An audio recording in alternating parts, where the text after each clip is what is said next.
I'm going to give you 2 points. Let's look at 2 points here, because this will also answer question 3.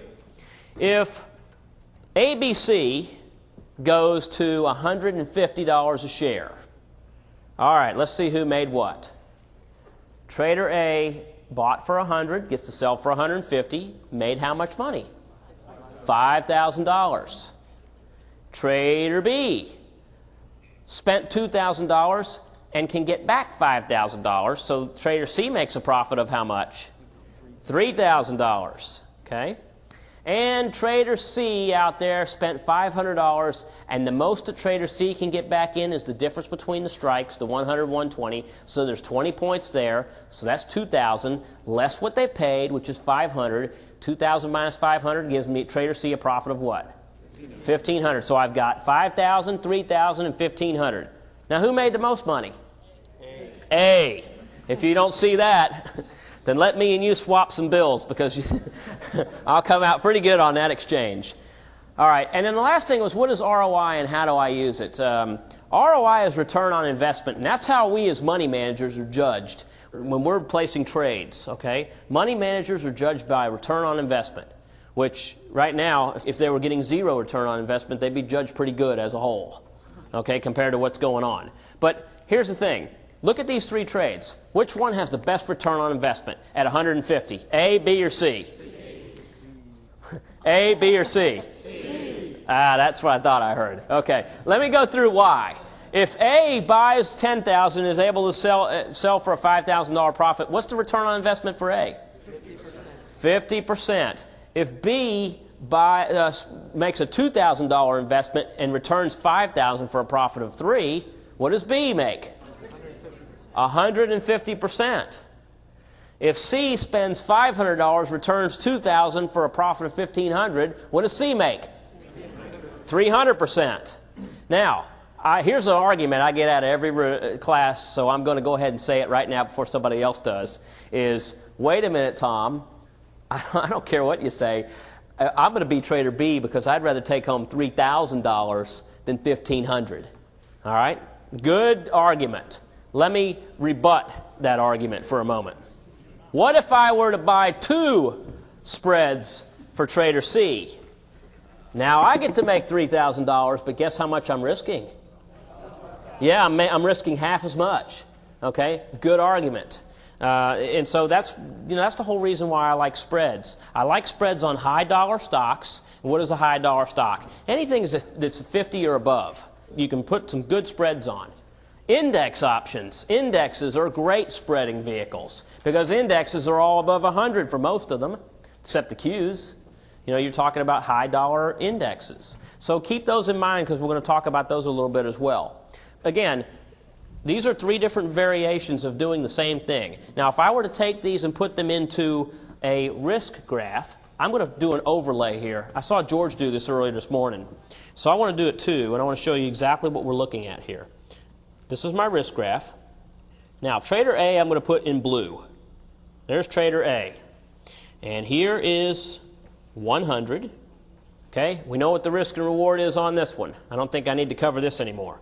Trader B, the call option for 20 points. Where is that point? Right there. 120, my break even at expiration. Trader C. Now, why does Trader C go across and then up and then go across again? Because there is a limited amount that Trader C can make. Because you know why? We've got a call over there that we sold. And I'm going to talk about what this is because I know some of you haven't. There is a limited amount you can make on a spread. But I'm going to tell you a lot of times spreads make more sense than not. And this is an example of one that would. Now, I'll show you something else here too. Where was the break even on Trader C? 105. So out of all of them, in this example, I like Trader C much better than I do the other 2 because it has less risk. It has a very close reward to the stock. Okay? And the return on investment looked outstanding. So now we're going to talk about what this is. This is what's referred to as a bull call spread. Okay, a bull call spread means you're going to use we're going to use options in the same stock. We're going to use different strikes, meaning we're going to buy a strike, we're going to sell a different strike, buy a lower strike call, sell a higher strike call, but using the same exact month to expiration. So that's why it's called vertical, because we're using the same month. With bull call spreads, once again, I'm looking for a bullish market direction. I like to use options that are greater than 90 days to expiration. I'm going to buy, for every one lower strike call that I buy, I'm going to sell a higher strike call. That means if I buy 10 lower strike calls, I'm going to sell 10 higher strike calls. Okay? That's why it's called a vertical spread. Same amount that I'm buying, I'm selling. Now, this is different than ratio spreads. Ratios mean we're using different numbers. I'm going to use the same numbers with a bull call spread. How does a bull call spread actually work? Well, here's ABC. I'm going to change the points here, but if I bought ABC 100 calls for 15 points, then I know my break-even is going to be 115. However, and that gives me the right to buy ABC at 100. If I buy the 100-120 bull call spread for 5, now think about this. I'm going to buy the 100 calls for 15. What do you think I'm going to sell those 120 calls for to get to a level of 5? I'm paying 15 over here. I've got to sell the 120s for 10, so 15 minus 10 equals 5. I'm paying 15 points for the 100. I'm receiving 10 points for the 120. 15 minus 10 is 5. Now I've got 5 points out there instead of 15. If I think ABC is going to go to 200, I don't need to be doing a spread, do I? No. Or at least I don't need to be selling the 120s. Maybe I need to sell something further up the road. But if I think ABC is going to go to maybe 120, 130, then it makes real good sense to put a spread on, because I'm coming up with a target price of where I think the stock's going to go, and then I'm going to create a strategy that gives me the best risk to reward around that price. Okay, that's what I'm showing here. So 100, see ABC, if I buy the 100, it gives me the right to buy the ABC stock at 100. If I sell the 120s, I'm obligated to sell the stock at 120. Now here's a neat one for you. You're buying low and you're going to be forced to sell higher. Does everybody see that? Okay? If someone comes in and assigns you on those 120 calls, which means the stock would have to go up, but if all of a sudden you get assigned and you're now short stock at 120, is that a bad thing or a good thing? That is a great thing. Because you know what you're going to do? You're going to exercise your right to buy that stock at 100. So you've bought it at 100, you've sold it at 120, and you've just taken a maximum profit trade. And my cost on that trade was 5 points. So if I take a 20-point gain, I paid 5 for it. I have a 15-point profit. Now, the way a bull call spread makes money, try to work with me on here, is that if I'm looking at a 100 call, which I'm long, and I've got that in green here, the lower strike rises quicker. Okay? Why does the lower strike rise quicker? Because it's in the money faster.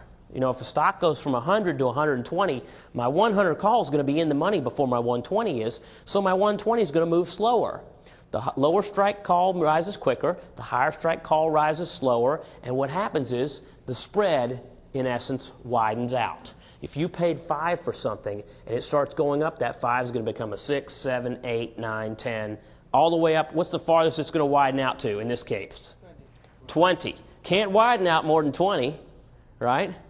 Because let's just say this. At 150, what's the minimum value that the 100 call is going to have in it? 50 real points. If it's at 150, you have the right to buy it for 100. You know that option is going to be worth 50 points. What's the 120 going to be worth? 30. You sold that. So you got 50 on your side, and you've got 30 against you. 50 minus 30 gives you a net profit of 20. Okay, so you bought it for 5, and you're expecting, because of the spread, you're expecting it to widen. How does it widen? When the price moves up, it widens, and when expiration draws near, it widens as well. That's how a bull call spread will move. How does it move against you? What would cause it to shrink? If the price goes down, or price stays the same and goes nowhere and time starts ticking away. Okay? So obviously, what's one of the important things we want this thing to do? We want the stock to move our way. This completes CD number 5 of the Optionetics course audio series. Let's review some of the most important points in this session. Tom Gentile introduced an important vertical debit spread, the bull call spread, and cited a number of examples. Let's review this low-risk directional spread. A bull call spread is composed of buying a lower strike call and selling a higher strike call with the same expiration month. For the most part, it is preferable to buy at-the-money options and sell out-of-the-money options with greater than 90 days to expiration. Keep in mind that when the price moves up or expiration draws near, the spread tends to widen. To determine the best trade, look for a bullish market with at least 300,000 shares trading a day. Then, scan price charts looking for higher highs and higher lows. Then, confirm the trend by using an oscillator of your choice, and make sure institutional money is flowing into the market. Finally, set a price projection target and make sure your chosen options work with that target price. Calculate the maximum risk, reward, and break-evens. The maximum risk is limited to the net cost of the spread. The maximum reward is calculated by subtracting the net debit of the spread from the difference between the strike prices. The break-even of a bull call spread is the long option strike price plus the net debit. Then, create a risk graph of the trade to visually assess it. Finally, check the risk-to-reward ratio to make sure the trade is worth placing. If you decide to do the trade, consider placing at least 2 spreads simultaneously. Many times, the profit on the first spread will pay for the second spread so that it basically becomes a free trade. This concludes CD number 5 of the Optionetics course audio series.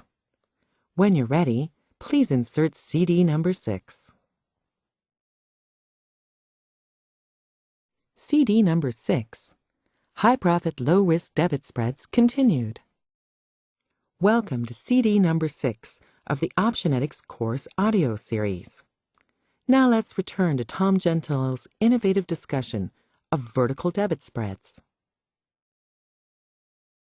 So here's some entry strategies I want to show you. This is another system I want to show you. This one's a little bit more difficult than the first two because it requires you to use this a little more. Okay? That's that thing in between your ears. And I'll show you how I use this. I'll show you what I use to get this as well.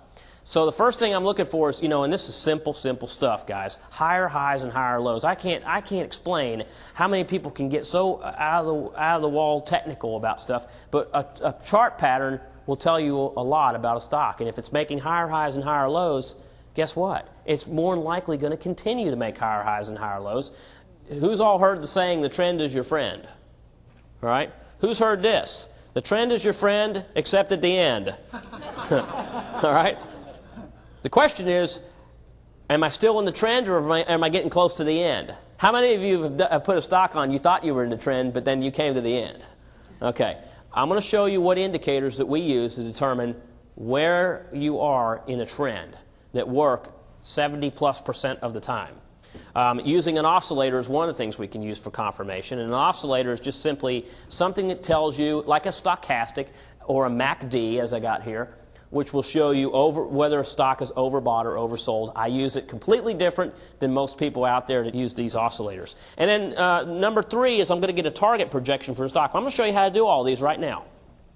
And then number 4 is once I get 1, 2, and 3 into place, I'm simply going to look to buy lower strike calls and sell higher strike calls, create my bull call spread, and I'm looking to get 3 to 1 or better. That's what I'm looking to do. First entry. Higher highs and higher lows. Well, to get a higher high and higher low, you got to look for higher highs and higher lows. And and this obviously isn't a chart that moves like this. But if you were to look at open high lows and closes, what you're looking for is points in the chart that show a turning point. Okay, and as long as your turning points seem to be moving in one direction, in this case up, then it would qualify. Number 2, I want to confirm that there is some real money going into this stock. Meaning that, have you ever felt like, how many of you have bought a stock and once you bought it, you kind of looked at it and you went, gosh, was I the only guy on the planet to buy this thing? Because then it turned around and, there's Dave, who's, I told you, a real good trader that works in our office.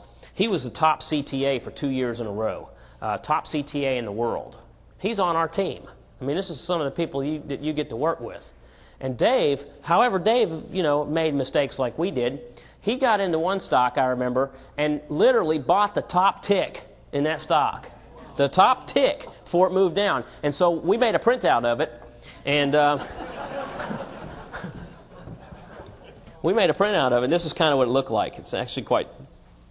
So his stock was kind of like this, and then, it proceeded to go down. So we went to print out, drew a circle around it, and put Dave. And down here, we put Dave. So let that be a lesson to you. The way we're trying to determine whether these stocks are going to continue to have a trend, a move in the right direction, is by looking at where smart money is, okay? And by using an example, using something like a MACD or stochastic, where a lot of people would say, oh my gosh, this is telling me it's time to get short. We're looking at the momentum between the neutral line and how high these things are moving. And if you get a big move up like this that's higher than the previous bounce, this is telling you that institutional money or smart money is coming into the markets. How many of you have heard of momentum and money flow? Okay? Again, all these indicators are generated off the same thing, price. The thing is that if you keep seeing this move up, if you get a new high in price and you get a new high in your oscillator, you're going to more than likely continue to move higher. Okay, so that's why I talk about confirmation of the trend. You're confirming that what you see below is telling you that there's some big movement in the stock. And I'm going to show you an even better indicator this afternoon. I'm going to go into a little optional session for those of you who are going to stick around. And I'll show you exactly how I do that, as well as how to scan for these things. Because that's the other thing, is how can I spend a lot less time going from chart to chart to chart. And I'll show you how. Next thing was a price projection target. Now, without saying the word Fibonacci, that's a hard word to say, let alone spell. Try spelling it. I know I spell it wrong. What we're talking about is basically, I call it a step up. Okay? You take the distance between the last high and low. Here's the low, and here's a high, and we took the distance between those two, and all we're doing is we're stepping it up. We're just moving this range up to the next range, and that's going to be an area where my target's going to be. If I had a stock that moved from 60 to 70, I got 10-point range. If it moves back to 65, and I'll show you where we find an area where it's going to hold, then we take that 10-point range and we step it up. So it went 60 to 70 to 65. Where's my step up going to be? 75. There's my target. And then the next question is, can I do an options trade in that target? So I'm now looking at this and I'm saying, all right, is my target price far enough away where I can do what? Buy lower strike calls and sell higher strike calls for that 3-to-1 risk reward. Okay, sometimes I'll fudge on that a little bit, but usually it's 3-to-1 or better, and I can usually find, in more cases, I can find better than worse if I'm looking at the right stocks. Okay, and that's what we're going to do this afternoon. All we're doing is let's go back and recalculate. Higher lows, higher highs. Confirm using an oscillator. You can use an oscillator of your choice. I like the MACD. Actually, I like a MACD with volume, and I'll show you what that looks like later this afternoon. Step 3, get a projection, a target projection. And I use step up, which is basically Fibonacci range. And I'm going to give you the exact, that's what's called a 100% range. When you go from this low to this high, and you step this up, this is a 100% range upside. There's actually a little target area in here, which is between 62 and 100% is the range that I look for. But I use 100 as my extreme, so that's an area where I can get my target. And then from there, where am I buying my lower strike calls? Close to where the stock is today. Where am I selling my higher strike calls? Close to where my target is going to be in the future. And now I'm creating my bull call spread. Now, a couple of case studies we've used. And these are some variations, and some of them have more of the chart on it than others, but this is the case of what we've been doing, is that this is Budweiser, okay, earlier this year, buying March 40 calls, selling March 50 calls. And what we did was we put this on for a cost of 2.5 points. So what's the difference between 40 and 50? 10. All right, and if I'm putting it on for 2.5, here's my risk. My maximum risk is what? 250. Here's my bull call spread. Okay, goes across, goes up, goes across. Maximum risk 250, maximum reward is $750, and my break even, if I buy the 40s and sell the 50s and I pay $250, all I do is take $250 and add it on to 40, and I get a break even at expiration. All right, now you may be seeing some other lines in here too. You're seeing a green line and a blue line and a red line. Now these are risk graphs of today, and in this case it's today, and it's 114 days left to expiration is blue, and 57 days left to expiration is green. This trade was taken with about 6 months to expiration. So looking at that, the reason I'm showing you the other lines is that, remember what I talked about how does the spread widen? It widens with price and it widens with time.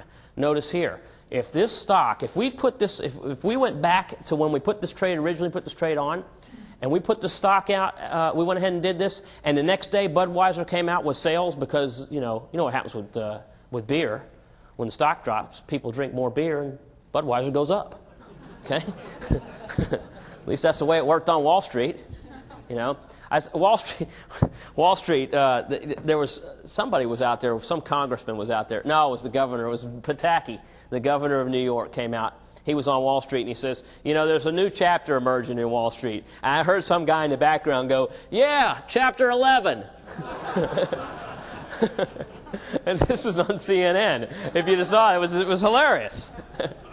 I don't know what he said after that. I mean, he tried not to laugh, but I know he had to have been cracking up a little bit about it.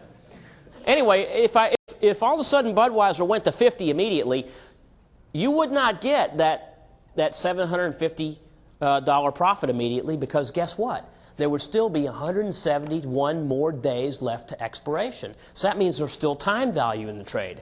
So what do you get? Well, that's where options software can go in and actually graph it for you. And this red line tells me is I would get about about $450 out of that $750 if it went to 50 today.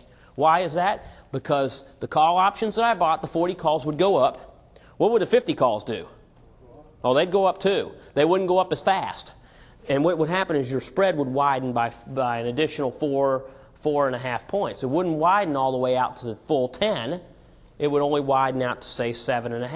6.5, 7.5. The reason I'm telling you that is that, think about this. When you buy car insurance, all right, and you sold your Viper, didn't you, George? You sold the one you had. You're getting another one. Yeah. So George sold his new one. Well, when George sold his new one, as soon as it drove out of the parking lot, he waved bye-bye to it. Probably had a tear coming out of his eye. That's like his children, his Vipers. So, George, you sell your children. How dare you? So as it's leaving, you know what he does? The next thing he does, he gets on a phone and he does what? Cancels his insurance. You know why? Because he got time value left in it. Okay? The reason I'm saying that is because you cannot expect to get maximum profit on a spread when there's still time value left in it, because somebody else is going to take the other side of that trade. That means they've got risk and they've got reward too. And so how do you get maximum profit on a trade? Well, you've got to take it into the expiration, and it's got to be above what? Both strike prices. All right? So I wanted to point that out to you. A couple of other ones. Oh, here's a comparison. Let's do a comparison. The stock was $42, so the cost was $4,200. As it went up to 50, that gave a profit of $800, or a 20% return. The March calls were trading for $500. Well, when the stock got to 50, 40 calls are worth 10, so there's a $500 profit there. All right, our March bull call spread was at 250. Okay, we wound up actually taking that off for 800 out of a possible 10 points. So we had a 330% return on it. And this brings me into exit strategies that I'm going to give you for what we do with vertical spreads. Here is Lowe's companies. Lowe's is, I believe, Home Depot's chief rival now in home improvements. Okay? In fact, if you look at, how many of you shop at Home Depot in here? Okay, who shops at Lowe's? Probably the same hands, right? It's wherever one, sometimes there's a Lowe's right next to a Home Depot in some cases. Oh, okay. Well, okay. Don't worry, they'll be coming. Don't speak too soon.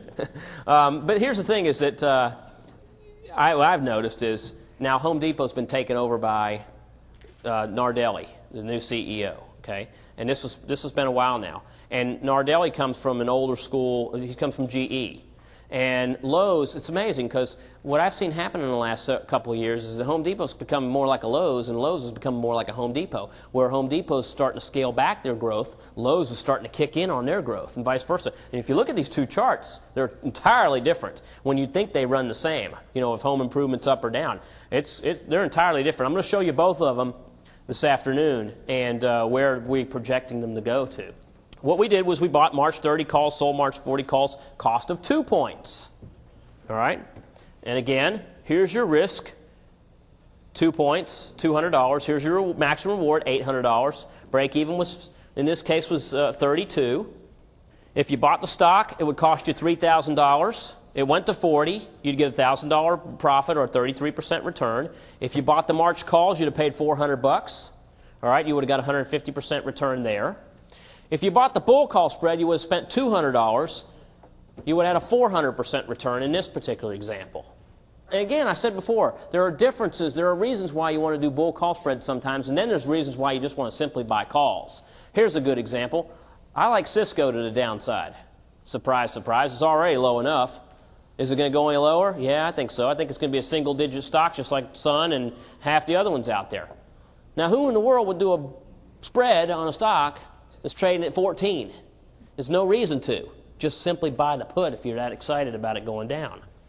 All right, but then there's reasons to do more than that. DJX, Dow Jones Index, March 90 100s. That means you basically, that's if the stock's at 9,000 and the 100s would be selling the stock, selling that at 10,000. But remember, I told you it operates at 1/100th of the Dow. Okay, so you could buy the 90s, and back in this trade, we could buy the 90s, sell the 100s for 2. And once again, this is a stock that moved up during the course of the next 3 to 4 months and wound up being back above 10. The risk graph, again, risking 2 to make a maximum return of 8. The comparisons you see here. Now, the Dow did recover, and actually recovered as much as 18%, but as it going up to 10,000, or 100 in this case, was a 12% return, 66% if you bought the call, 400% if you did the bull call spread. Now, you could go back here again and say, well, wait a second, you know, you make more money. Do you actually make more money on the calls? No. You risk 600 to make 400. Or the other one, you risk 200 to make 800. So if you'd have risked 600 on the bull call spread, that means you could have done 3 bull call spreads. How much would your return have been? 2,400 on the same amount of risk.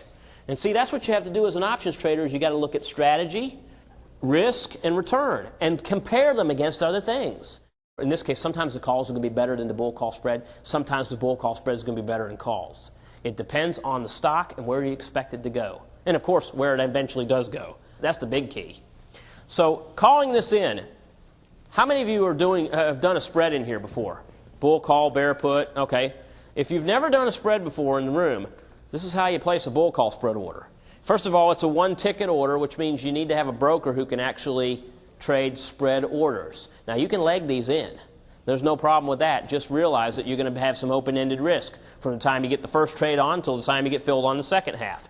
But to do it correctly, if the stock is, say, ABC, and the expiration month is June, the strikes are 100 to 110, which means I'm going to buy the 100s, I'm going to sell the 110s. It's going to cost me 2 points. How do I call this order in?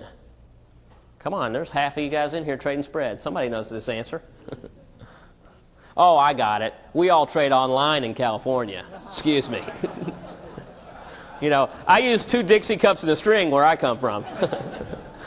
Now, this is what you do. You basically say, this is a spread order. I want to buy ABC June 110 calls and sell buy ABC June 100 calls, sell ABC June 110 calls for a debit of 2, opening both sides. Now, let's break that down. I'm buying the 100 calls, I know that much. And I'm selling the 110s at the same time. Do I have to give the broker the price that I want to buy the 100s for and the price I want to sell the 110s for? Or do I just need to give them that total spread price? Total spread price. Because I'll tell you what, if you give them both sides, it's going to go on as two separate orders. And what do you want to bet? One side is going to get filled and it's going to be the losing side, and the other side will never get filled. Anybody want to take a bet with me on that one? I guarantee you that's what's going to happen. It's going to move one way, and it's going to be the way you don't, the way that the one side that you got on isn't going to make you money. So that's why you want to put it on as a spread. You don't care where the 100 calls are. You don't care where the 110s are. What you care about is what the entire spread is trading for. Opening both sides means you do not have the position on right now. You want to open the position as a spread trade in your account. The reason you want to say opening both sides is because you're telling the broker you don't have the trade on. Because the broker might think, well, let me go check his account. That can take some time. But if you tell them you're opening both sides, then they know that you are placing a trade that you don't currently have on. Recent bullish spreads, I want you to pay careful attention to the days to expiration. DJX, Lowe's, Intel. We took a little dip on Intel, and these were closed trades. Home Depot, EMC, Paychex, 3M. These are some recent trades we've done. Look at the days to expiration on these. They were all 60 days or greater. And and if I added leaps in here too, if I did basically leap trades, how long leap trades could last. They could last a year, 2 years, 2.5 years sometimes. But the average bullish trade that we're putting on is lasting around that 90-day time frame. Okay, so it means I'm in it for 90 days. Exit strategies. Now, let's say we get into our trade, we're filled. I've got a spread trade for you I want to give you too before my session's out. And so I'm going to go back and I'm going to give you the exit. I'm going to give you the entry and exit strategies on the trade we're going to be looking to put on tomorrow. I want to get out of half of the spread if it doubles in value. Okay, now what that means is if I put a spread on for 2 points, that means I'm buying the calls and selling the calls. I'm doing it for a debit of 2. When that spread increases in value to a credit of 4, that means I've doubled my money on the spread. I want to take half the position off. Now, which half do I take off? The half I bought or the half I sold? Both. Yes. Yes is the correct answer. In order to take half off, you've got to have a minimum number of contracts of 2 if you want to use the exit strategies that I'm showing you here, because you can't take half of one contract. Unless you're going to sell it to your buddy. Hey, you want to buy half of my contract from me?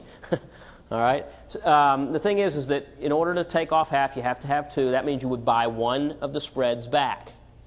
Okay? So let me go through this with you. Let's use the Lowe's trade. Buy the 30s and sell the 40s, and we did that for 2 points. So what I want to do is I want to take you through how to exit the trade, because I think that's very important. Exiting is at least half of this particular battle of making money. So here's my buy and sell.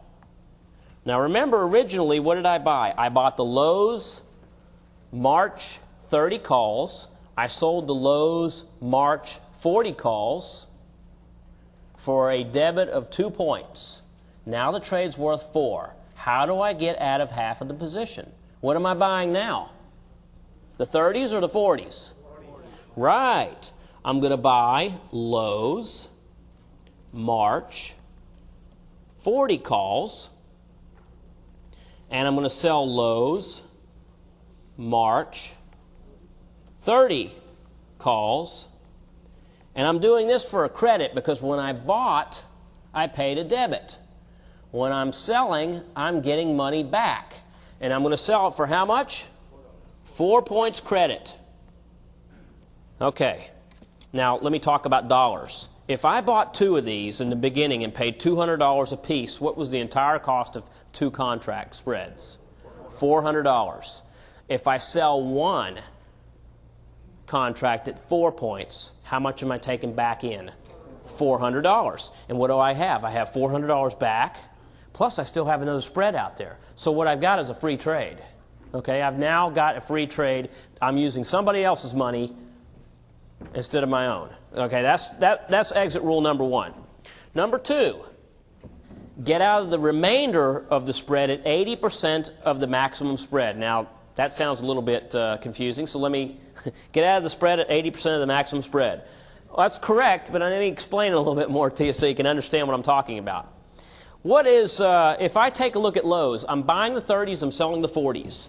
That's how many points is there between 30 and 40? 10. What's 80% of 10? Get out of the remainder of the spread at 80% of the maximum spread. So I want to sell the rest of my contracts at a credit of 8 points. 80% of the maximum spread. That's it.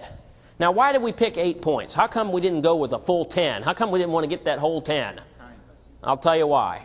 Exactly. You know what? Lowe's could make its 80% move and still have 3 months to expiration if the thing moved up. Now, I'm going to tell you a little story, and it's got Dave. Dave has a lot of stories. He's a very colorful character. Dave and we had a couple other people in our office, and they were all huddled around, and they all decided Dell Computer. This is going back a couple of years, okay, for Dell Computer. But I'll tell you, some of these things are as profound as yesterday in my mind. So Dave and a few traders in the office decided we're going to trade Dell. And they put together a bull call spread, and it cost them like $1.80 to put this 10-point bull call spread on. So we're risking $1.80 to make a maximum reward of $8.20. Now Dell proceeded to go, this was a 65-75 bull call spread. Dell went up to 120.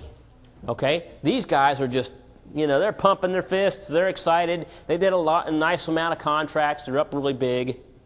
They got 30 days to expiration. You know my rule on 30 days to expiration.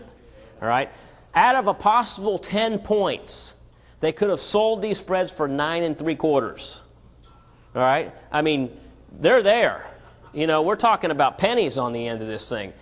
And no one was assigning them, and they just happened to be so much volume in here that the assignment just wasn't going to happen until we got into the last 30 days. So the guys decided, nah, we're going to wait. I want that 10.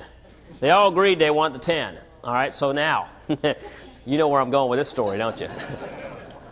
The Dell dude wasn't around back then. I don't remember what Dell was doing then. I think they were doing actually regular commercials. And so Dell started dropping from 120, 110, 100, 90. I got tickets. Let me tell you, I got tickets to the Phillips Arena for something going on. I had all kinds of, hey, guys, want to go? We can't. What's the matter? Oh, we got to watch Dell. Okay. All right, 80, 75. I get tickets to the Tour Championship. That's the golf thing where you have the top 15 players, And my golfing experience is how big of a foxhole I can dig up. So, I'm not an avid golfer, but I thought that was fun. Go see Tiger Woods and, had a great time. Had a lot of tickets. Guys, you want to go? We can't. Why? Got to watch the screen. These guys were glued to their screens. And all of a sudden, they looked like they hadn't slept. And what they did was they took a low-risk trading strategy and turned it into a high-stress trading strategy by going in the last 30 days. Anyway, to end the story, what happened was they wound up getting their 10 points. Because on expiration week, the stock was gyrating but around that area they sold, 75. And it wound up closing up at like 77. So they wound up getting their full 10 points. But I'll tell you what, if these guys were cats, they lost 8 of their 9 lives that month. Okay? So what we did was we went back and analyzed where this thing seems to tap off at. And it seems to be about that 75 to 80% is where it starts to slope. And you really got to go into that last 30 days. So we found that 80% of the spread made a great place to make an exit and still have time left to expiration. So that's what step 2 says. Step 3, get out of the position if the time to expiration gets to 30 days to expiration or less. That's it. Tom, that's Okay. 50, 90, and 180 days examples that you were showing us a while ago. Is that the time frame of the strategy, or is that the expiration of the option? The question was looking at the time to expiration. That was simply the time to expiration on that trade, on those particular trades, and I don't want to let that get down to 30 days to expiration. Because when I get down to 30 days to expiration, what I've got is, I could have a really nice profit that could turn into a loss real quick. So that's why 30 days to expiration, I'm usually bailing out of the trade. Yes, sir. I've got a question. If you got a stock that takes a big dump like Capital One did the other week, and you got a 10-point spread, and you get exercise, you got to have that 10 grand in margin. Okay, first of all, your question was if you get a stock that you've got a big dump on, will you get exercised? Not on a bull call spread you won't, because you can't get exercised on an option that goes out of the money. Let me talk about bear put spreads, and I'll show you a couple that's actually happened to with us. But the question is that if the short option gets assigned, guess what you get to do? You get to exercise your long option and take the maximum profit, and you won't take 80%, you'll take 100%. I understand that, but you got to have the margin requirement. No, you don't. There is no margin requirement on a bull call spread. Where's my broker when I need him? Okay, see, No margin requirement. There's no margin requirement on a bull call spread or a bear put spread. The only spreads that have margin requirement on them are credit spreads, where you're actually, there's a difference there, but it's no more, it should be no more than the risk of the trade. You're not talking about something that's going to cost you 25 grand. If you put a spread on like this for $200, your risk is $200. That's all you should have available as far as the money in the account in order to trade that. You would not have to have a full margin because there's no margin on it. You're covered. You are covered. Just like, do you need margin on a covered call? No, you don't. Why? Because your short option is covered by your stock. Here's some additional rules that some of you may be thinking about. Well, what kind of stocks do you employ these on? I use stocks that have good liquidity, 300,000 shares a day or better on average for the stock price. I'm not really concerned about the options volume. I'm not really concerned about its open interest because those things can change a lot. You can see an options volume go 10, 10, 10, 1,500, 10, and that 1,500 could have been George for a day. Okay? That's too small for George, though. The thing is that you look at the stock price, or the stock's volume. If the stock volume is high, then chances are the option spread's going to be nice and thin, and it'll give you a fair trade. Keep your spreads at least 5 points from the option you're buying to the option you're selling. Don't do a 2.5 point bull call spread. It's too skinny. You're not going to make anything out of it, and even if you do, you'll pay your broker what you'll wind up making. You need to be at least 5 points. Number 3, don't sell calls for less than 75 cents. Commissions are going to eat up the income. I saw somebody that put together a trade, and actually I heard this on our trading desk. They said, well, I'm buying this and I'm selling this call. Check my calculations. And so we checked the calculations and says, well, wait a minute, you're buying a call for 20 cents. That's not a problem, but you're selling a call for a dime. And you're making a risk of a dime to make $4.90. It was a 5-point spread. Well, isn't the risk to reward great? Well, sure. But that 10-cent call you're selling, you're taking in $10 and it costs you $25 in commissions. What are you doing? So I mean, realize that when you get below that 75-cent level, it's going to cost you. I mean, you're going to eat a lot of stuff up. Are there any other questions on bull call spreads? Okay. Any questions on bull call spreads? I'll take a couple of them. Yes, ma'am. How would you word the entry limit for the debit and the exit limit for the credit? How would I word the entry limit when I'm calling it in? Yeah. Exactly like I showed before. I want to buy. Let me give you an example. If I were looking at IBM and I were bullish on IBM right now, and I were going to buy the 70s and sell the 80 calls because I thought IBM was going to kick up, I would say, let me buy this is a spread. I want to buy 10 IBM January 70 calls and sell 10 IBM January 80 calls for a debit of 2, opening both sides. And that means 2. It doesn't mean 2 times 1 or 2 times 10 or, don't add on the contracts to the number, because if you do that, you're going to, some people might think, well, let me see. If it's going to cost me 2 to do 1, and it's going to cost me 20 to do 10, so I need to call it in as 20. No, you don't want to call it in as 20. It's not because they're going to cheat you out and do every spread for 20 points apiece, because that won't happen. But you won't get your limit of 2 either. Whatever limit you decide to do on a spread, you do it as a single, is per contract. If you're buying the 70s and selling the 80s, you're paying 2 points. That's 2 points for one contract, or 2 points for 1,000, or 2 points for anything in between. Do you worry about the volatility in the vertical spreads? Do I worry about volatility in vertical spreads? Not that much, because realize this. If it's high on one side, it's going to be high on the other. If it's low on one side, it's going to be low on the other. I'll tell you what, I worry about price projection, or where I think something's going to go, much more in volatility. Very good question. Now, let me just say this, and then I'm going to have to wrap up here. How about the opposite? What about bear spreads? Can we do the same thing doing bearish trades? Absolutely. What you do is, and I think page 7 is where you see the bear put spread. And the strategy is exactly the same. Okay? Is that what we're looking at is, again, we're going to buy higher strike put, sell lower strike put. There is one difference there, as you'll see in a lot of cases. Most cases that I do, my spreads are 90 days or less to expiration on the bears. And I was talking to a few people up here, markets drop a lot faster than they go up. It's kind of like walking upstairs. It might take you a while to walk up a flight of stairs. It doesn't take long to fall down one, right? Same thing goes with the markets too. And so you can make a lot more money in a shorter amount of time using the bear put spread. Now, calling an order in with a bear put spread is very similar to calling an order in with a bull call. You're putting it on as a spread. Okay, the exit strategies are exactly the same too. We're going to get out of half of it if it doubles in value. We're going to get out of the other half if it reaches 80%. We're going to get out of the entire spread at 30 days to expiration. The big thing with bearish spreads is that, again, and we've got, we've done real well on our bearish spreads this year because the market's been mostly bearish.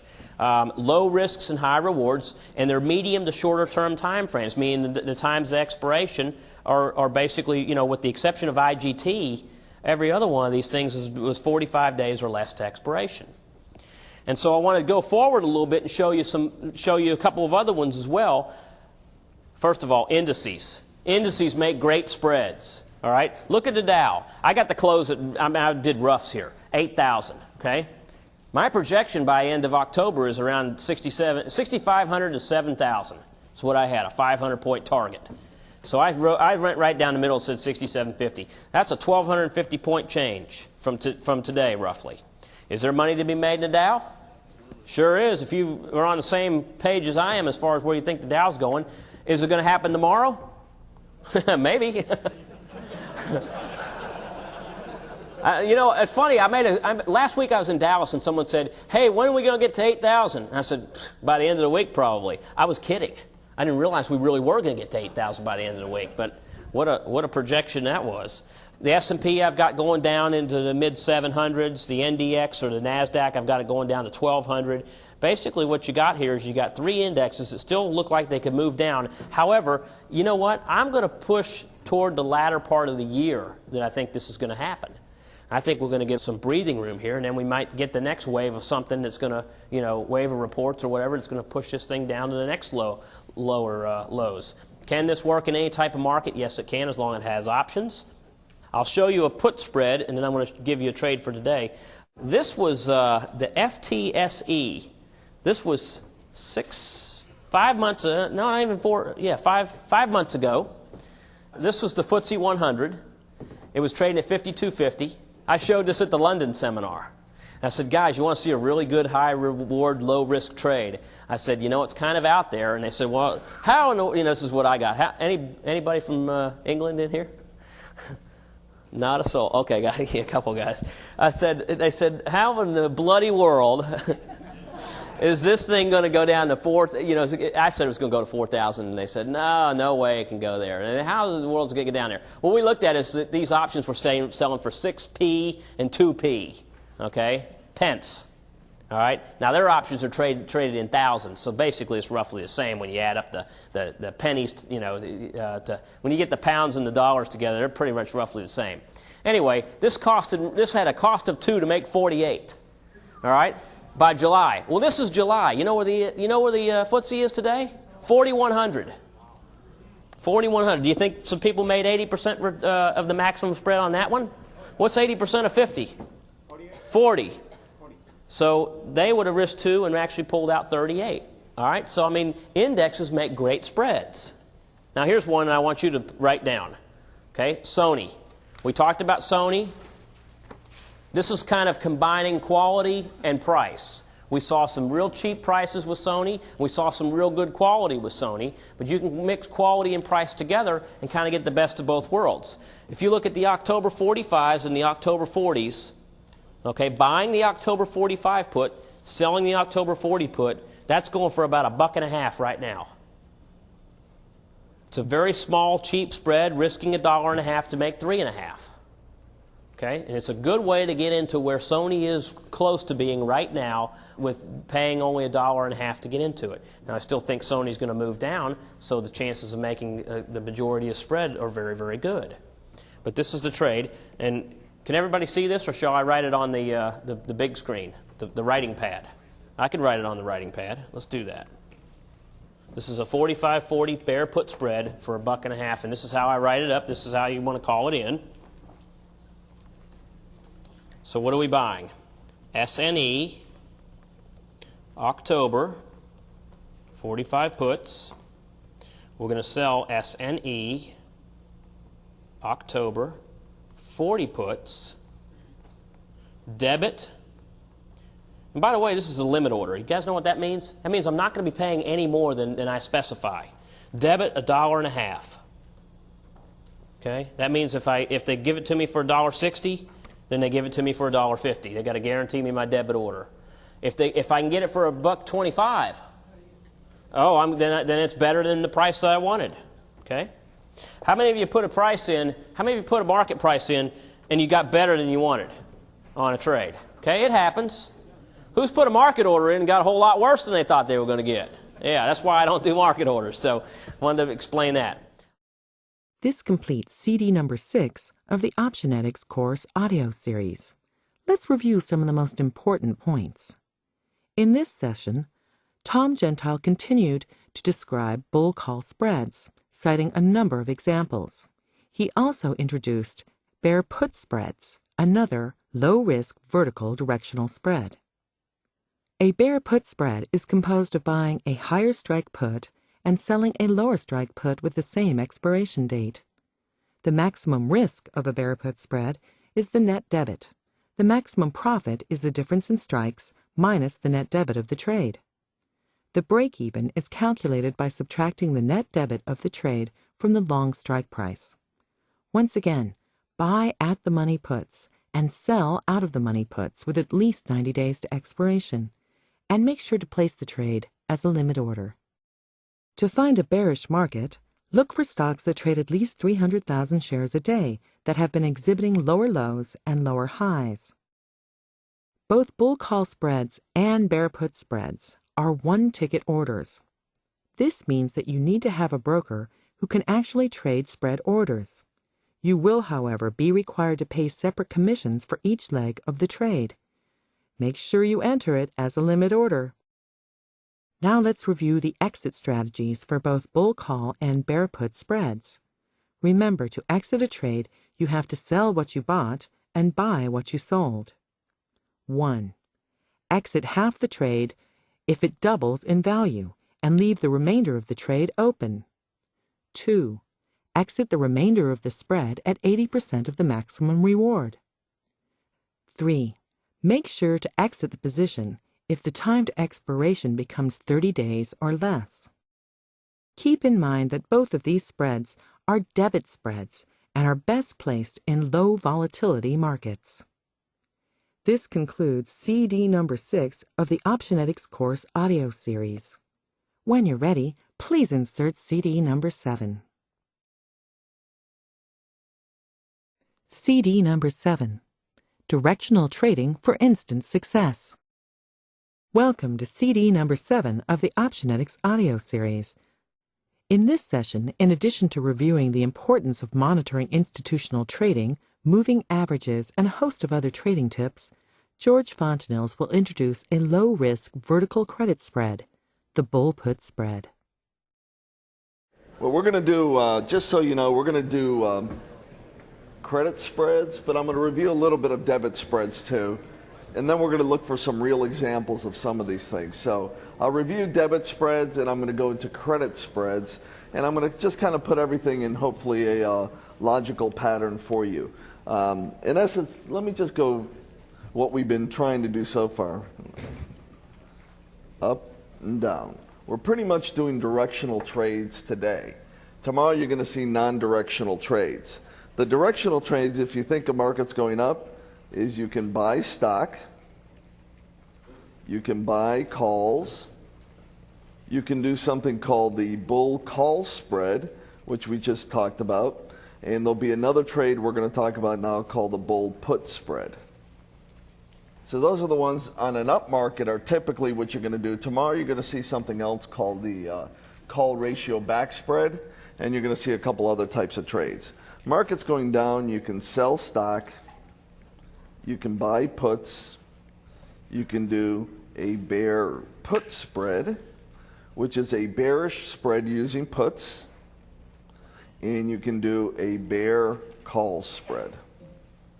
Well, out of this list here, you know which are the ones that I don't do.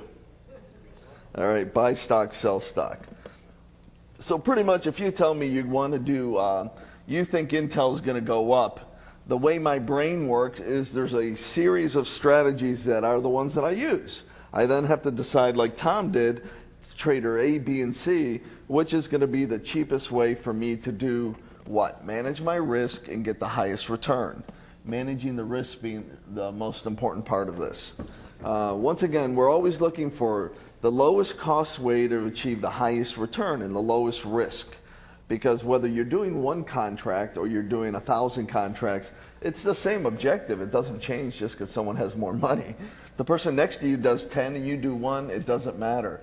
For those of you who are first starting out, no matter how much money you have, start very slowly. Start with 1 contract and you work your way to 2s.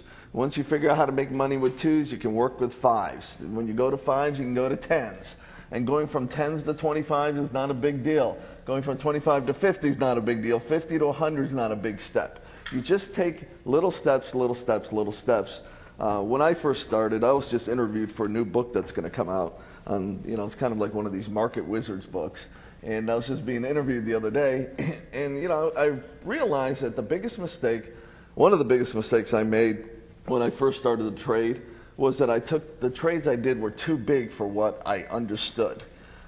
Just because we had some investors who were in real estate, the real estate market died, and we decided to get into trading. Unbelievable.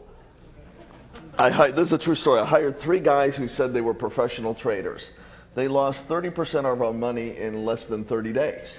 And I figured, I could do that, so basically, that's really how I got in the business. We were real estate investors, and that's where I've been in that business for a while.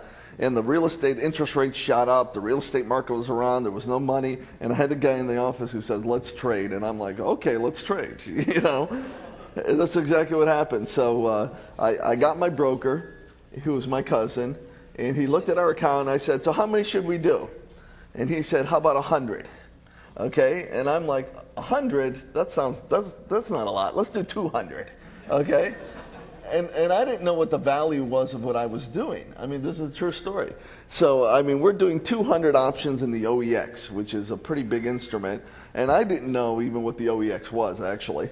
And it shows you the reality of how I started. And I'd walk in one day. Actually, I was on a business trip to Aruba. We were doing some hotel deal in Aruba or something. And I walk in one day, and I looked at our account, and we had lost a Ferrari. And that really does not make me a happy camper, okay? So the next day, we had a recovery. We made a Volkswagen, okay? Okay. Next day, I lost a Rolls Royce. Next day, I made a Hugo. Remember that car? The Hugo. Anybody ever have a Hugo in here? I think it was go. So really things were not going well. I realized the equity curve was bad.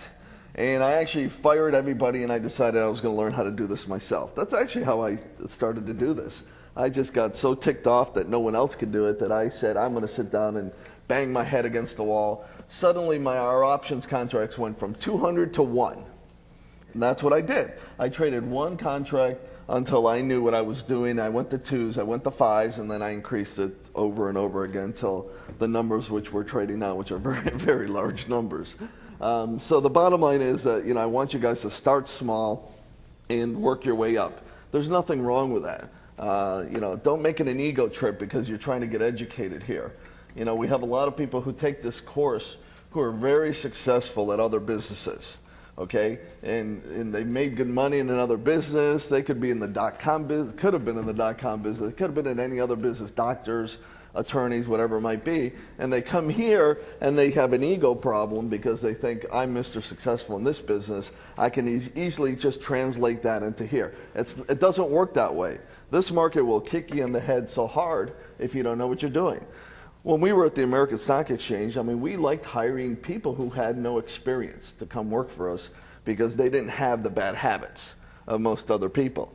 And if you could start someone new, it's better off than starting someone and trying to, retrain them, so to speak. So I just want you to, be assured that you can all be successful at this, but take your time. There's no rush at this thing. If you try to rush yourself, you're going to probably make too many mistakes. So this, in essence, is what we're looking at here. Now, what you've just heard today so far from Tom was the bull call spread. The bull call spread is called the debit spread. A debit spread means that you buy something, sell something, and it's a total debit. The debit is $2, it's $200 debit. There's no additional margin required. What it means is your broker can't say, I want you to put up another $1,000. A debit is a debit is a debit. It's the maximum risk. No more money is required. You can fall off the face of the earth. The broker can only lose the debit, and you can only lose the debit. The other one you heard, which we're going to review again, is the other debit spread is the bear put spread. You're going to buy a higher strike put, sell a lower strike put. It will be a debit spread, which means that in the end, it's a debit. Once again, if you put a trade on for a debit of $1 or $100, no matter what happens, you can only lose the dollar. You can only lose the dollar. You can't lose more than that. These other two, the bull put spread, is a credit spread, which means when you put the trade on, you get a credit. What you sell is going to be higher priced than what you buy. You sell something for $5, you buy something for $2. That's a $3 credit. You sell something for $10, you buy something for $5. That's a $5 credit. You get this credit into your account. Now, you can't go out there and create all these credits and then go to Macy's and spend it, okay? Because they're going to have a requirement against it, meaning you're going to have to put some money up depending on what the, quote, the maximum risk is. And we'll get into those calculations. And then there's the bear call spread, which is a credit spread. Now, we had a question, which is a very good question about volatility too. Typically, one volatility of an option will offset the other, but if you're going to be, if you want to look at it, another way to do it is credit spreads are good when volatility is high, if you're going to use volatility, and debit spreads are better when volatility is low. Because if volatility increases, when you're in a debit spread, you'll make money just by volatility increasing. And a credit spread, if you put it on when volatility is high and volatility drops, you make money with basically with the market not even moving, just by the volatility changing. So this, in essence, is the beginning of an arsenal of what you need to do. The other part of it, and Tom's going to spend more time on this, is how do you pick the stocks that you're going to trade? That's obviously a big question, right? And then, because then you got to try to figure out if you're going to use a directional strategy, which these are, you have to figure out which direction they're going to go in. Okay? And also, Tom likes to, and Tom's very good at finding the price target. And he'll show you how he does that. We're going to do a little magic trick a little later. I gave him a list of 10 stocks. And he's going to give me the price target on those 10 stocks. And let me tell you, at some point, they're going to hit there because it's like a magic act. No, in fact, we'll show you later on how we do it. But the reality is it's just pretty amazing how these prices hit based on a piece of software that we use. And that's going to help us put some of these trades together. Okay? So once again, we're just building an arsenal. We're going to decide which trades we're going to do. We're going to look at some real prices based on Friday's close, see if we can find some good trades too. One thing I do want to show you, and I'm going to do a little technical analysis here, just to give you an idea of some of the things that the institutions look at. Very important thing for the institutions. And why do I even care about institutions? Why do I care what Fidelity is going to do? Because when they want to get rid of something, they're going to get rid of it, no matter what the price is. If they want to buy something, they're going to buy it no matter what the price is. So what the institutions do is when they want to buy a stock, they're going to buy it and they're going to keep buying it and they're going to buy it some more until they got as many shares they want. If they want to sell it, they're going to sell it and sell it and sell it and sell it until they are done with their position. And there's only two ways that an institution can get out of a stock. Let's say, for example, just recently, some of the best high flyers were starting to get pummeled because of what they thought were redemptions in the mutual fund. A redemption means that you guys have money in a mutual fund. All of a sudden, you're getting scared. You call them up, say, I want my money back. You get too much of that, they got to sell their good positions. And that's been happening in some stocks. So what an institution typically looks at is 2 moving averages. And I'm going to show you what these are. They're very simple to follow. Or you can actually get this on our website, but you can also, if you have a piece of software, it'll do it also. 2 moving averages. It's the 50, 200-day moving average. What a moving average means is they're going to take the average of a price close, of the close over a 50-day period, and it's going to create a line. They're going to take the 200-day price close, and it's going to create another line. And if you've got, in fact, I'm going to use the same color codes I've got on my software here, just make my life easy. Okay, let me go to a chart here. All right, let's say my blue line here is a 200-day moving average. And my red line is the 50-day moving average. If the 50 days above the 200-day, that's a nice bullish sign, okay? Now where it starts to scare the institutional investors is if this 50-day moves below the 200-day, this is where you're going to get selling pressure. Okay, so now it breaks down. The 50-day is going to move faster. The 200-day starts to follow. At one point, the 50-day moves up above the 200-day again, and that would be what kind of sign? That would be a buying sign. Okay, so these are called crossovers. A 50-day, 200-day crossover, not because there's any great super scientific analysis here, but this is what institutions look at to decide whether or not they want to stay in a stock. Now, when the stock price moves below the 200-day moving average, basically that's a pretty ugly sign. Okay, so the 200-day moving average is a point that if a stock's below it, most institutions do not want to own it. Okay, so basically, I'm going to show you an example right here. Okay, here's a stock. Here's actually Home Depot, and you can kind of see where the blue line is the 200-day moving average. The red line is the 50-day moving average. The 50-day moving average crosses up. People usually buy. When it goes to the downside, they'll sell. Home Depot right now significantly below its blue line, which is a 200-day moving average. That's not a very good sign for wanting to be bullish. You know, that's one of those things where institutions want to basically, they'll start dumping when it starts to cross below it. Let me show you another one that just happened recently. Procter & Gamble. You know, Procter & Gamble was one of these beautiful stocks. Even in the bear market, was going up, going up, going up, going up. You can kind of see that. It just recently just started falling apart. Once because the market completely fell apart. Number two, the redemptions came in. And number three, you had that moving average crossover. People just started selling this thing. Okay? Not to say that it's not going to bounce, but I mean, remember, I gave you that example of a relative of mine who owned a ton of Procter & Gamble. And I took him out of the stock and put him in some options. And now, I talked to him the other day and I said, so how do you feel? And he's like, I feel great because this stock's tumbling and I'm not getting killed. And that's a very good thing, by the way. So, and I didn't even know he had a ton of this stuff until, the thing started to recover. He was over for dinner. He started telling me. And I'm like, after Enron, he got nervous because he's like, all my stock is in Procter & Gamble. And I said, you can't do that. You've got to do something to diversify. So once again, this is a crossover of the 250-day moving average. And this is used by institutions a lot. You can put it on our website, which I'll show you later. Here's, for example, the QQQs, which are the NASDAQ 100. Okay, they replicate the NASDAQ 100.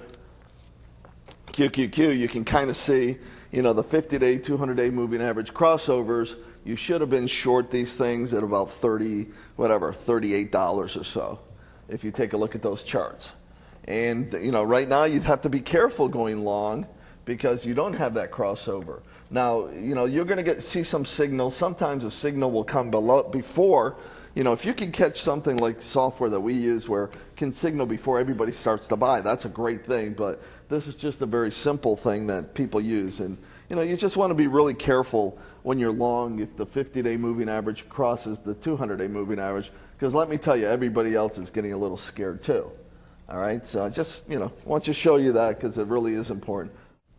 Let's take something like a Cisco.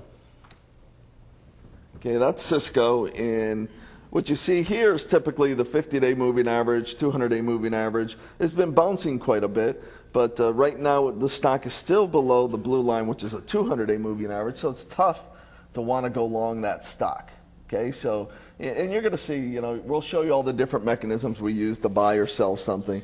But I mean, once again, I'm just trying to give you an idea based on what's going on out there. Okay, so that's a very good technical analysis tool. Let's spend a little bit of time on credit spreads. Ah, he did it. I've got the magic. Tom gave me all the price targets. Not all of them. Some of them. Some of them? Some okay. of them are question marks. Some are question marks. Okay, very good. Actually, let's see. You got a question mark on that one. Okay. Cool. He will later on, I'm going to give him the list back, so later on when he's doing his presentation, he can tell you how he came up with these. Okay, this is kind of, you remember Johnny Carson where they had the envelope, please? You know, okay. Where is Tycho going? And we'll spend some time on some of these things. Okay, I think he's right on most of these actually. You know, because I know these stocks pretty well because I trade them well, and I'm based on what's going on, I'm pretty sure he's right on those. What was interesting is when we first saw this product, you'll see later on, it called Advanced Get. I said, Tom, I don't believe anything until you make me money. And she made me a lot of money. I said, okay, now I believe you. And it's been going on for what, 2 years now? He's been telling me numbers that I'm like, no way. Pigs will fly before that number gets hit. You know, when Broadcom is at 250, they're telling me it'll break 100. And I'm like, yeah, sure. You know, when Sun was at 130, they're like, well, it's definitely going to go to 70, and it's probably going to go lower. So, I mean, that's kind of interesting when that happens. I then learned how to use it, and I made some great calls in the commodities markets, too. So it's a good product, and you should certainly stick around and take a look at it. A credit spread is very interesting. Let's do the first one, which is called the bull-put spread. Basically, what a bull-put spread is two trades put together. How many of you have ever sold naked put options? Raise your hand high. I want to know. Naked put options. Is that it? Come on, there's more. Come on, purge yourself of your sins right now. This is your... Okay. The only reason I say that is it's one of those strategies I tell people never to do, because I've seen so many people get burned by this. But basically all it is the following. A stock is, let's say, at 20. What you would do in a bull put spread is you would go ahead and you would sell a higher strike put from the one that you buy, and you would buy a lower strike put. And you're buying the lower strike put primarily for protection. The reason we're going to do this is because we're going to try to create a credit. We're going to try to keep the money that we create here, but we don't want to get killed if we're wrong. And if you don't buy this lower strike put, that's when you have what's called a naked put sale. And a naked put sale can hurt you dramatically, and I don't want you to do that. Okay? So let's say the higher strike put is I sell the 17.5 put, I buy the 12.5 put. And I sell this one for 3, I buy this one for 1. Actually, let's say $1.50. What you're trying to do is have the stay above this price, the 17.5. You want it to stay above the one that you sold. Because if at expiration it does do that, you get to keep the premiums. You get to keep the credit. So what you're trying to do is keep the money that you're taking into the bank, and you don't want to give it back. Okay? And so if you create a credit there of $1.50, you want to keep your $1.50. If the stock stays above the $17.50, what's going to happen is the put you sold expires worthless.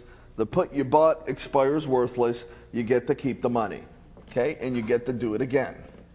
All right? Now, why is it again that I want you to add this leg here? Protection.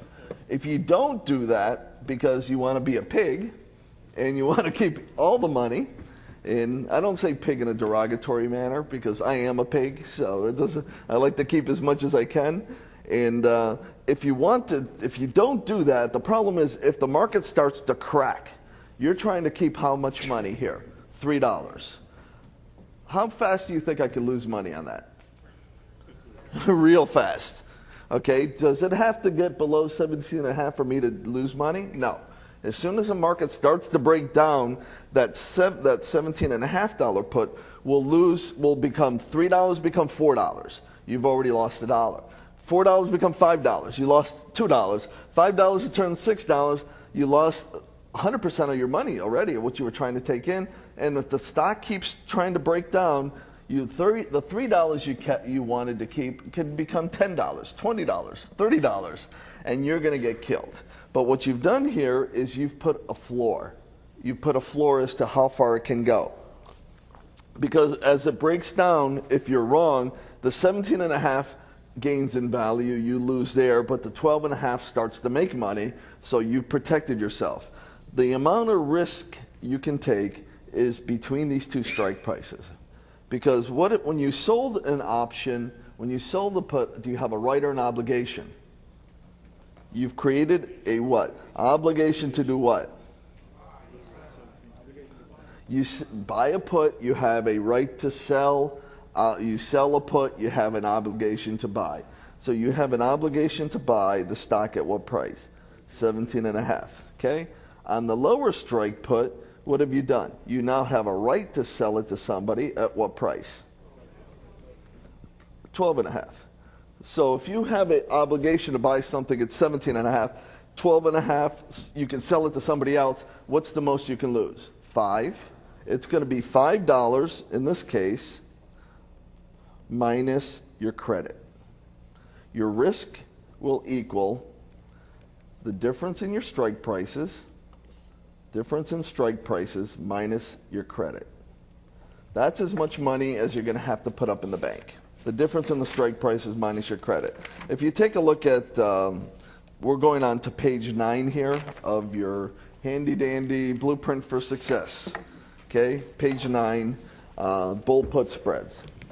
Sell a higher strike put, buy a lower strike put, result is a credit. Your maximum risk is the difference in your strike prices minus your credit. The maximum reward is if everything expires worthless, you get to keep the credit. If you look at our page 9 rules, you want the bullish market direction because you want it to go up. Obviously, you're going to place it as a credit because it's a credit spread. Now, what if a stock is like Sun Microsystems? Sun Microsystems trading roughly at what, $4 something? $4.42. How far can it go? Well, Sun Microsystem could go at 0. Is it likely to go to 0? I don't think so. Don't they have a building right here? Is that their main office? That's not their. Oh, they have a lot of campuses. Yeah. Well, their students are failing, if you call that a campus. They got to send them back to school. I was going to walk over there and look for them and say, "Raise your stock price, please. I want it to go up." All right. So if you're going to do a naked put, the only one you'd ever do if the stock's around $5, because it can only go to where? 0.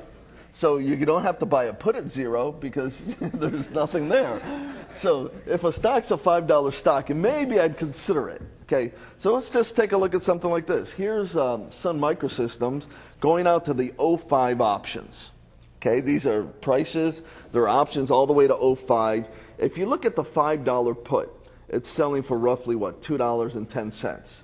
Worst case scenario. How much is the risk on that trade? You got the put. If you sold that put, a naked put, let me tell you guys, and let me put this on tape. No naked puts unless the stock's at 5. Okay? Because it can't go much more. What is the risk? The risk is the strike price minus your credit. Right? So how much would that be? $2.90. You guys get that? $5 is basically, you're going to have an obligation to buy Sun at $5. However, you've got a credit in of $2.20, let's say. So it'll be, let's say it's $2.15 right in the middle. So you got a $2.85 worth of risk if Sun goes to 0. How much is your potential reward? The $2 and the credit, whatever that credit is. So if you don't think Sun's going to go to 0, is this a bad trade or a good trade? What do you think? Okay, can Sun go to $2.90? Sure it could. Okay, yeah, it could. I mean, it obviously it could. Not that we want it to, but it could. Could it go to $2? It could. Could it go to $1? Are they going to file bankruptcy? I have some people saying, yeah. I don't know. But the risk to reward is roughly a 1-to-1. Okay? If you think sun's going to bounce at any point, this is not a bad way to play the bounce, because if the sun goes now from, which it could bounce tomorrow, depending on what the market does, but 450 to 6, are you going to make money? Yes. Okay? If it goes to 7, you're going to make money. All right? So it's not a bad trade to trade if you're going to do a bullish strategy as a credit spread. Remember, this is just because it's a credit spread. I'm trying to find you a Sun Microsystem credit spread that may make some sense. If the stock starts to break down, are you going to lose a lot of money? No. Okay?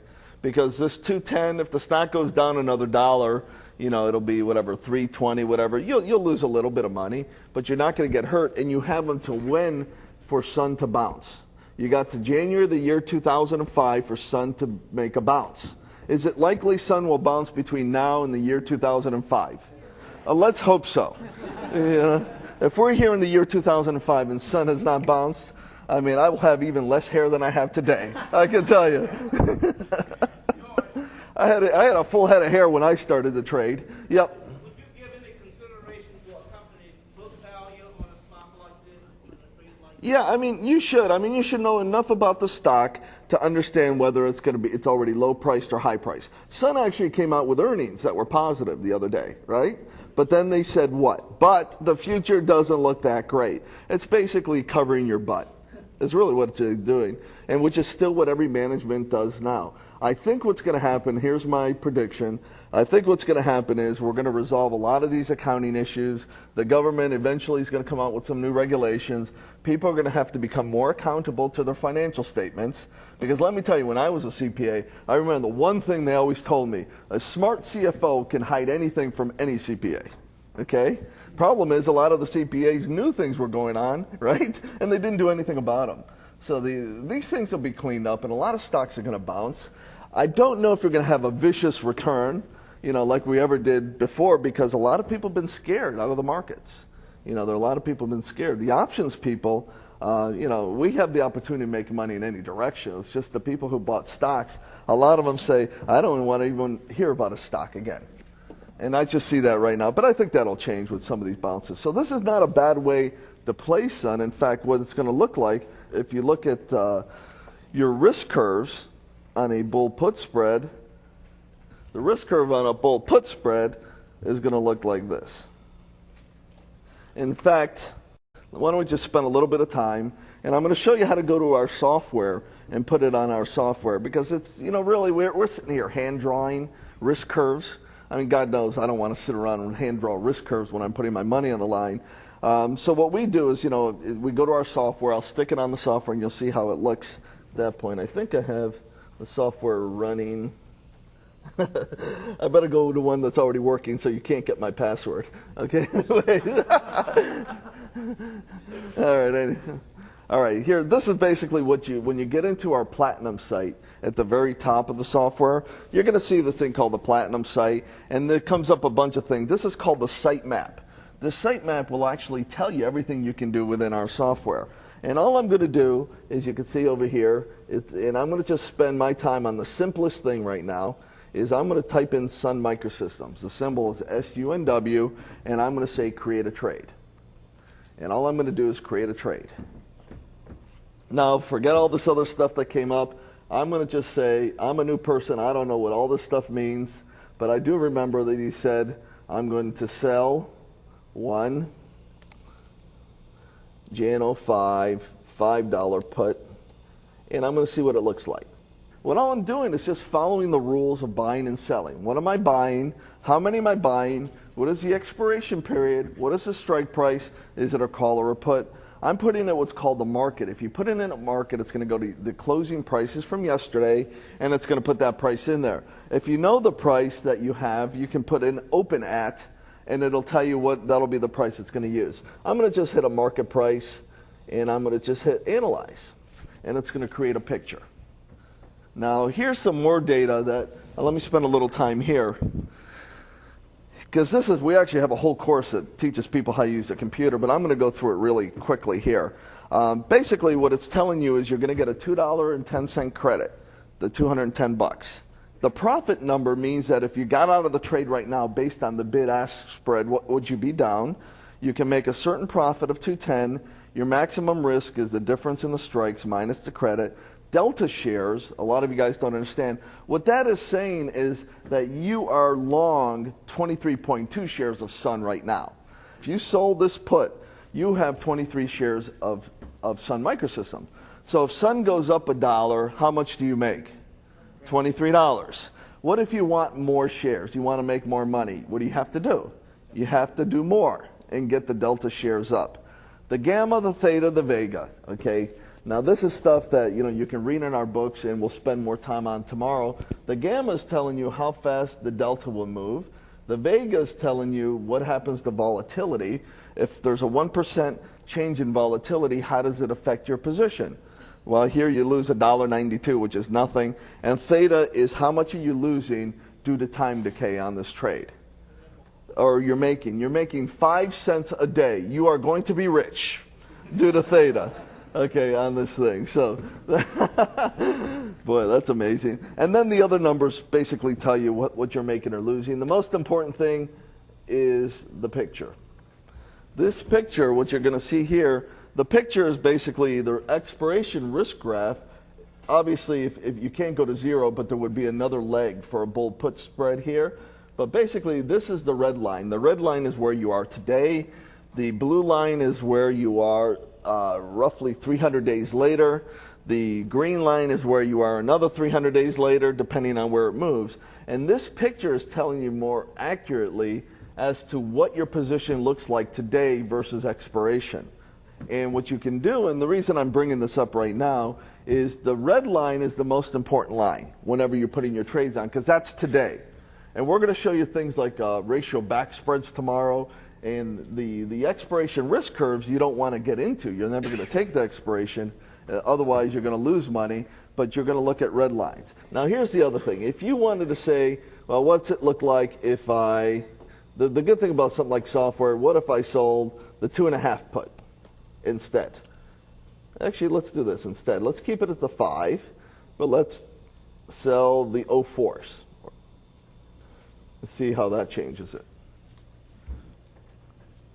So what it does now, it goes back, it looks at different prices, and it creates a new risk graph. And what I'm trying to get at here is just the risk graph's going to change for those. Mostly the red line is what you want to do, and you have to decide which risk graph is good or not, okay, for you on this trade. And this one here is just, a bullish trade on Sun Microsystems. You got to decide if it's a good trade for you. Where on another trade for a bullish trade is you can buy calls, like we said, or you can do a bull call spread. And let me go quickly into a bull call spread, and let's see there. This is a bull put spread. Let's compare it to just buying calls at first.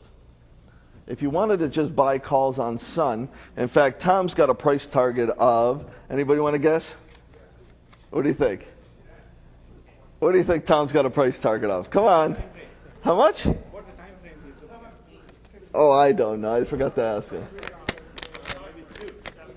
I haven't heard it yet. $10. Sun Microsystems going to $10. Well, you'll ask Tom later on. So let's assume it'll probably go, probably within the next year, it'll be at $10. How many people think that's right? Probably. It could probably go to $10 within next year. So here are your prices. What would you do if you wanted to buy a call option only in the next year? You think it's going to go to 10, what would you do? You pick what month would you do? Would you go to the 05 options or 03s? Okay, here are the 03 options. Which ones would you do? I'm trying to make you think how you plan this out yourself. You think a stock's going to go to up or down or whatever, you got to pick what strategy you're going to use. If you were to buy a call, just buy a call, as the simplest strategy you can do as an options player, how many people would buy the $2.50 call? These are the calls on this side. The $2.50 call, okay, for $2. You can buy for $2. Okay, how many people would buy the $5 one for 85 cents? Okay, how many people buy the $7.50 call for 30 cents? Anybody buy the $10 one for 15 cents? Well, you know what? How do you determine which one's going to move faster? Which one are you going to make the most money on? Is it that what you're trying to do? Which one would probably give you the highest return for the lowest amount of risk, you think? Okay, let's see. Well, I have no clue, so let's just go look. All right, so instead of doing that put, let's buy one Jan 03 $5 call. And I'm going to hit analyze. Okay, and we're going to look at a picture. This is telling me I'm long 51 shares of Sun Microsystems. This is what a call option looks like. The red line is where you are today. If it breaks down, you're going to start losing money. This crosshairs is where the stock is, what would happen today or tomorrow. So that doesn't look too bad. I mean, that's with the stock moving from up to $9, roughly to $10. Okay? If I wanted, so what you want to do, if you want to see how fast you're going to make your money, you can look at the number of shares that you have. In this case, it's 51 shares of Sun. So if it moves up $1, you're going to make roughly $51 on this trade. And how much did we pay for it? 85 cents. You paid 85 cents. Is that a good return on your money? Yeah, it's a very good return on your money. If you can make $50 on an $85 investment, that's a good return on your money. Okay, well, you know what? I didn't really know if that one was good, so let's go ahead. Let's do the 7.5 call. And I'm just going to compare every single one. Here you're going to have fewer shares. But here now what you're going to have is a debit of $35 and you make $26 if it goes $1. Which one's got a higher percent return? The out of the monies. The further you go out of the money, you're going to get a higher percent return. Let's take a look at the 10s. I'm just showing you how to use it using the software. Let's go to the 10s and see what it would do then. Okay, here you would make roughly 100%. You see where it says $15 debit? And this is what the picture looks like. Okay, can you see that picture there? The way you read that picture is the red line. The red line is the important line. The zero line is the important line. How many people like this picture right here? Because you can only lose 15 bucks, right? You can lose the cost of the hamburger at this hotel for lunch. I'm not supposed to say those things. But anyways, this is not a bad one. This is buying the out of the money call option. If you think it's going to 10, what's going to happen is you're going to buy an option that basically, for only $15, that can turn into a very good return on your money. Very good. Obviously, it has unlimited potential upside, and you can only lose a small amount of money. So sometimes out of the money options, if you're going to be bullish for relatively, for the next year or so, is not a bad thing to do. Now, the bull call spread you can do also, which is buy one call, sell another call. All I'm trying to get at is you need to go through the process of finding the best trade for the amount of money you want to put up. Let me tell you my rules. Typically, my trades do not cost more than $2 a piece, which means $200. That's my rule for me personally, $200. So typically, if I'm putting a debit trade on or a credit spread on, I'm trying to at most put up $200 to do the trade. Okay, so 200 bucks is the most I want to do. The lowest amount is typically, if I can find trades for $25, I'll do those too. And I'm going to show you some of those tomorrow and some examples of where we bought things for $25. You sell them for $425 just a week later or something. So there are a lot of trades that'll do that. A lot of the 5-minute success formula is notorious for finding those types of trades where you just buy something really cheap, let it ride, and it turns into a lot of money. And it makes you very, very happy. It makes you a happy camper. So something like a Sun, if you're going to be bullish, you can do the bull put spread, or you could have done what we just sold, is sold a $5 put. Okay? And the reason I didn't put a bull put spread in, which I can at this point, I'll show you now, is because I didn't have to buy the one at 0, obviously. What if you wanted to do a bull put spread using 04 options, and you wanted to do sell the 10s and buy the 5s? Because you think the stock's going to go above 10. Sell the 10s, buy the 5s. How much would be that credit? Roughly. Roughly, you know what? Once again, how did I tell you estimate the true value of the options? Just split the prices in the middle. So you would sell the 10s for roughly $620, right? So you got $620 as a credit in your pocket. You'd buy the 5s for what? $215. What's the difference there? 620 minus 215 is $395. $395 exactly. So you've got $395 credit. So that means your risk is how much? 105. So if you sold the $10 put on Sun here and you bought the $5 put, you would have a 390 credit. Your risk would 395 credit. Your risk would be $1.05. How much money would you have to put up with your broker? $105. Once again, let me just explain. That's actually not a bad trade for Sun. If I did the following trade, and this is how you enter a credit spread order for the bull put spread. Bull put. Remember, all you're doing is buying something, selling something, and telling them what price you want. That's all you're doing when you're creating a spread. You know, I know a lot of you, who in here has never placed an order yet? Never placed an order yet? Raise your hand high. Don't be afraid of your brokers. And in fact, I mean, we have the people here from Wall Street Access, which they're good brokers. They understand what we do. Don't be, because I know when I first put on my first trade, I was like nervous. I mean, I was really nervous. It was like when you're taking your driver's exam for the first time, right? I hope I don't kill that cone or hit somebody on a bike, you know. So I mean, but really, there's really nothing about it. You know what you want to do. You know your risk. You know your reward, and it's actually kind of exciting when you've finally done your first one. Now that I've done so many trades, that it's just unbelievable. You know, it's obviously second nature. I don't even think about it. And it's all the same thing. What am I buying? What am I selling? At what price? What am I buying? What am I selling? What price? Am I getting in? Am I getting out? Why do you put to close or to open on your orders? What do you think is the reason for that? If I did the following trade, which is exactly what the Sun trade is, it's a pretty good one actually. If you were to sell, let's say one Sun, make it two, because I like twos. Why do we like twos? Because we can sell half of our trades.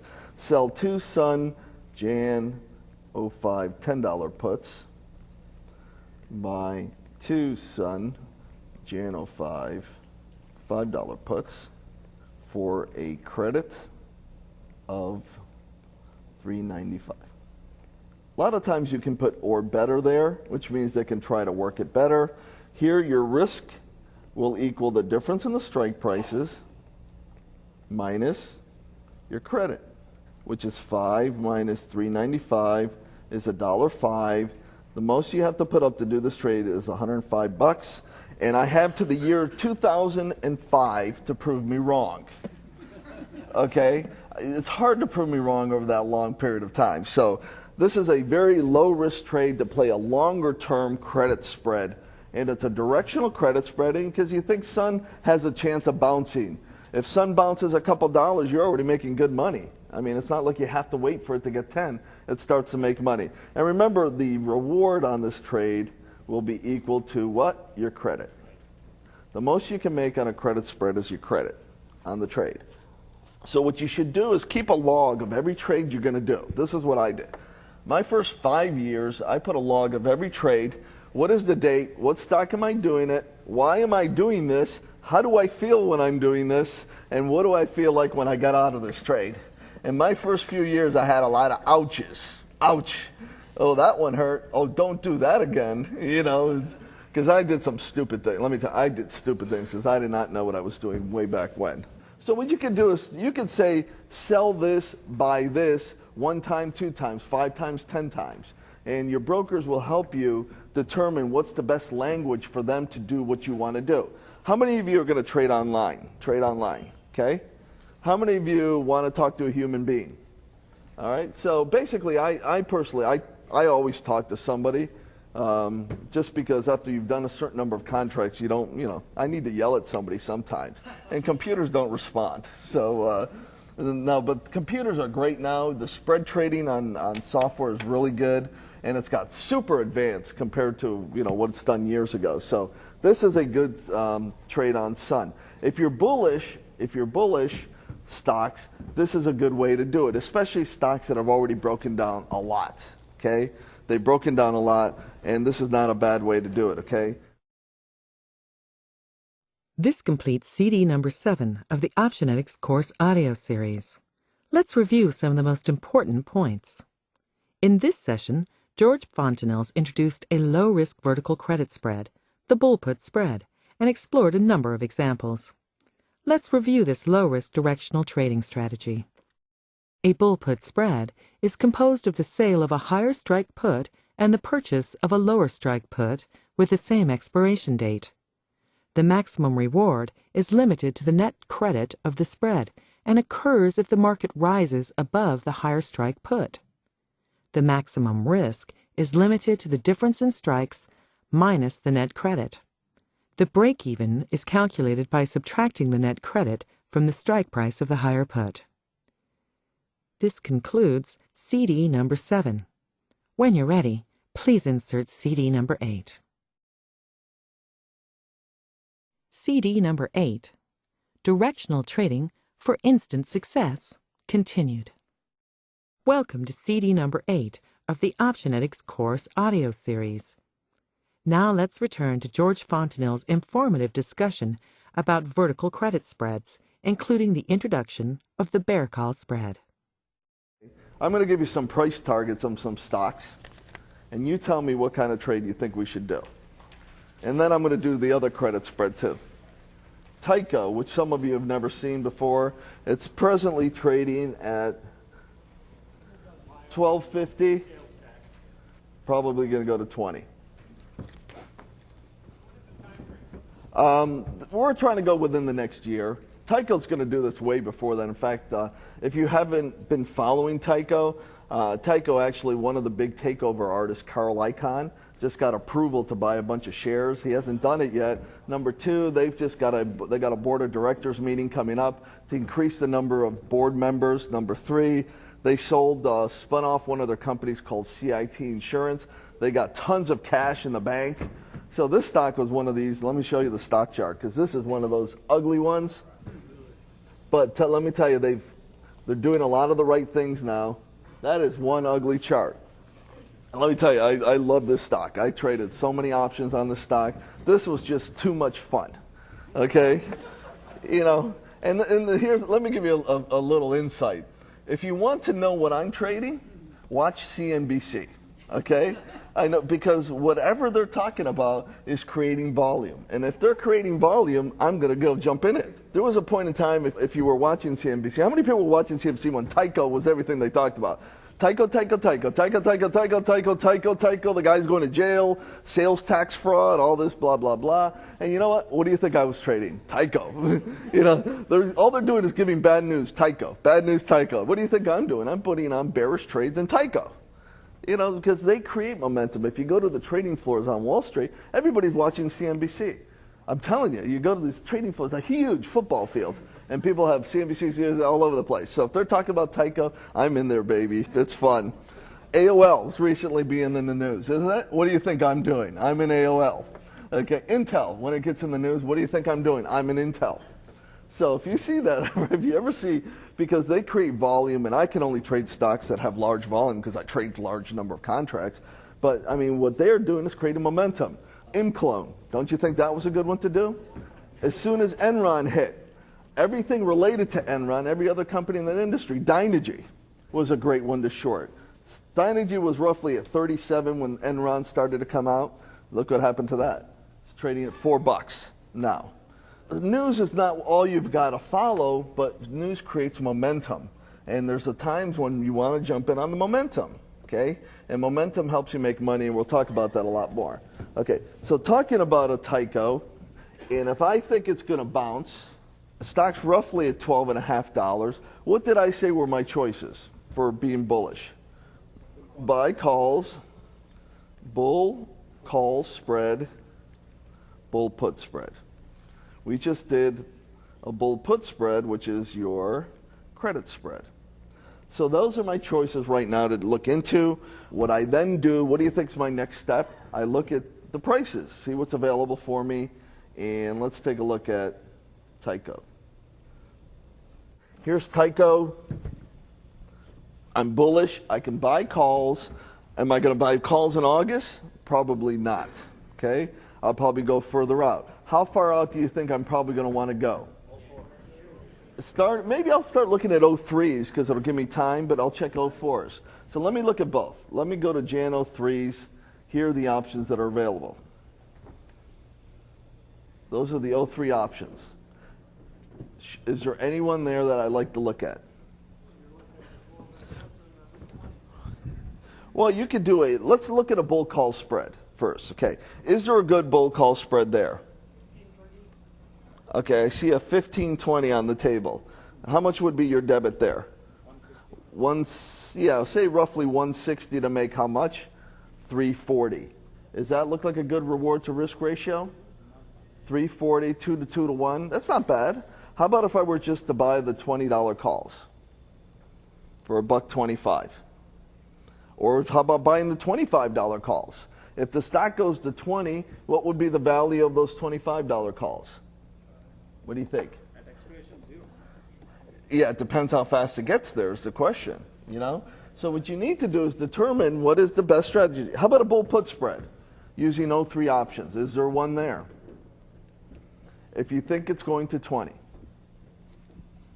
Stock's roughly at 12.5 right now. Is there one that anybody likes? Well, can you do like a 20-15, sell the 20s, buy the 15s? If you want to be more conservative, what would you do? You'd do a 15-10, a 12.5, 7.5, something like that. You'd put it below. So in essence, what you could do, where depending how bullish or bearish you are, let me kind of get into this here because this changes your risk profile. If you're doing a credit spread, okay, and a stock is here at 12.50, and you've got strike prices 15, 20, 25, 10, 5, obviously, where you place it will determine on how much risk and reward you're willing to accept.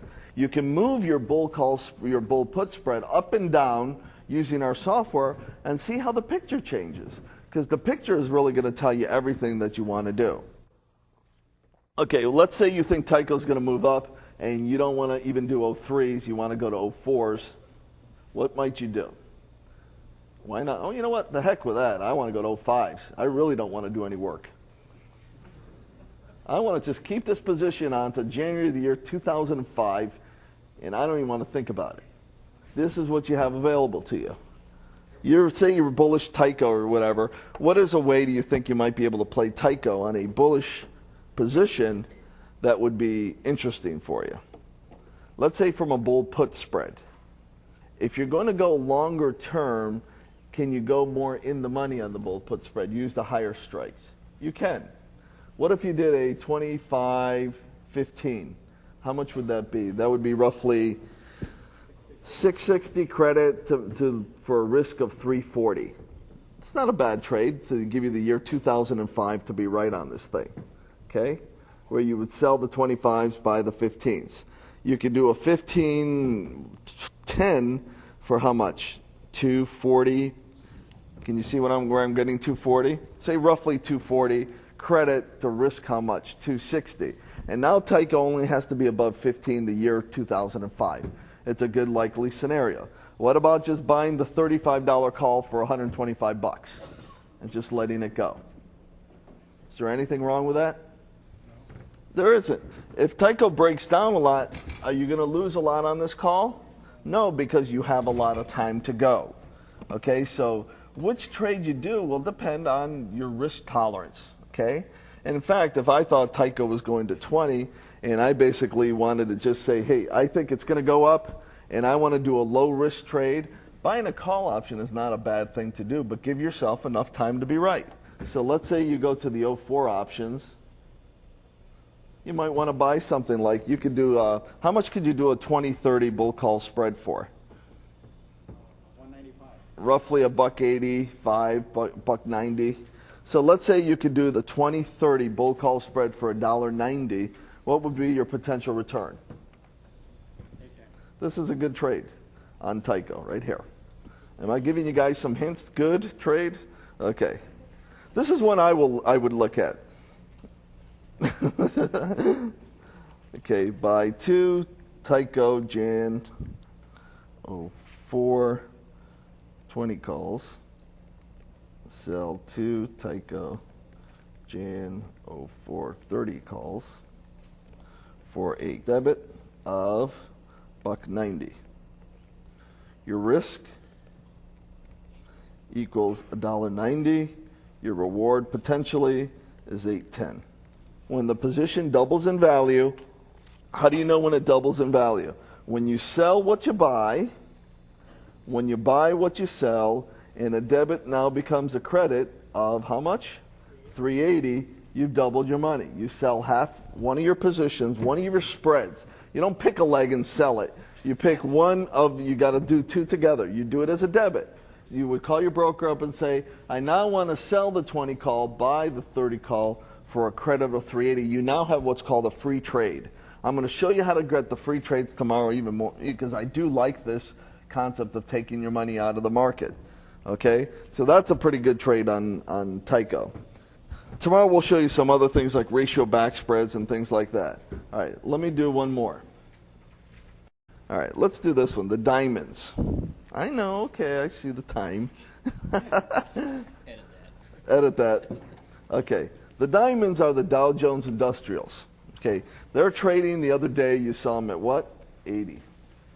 Because the Dow's roughly at 8,000. So a stock, a diamond replicates or trades along with the Dow Jones Industrials. Well, we have a target price. Well, Tom, I heard him later say 67.50.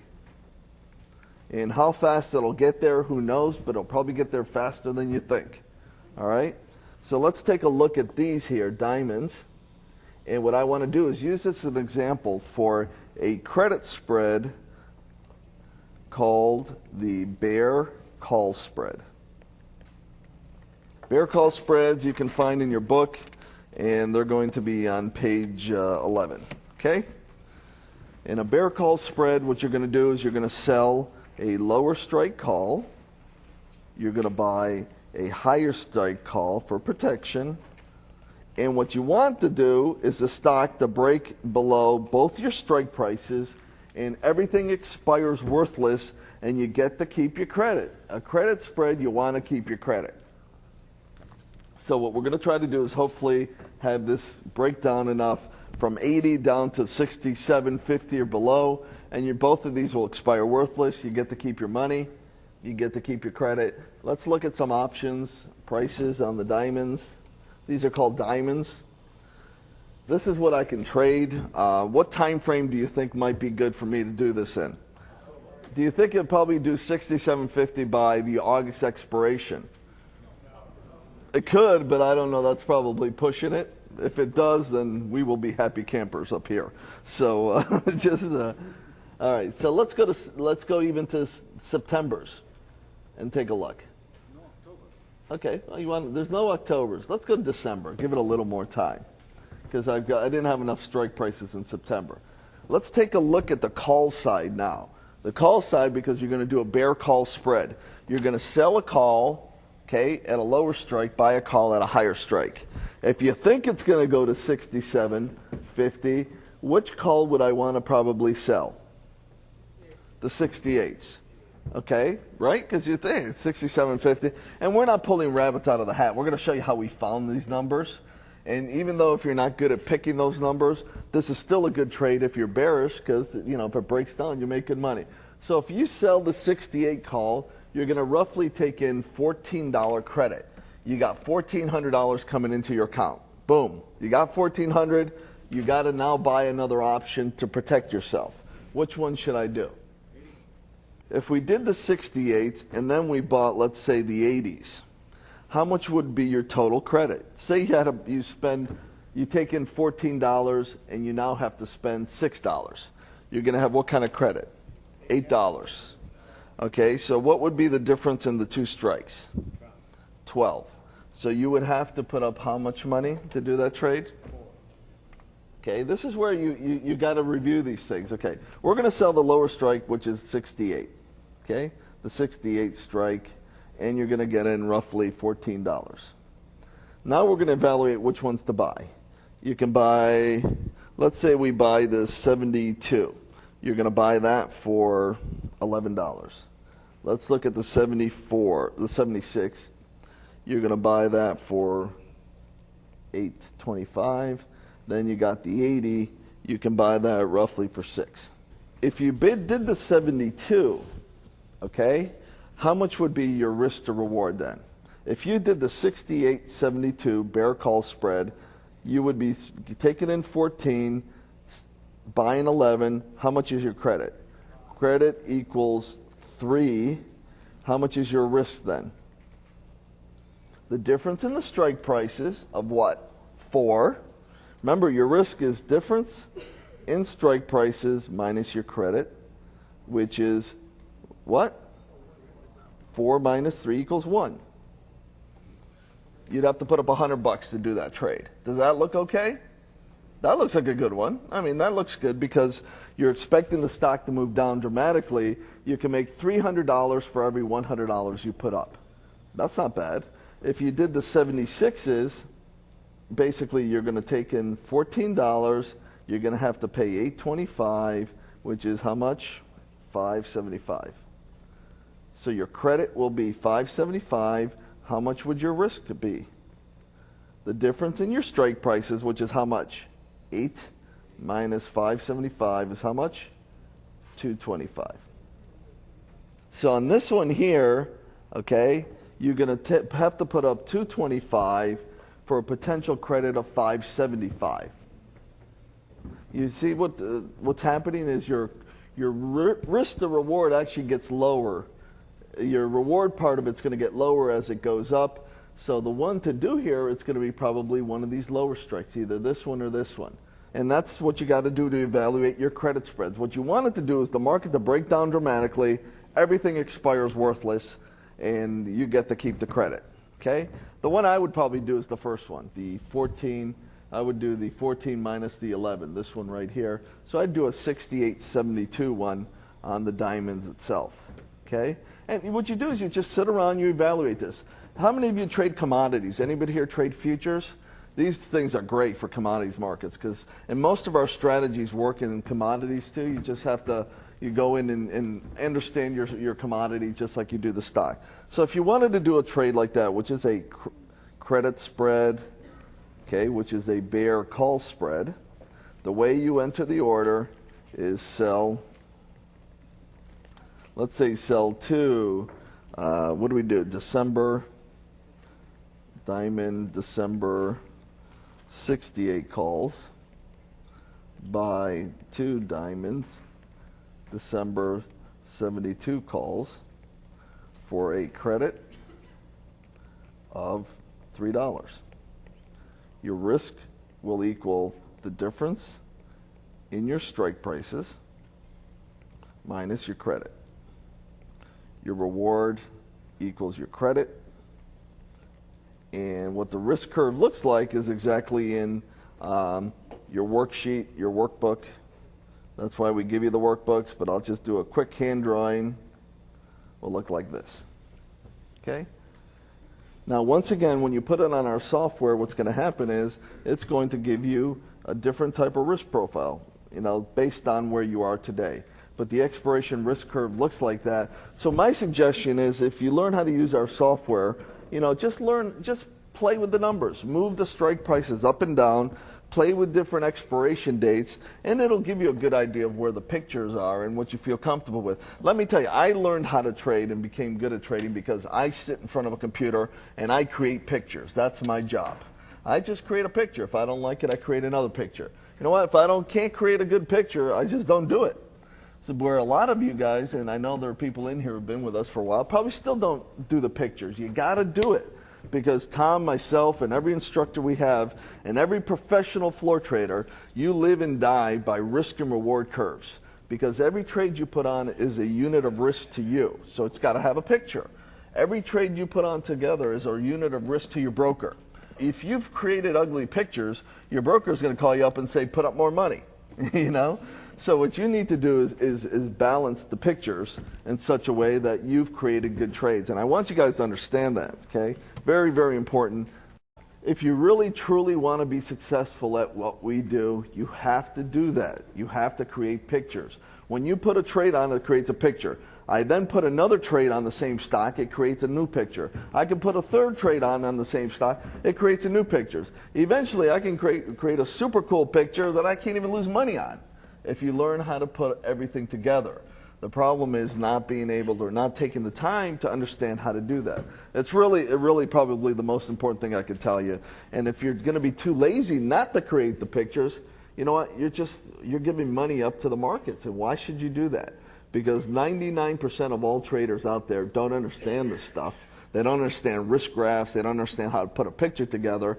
So you know what? That's why most people lose money. Where the professional traders, the floor traders, everyone who trades big numbers of contracts will never put a trade on until we understand exactly what we're getting ourselves into. Same analogy as, you know, buying a car and not even looking at it.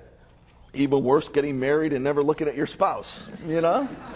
You know, you're probably taking as much risk with these trades as that. So I'm not supposed to say those things. Anyways, let me do a little summary here because this is important. And these are directional trades. So what's going to happen is, you know, if you pick a stock and you think it's going to go up, you have to decide which picture is going to be best for you. And you need to create that picture. Okay. So once again, just to kind of synthesize this, you had debits, you had credits, spreads. You had bull call spreads, bear put spreads. You have bull put spreads, you have bear call spreads. Okay? Debit spreads, your risk will equal your debit. Okay? And what is the reward?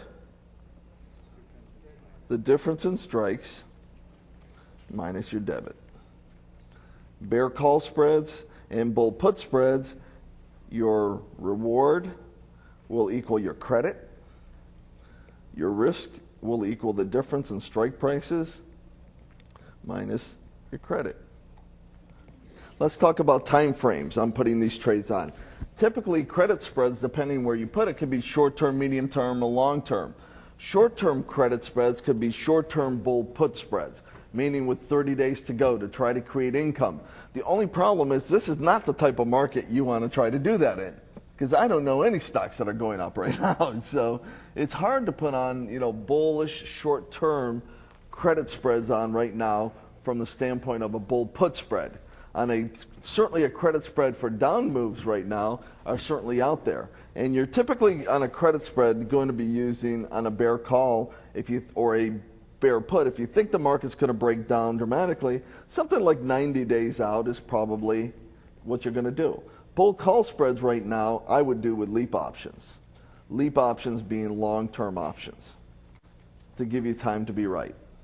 Bull put spreads, either I would do right now probably the longer term ones because of where the market is. At some point when the market starts to go up and creates a bullish pattern, then I would start doing shorter term ones to create income.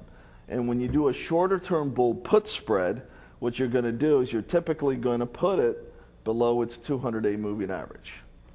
Meaning that if the stock's at 20, you're going to buy whatever, sell the 15 put, buy the 10 put, because you want the stock to stay above its 200-day moving average. Problem is a lot of stocks right now aren't going to do it. But when they start to go up in this bullish pattern, eventually that's going to be a good thing to do. So really what you've got is an arsenal of different things right now.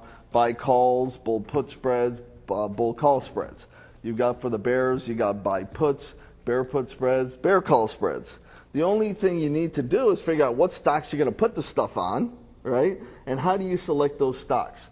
Like I said, I know a group of stocks really, really, really well. And so I have a good idea as to when to go bullish or when to go bearish. What is the clue I gave you? The 200-day and 50-day moving average. That'll give me a good idea of what everybody else is doing out there. Tomorrow what you're going to hear is something called the catalyst. How to find the stocks, read the news, figure out how long that stock is probably going to go up or down, and create a trade around that. You can kind of see that, you know, our track record has been pretty good compared to what everybody else is doing, because we're pretty good at determining which way the stock's going to go, and the time frames we're pretty good at it. But when we're wrong, we don't lose a lot of money, which is the most important thing. You're also going to see tomorrow straddles, which is a non-directional trade. You're going to see calendar spreads, which is for sideways markets. You're going to see ratio back spreads. You're going to see collars, which are very sophisticated. It's a sophisticated way to protect your stock so you can't lose money. I'm going to show you how to do collars with single stock futures, which are a new product coming out, which are going to be phenomenal for you guys. Maybe the only thing I ever do once these things finally come out. And they're going to come out at some point. It's just they were delayed because of all the events going on around the world.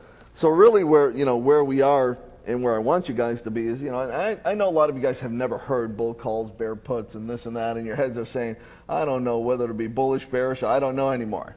But I can tell you, no matter what you do, it's always better than buying stock or selling stock. So what you need to do is you need to go out there and take a look at what you have. I know I've already been, and during breaks and stuff, I've already heard some horror stories of people who bought stocks just recently and they just got pummeled, right? And thinking that things are going to bounce. I mean, that's why I don't do stocks. What you need to do when you leave here, and we'll break this down tomorrow, is just find what you feel comfortable with and just get good at it and study it and come back and see us again, and until you get this thing right, because it's well worth the effort. I mean, there's no doubt about that. Some of the stocks that I'm looking at, to give you an idea, some of the stocks that I'm looking at, been trading myself, AOL, just because it's in the news a lot, Tyco, TYC, Sun Microsystems, Oracle, because I have a nice building down the street. No, I'm kidding. I'm kidding. But I do like, actually I like Oracle. I think a lot of people have bought into Oracle. It might break down a little more, but a lot of the institutions are starting to pick up Oracle stock. We have a price target right now of about $17.50 on the thing, and I think that's probably very realistic, maybe even 20. Lockheed Martin just recently started getting sold off, but the defense stocks have great catalysts in place because of what's going on in world events. I'm sorry? What's your handwriting say? LMT, Lockheed Martin. That looks like LMT to me. LMT is one that's probably good because all the defense stocks, the QQQs are the NASDAQ 100. I trade those a lot. The diamonds are basically the Dow Jones Industrials. I trade those a lot. Siebel. There's an ugly looking stock chart. We have a prediction of, is that 3 or -3, Tom? No, that's probably 3, okay? In fact, one of those that was on TV just a few weeks ago, Siebel, they started talking about, they already came out and said, you know what, we're going to miss earnings. As soon as that happened, you knew there's bad news and it's going to get worse. Okay, that was a good bearish play. I'm telling you, it's hard to say, but I mean, when the company comes out already and says, you know what, things don't look good, you know what's going to happen to that stock. People are going to pummel it in this kind of market. Isn't that true? Don't you think so? A good news is getting pummeled. What do you think bad news is going to do? It's going to get really killed, okay? Procter & Gamble, PG, Procter & Gamble. Okay, that stock probably is going to break down some more. 65 is our projection, trading right now roughly, 75-ish, I believe. I think it's probably 65 is about right on that one, Procter & Gamble. But let me just show you what a chart of Procter & Gamble looks like. This is a leader that got hammered. So basically, we're looking at a stock possibly at 65, and I think that's probably right, based on the software and what I think. So that's typically the leaders have been getting recently hammered. Let me tell you, we're in a market that they're just going to hammer anything. If they've been going up, they're going to hammer it. If it's been going down, they're going to hammer it. Okay, and they're going to hammer it even worse if it's been going down. People are now panicking. There's a washout going on in the market. Let me tell you, there's a washout going on. Everyone's going to give up at one point, and it could be tomorrow. I mean, tomorrow could be an exciting day here, actually. I mean, it could be. And, the market could just go through a washout, which means that it wasn't Friday. I can tell you it wasn't Friday. It's going to be a day where it's going to look so ugly, people are just going to be in shock. And then what's going to happen is the market is going to rebound really fast off that number, whatever it is, and then people are going to just be buying like the Dickens, so to speak. They're going to just buy. I tell you, that's the way I've seen every market turn around. There's really one ugly day. There'll be one really ugly day, and there'll be a very fast bounce off the bottom. You know that's the end. That happened on September 11th. Basically, the market's going to fall down so fast. It's been doing it, but it hasn't done it in one big washout. And what's going to happen is the market's going to close off its lows, and it's going to close strong off its lows. If you see the Dow down one of these days, let me predict. Well, it's down 400, down 800. Okay, can that happen? Oh, absolutely. Okay, if it closes down to -800, let me tell you, there'll be a lot of deers in the headlights saying, I don't know what to do. Okay, but if it does that and then you close down 200, this is a great sign of a reversal, which is what we're going to look for. So if it doesn't happen tomorrow and one day you're out there watching TV and you come home from work or CNN and you're watching and you're saying the Dow just got pummeled and then it closed strong off its lows, that's a good sign that the market's probably washed out, okay? And it'll be washed out for a while. And typically that's what institutions are going to look for. What you don't want to see is what's been happening. The market breaks down during the day, bounces a little, breaks down, closes at its lows. That is really ugly. And typically the real thing you're going to see is a market, maybe if the market ever breaks down dramatically, just give you different scenarios on the open, and then closes higher or closes positive, that's a really good sign. So the patterns are going to tell you what people are thinking. Institutions have a lot of money sitting around, and they want to buy these stocks, but let me tell you, because I can tell you at one point we're going to sit back, and I don't know what it's going to be, and we're going to look at Sun and say, we should have bought it at $4.50, you know? You're going to be amazed one day. I mean, I don't think you're going to see Sun at 130, in a long time, but I mean, it's going to happen, it'll happen. But you guys as options traders, you can make money, a lot more money than the stock guys, and you hopefully aren't, when you're wrong, aren't going to get pummeled like the guys out there who are just buying and selling stocks. Way in the back, a question, then I'm going to take a break. Yeah. Yeah, I'll give you some targets, okay. Or do you want to do that, Tom, when you do yours? Okay, let me give you target prices. AOL, $20. Tyco, $20. Sun Microsystems, $10. Oracle, $17.50. Lockheed Martin, $75. Today trading at, what's it trading today? In the 60s. Okay, let me make sure about that. I just want to give you where it's at. Lockheed Martin at 56.10, with the catalyst being defense and everything going on in the world. Let me tell you, defense stocks have got to work. And if you want to do stocks like restaurant stocks, those are usually pretty good, but they've been getting pummeled recently. But I mean, there's a lot of good stocks, and I'll talk about those in a second. The QQQs, we don't have a projection. I don't know why, but we'll get you one. I actually think the QQQs are going to hit 20. That's my thought. When the Dow breaks down, the QQQs are probably going to hit 20. That's my shot. 6750 on the Dow Jones or the diamonds. So that means the Dow at 6,750. Home Depot, 25. Siebel, 3. Procter & Gamble, 65. Where's Siebel today? Roughly, what, $9, I think? Is it breaking down even more than that? SEBL. 930 on Siebel. Okay, let me give you some other stocks that I like a lot that have been getting hit recently, but keep an eye on them. PFCB, PF Chang's. Do you have those restaurants out here? Yes. Good food, huh? That's a good place. Wendy's. Yum. Tricon, okay? Darden Foods, what are they? DRI, I believe? Darden Restaurant Group. Those are restaurant companies that have done well. And the best thing about the restaurants, if the stock starts to go down, you can eat there more and raise their earnings, That's what happened to Boston Chicken. I stopped eating there, and they went bankrupt, So now what I do is I say, everyone go to PF Chang's. Well, that's the only place we eat when we go to like Las Vegas or whatever. But I mean, these are good companies. Procter & Gamble's probably going to bounce again. The restaurant group's probably going to bounce again.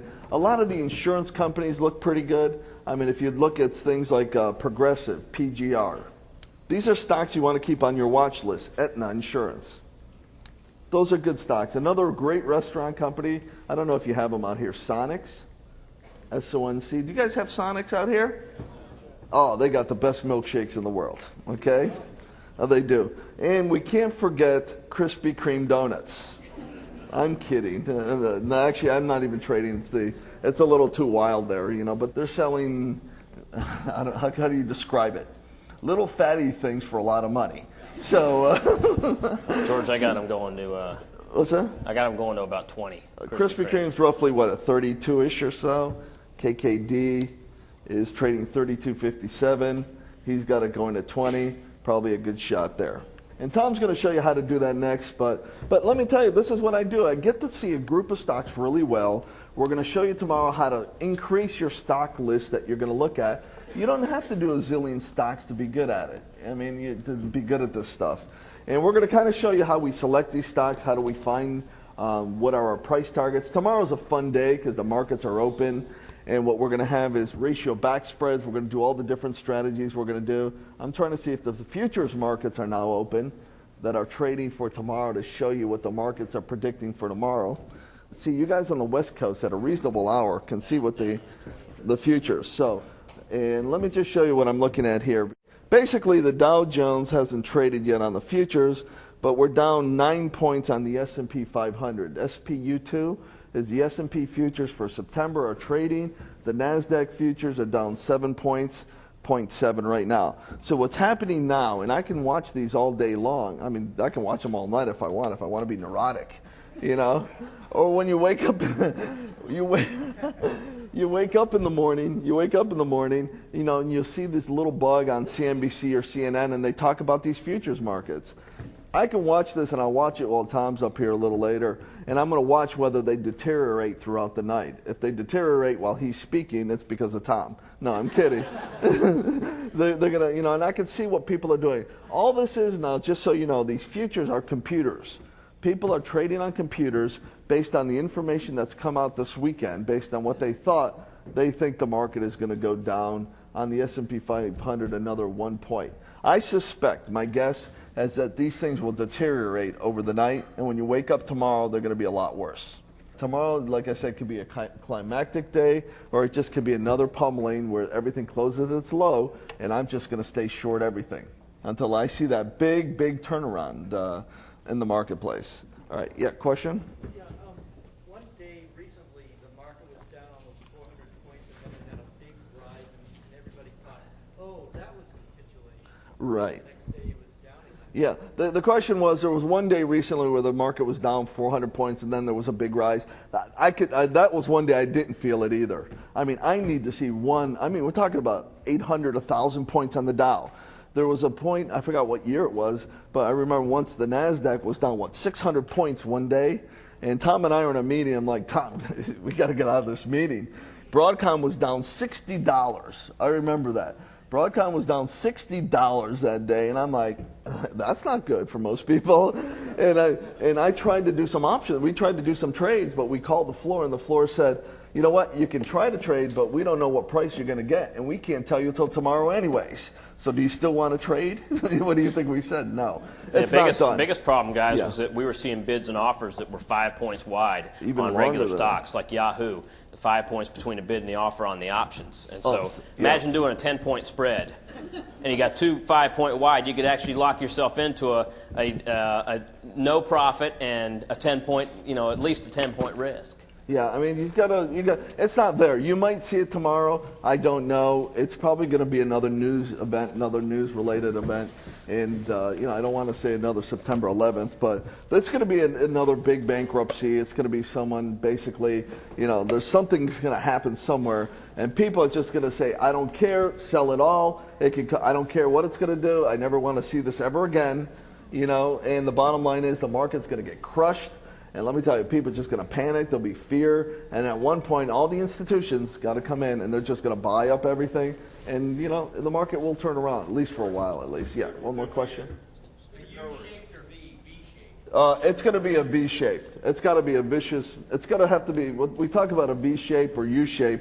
A U-shape typically means it's a slower situation, a slower recovery. I want something like this, okay?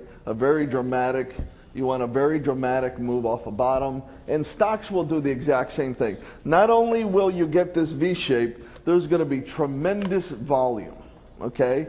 And so the two things you're going to say is the shape of the move, and the volume is just going to have something vicious, okay? And that's when you're going to know it. And you're going to hear it. You'll hear it on CNBC and stuff, and that's what happens typically. And let me just show you very quickly what I mean by that on the volume part of it.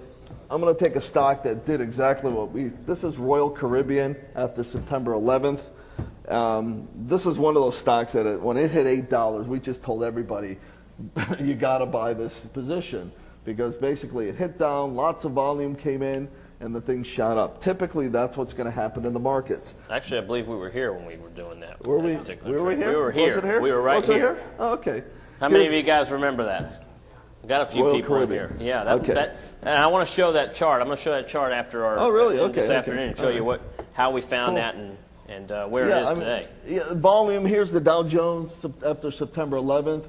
These are volume spikes. Whenever you see the volume spike dramatically over there, that means that's a washout. A lot of people have buying. Remember, for every buyer there's a seller. For every seller there's a buyer. So when a lot of volume comes in, boom, boom, boom, people have washed out. Basically what's happened is the people who've given up are out. The people who want it are now in. And now you have a whole different perspective on the market, which is what volume will show you. So it's going to be a horrible move, and it's going to be lots of increased volume. On these moves down, have you seen a volume spike yet? No, there's no volume spike over there. If you take a look at the volume, there is no spike over above anything normal. You're going to see a huge volume spike, probably double the normal volume, and that would probably be the end of the move. That's what I predict. This completes CD number 8 of the Optionetics course audio series. Let's review some of the most important points. In this session, George Fontenelle's introduced the bear call spread. A bear call spread is composed of the sale of a lower strike call and the purchase of a higher strike call with the same expiration date. The maximum reward is limited to the net credit of the spread and occurs if the market falls below the lower strike call. The maximum risk is limited to the difference in strikes minus the net credit. The break-even is calculated by adding the strike price of the lower call to the net credit. Make sure you enter either the bull-put spread or bear call spread as a limit order. And remember, credit spreads are best placed in high volatility markets to increase the credit received. Remember, the most you can make on a credit spread is the initial net credit received on the trade, so make sure the risk is worth the reward. George also explained how to create risk graphs using the Optionetics Platinum site. Simply key in the stock symbol in the left-hand box and hit Create a Trade. Then enter the specific options you are considering to view the risk graph. From there, changing the trade to see how other options look is easy. The software just looks at the different prices and creates new risk graphs. Looking for the right market? Listen, look, and learn. Check out what's in the news. What are the talking heads on CNBC talking about? Then look at a price chart of a promising stock that also shows the 50 and the 200-day moving averages. Look for crossovers. If the 50-day moves above the 200-day, that's a bullish sign. If the 50-day moves below the 200-day, this is a bearish sign. Now let's recap the strategies that have been covered so far one more time. Bullish plays include buying stock, buying calls, bull call debit spreads, and bull put credit spreads. Bearish plays include selling stock, buying puts, bear put debit spreads, and bear call credit spreads. This concludes CD number 8 of the Optionetics course audio series. When you're ready, please insert CD number 9. CD number 9, Starting the Trading Day and Ratio Back Spreads. Welcome to CD number 9 of the Optionetics course audio series.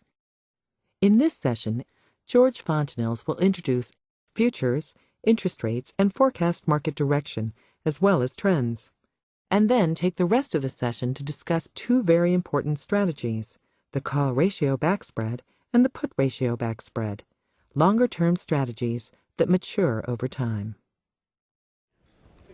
All right, just so you know what happened this morning, how many people were watching the futures markets this morning? The futures markets, let me explain a little bit what the difference is between a futures market and an equity market. Futures, the difference between a futures market and options market is that the futures are at some point in time, someone's going to take delivery of something. For example, if you own gold futures, someone's going to take delivery of gold at the expiration period. It's not basically a right or an obligation. It's someone will take delivery of some physical asset.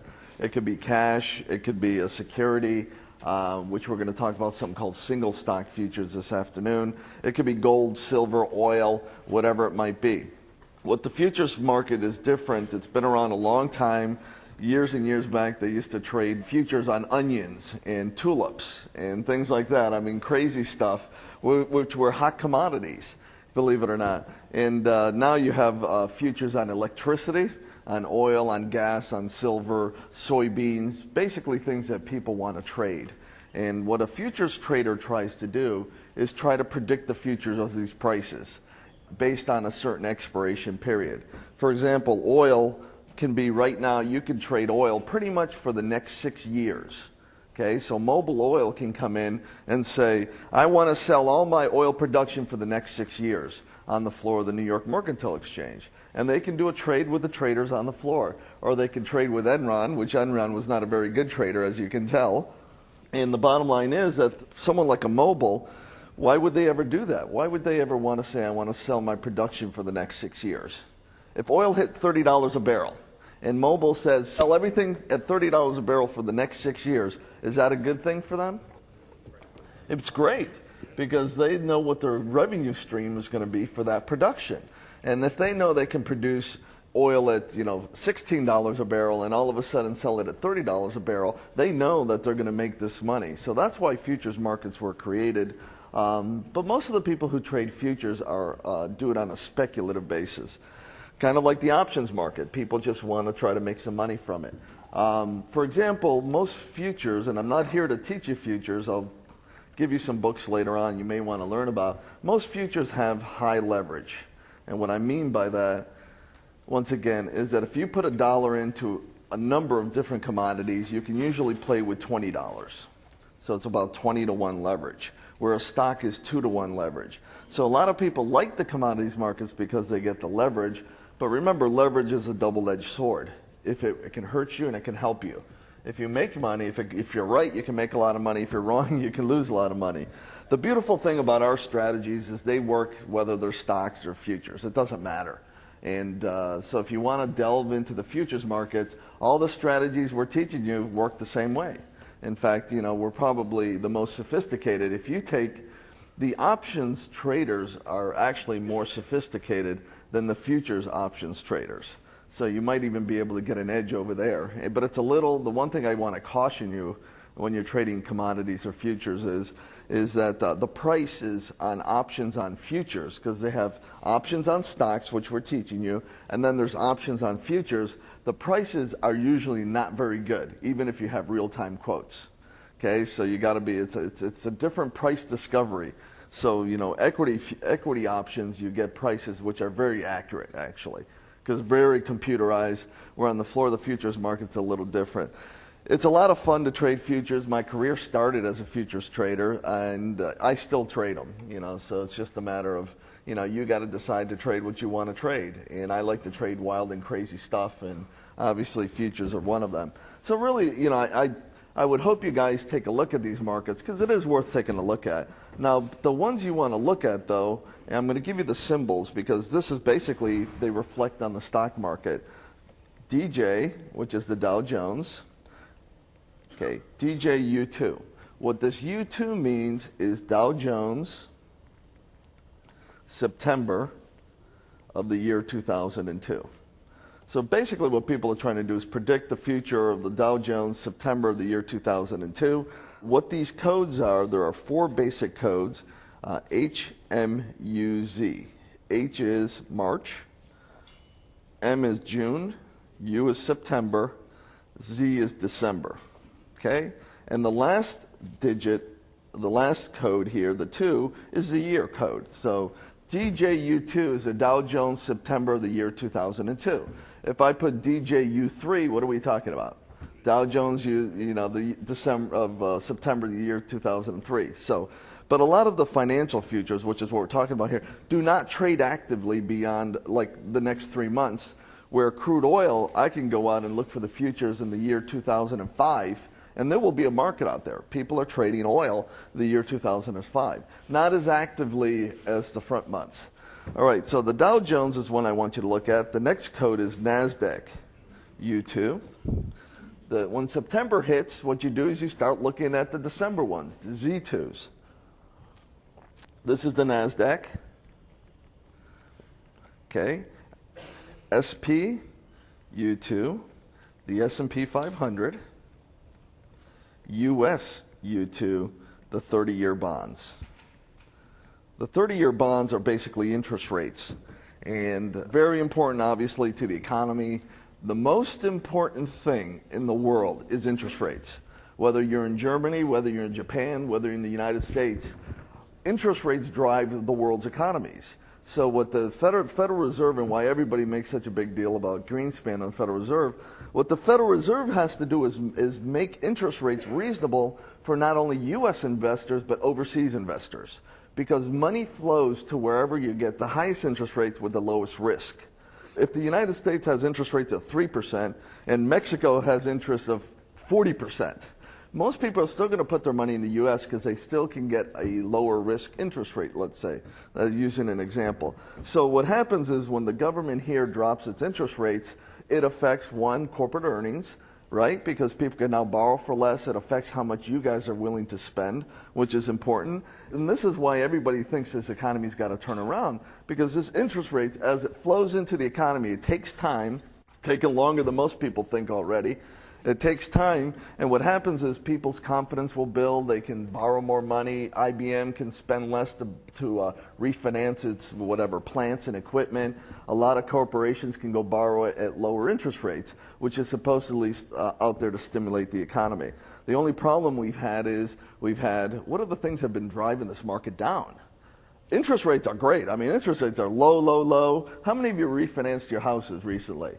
Okay, I mean, let me tell you, it's not going to get much lower than this. I mean, if you got a chance to buy a house or borrow at these rates, buy a car at 0% interest, hey, I'll borrow money all day long at 0%, The bottom line is, when interest rates keep dropping, eventually this will go into the economy and the markets will rebound. But we've had corporate problems. We've had accounting irregularities. We've had big scams going on. We had accounting issues. We have, obviously, world threats, terrorist threats. You have a lot of things. Basically, the way to look at it is you got a lot of things pushing down while the interest rates can only do so much. Therefore, this market can't move up because we got too many things right now pushing down. If they figure out a way to resolve the corporate issues, if we stop getting people filing bankruptcy like WorldCom did yesterday, remember? Some people asked me if I knew this was coming. You know what, you can predict it, honestly. And when a company is in such bad shape, the only way, just so you know, the only way they can protect themselves and to continue as a business is to file Chapter 11, which gives them breathing room. It's kind of like there's pressure, Chapter 11, nobody can call them and harass them anymore. Now it gives you a chance to basically start breathing again. So you knew that was coming. What I want you to understand is that once all these pressures come along, and let's say all the corporate governance issues, the accounting issues are done, what do we still have overhanging us? Geopolitical issues, obviously the threats of terrorism and all that stuff. So, I mean, there's always going to be something overhanging this market. So we got to be really cautious. And I'm not going to be that bullish over the next, believe it or not. I mean, just because those things have occurred, it's hard to be really bullish over the next few years. Okay, now the only other issue, though, is I know I can make a lot of money trading this market because there's going to be tons of volatility.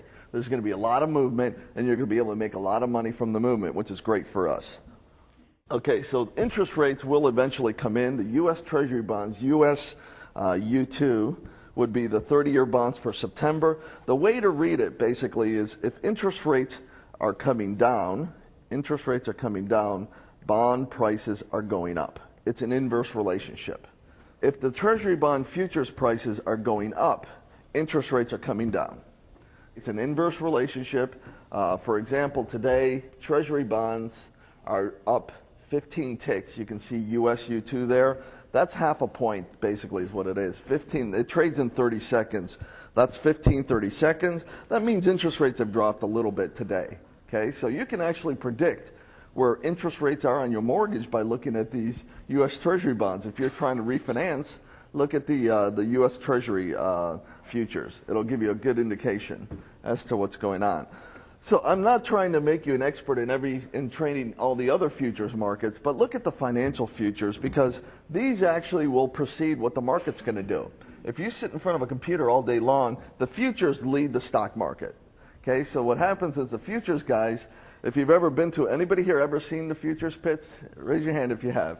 These were fun, and I'm sorry, I just heard recently, and I was in Chicago doing a seminar, that a lot of the viewing galleries from the futures pits, they've closed due to security reasons.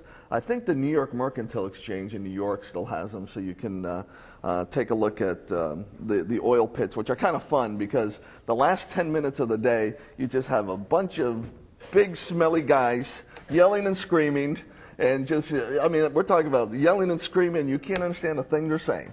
All it is hand signals and visual, visualizations, badge numbers, and when you're selling, your hands are out. When you're buying, your hands are in, and then there's codes. This is like 25, this is 20s, 25s, and then where you put your hands, you go like this. It's got certain codes, and you have people yelling and screaming for 10 minutes, and then they stop. Everyone's like, wow.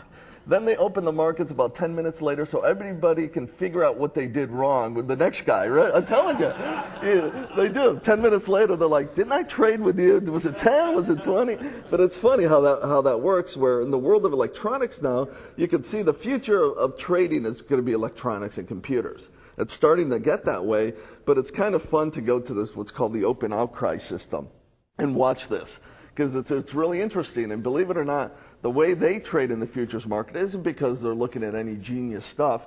They go based on momentum and based on people's voices, believe it or not. It's unbelievable. Yeah, all of a sudden, you hear one guy sell. You hear another person say sell, sell, sell, sell, sell, sell, sell. There's a roar, rah, sell, sell, sell, and it pauses. All right, I'm telling you. And then you hear buy, buy, buy, buy, buy, buy, buy, buy, buy, buy. It starts to roar up to the upside. It pauses. I'm telling you. And if you ever see this stuff, all your misconceptions that anybody knows anything would go away. Okay? I'm telling you. So I'm telling you, go to the exchanges. It's fun to watch this. It really is fun. And the difference is, the guys who are on the floor of the stock exchanges, the difference is that they put up very little money to take huge positions. They got lots of leverage. So what happens is they have to hedge their risk, if in most cases, especially the equity guys. The equity options traders are more theoretically based, numbers based. They got computer models now. But actually 92, 93, 94, when I was on the floor of the stock exchange, very few companies had computers, believe it or not, doing this stuff. They were coming in with a sheet of paper saying, well, if the price hits this, this is what an option should be. And, we were one of the first to actually have a computer system. In fact, in 92, 93, we invented, our company invented the first wireless handheld trading device ever. Because, we were on the floor of the American Stock Exchange, and it was like 20 degrees outside, and I'm like, I think I'd rather be at Miami Beach. Is there a way to, we could trade there? And these little handheld computers basically is what we had in our trading pits. And then we invented the first one ever. It was in the Wall Street Journal, that you could trade stocks, commodities, and everything while you're walking down the street, which is kind of cool. Then we sold it to another company, and they blew it. So that was the worst business deal I ever did. So we're always, that's just to give you that, because we're always on the cutting edge of what the future looks like, because we're lazy traders in some cases, and we want to make our life as easy as possible. When you guys are out there doing this stuff, watch the commodities, the futures. These are the most important. You can watch crude oil, for example. I'll tell you where crude oil is trading today. The code is, each futures has a code. In fact, I'll just put it here, CL. Let's see where the September crude is trading. $27 a barrel. For 27.32, let's say I want to say for crude oil for the year, December the year 2005, trading at $22 a barrel. So what do people think is going to happen to crude oil prices?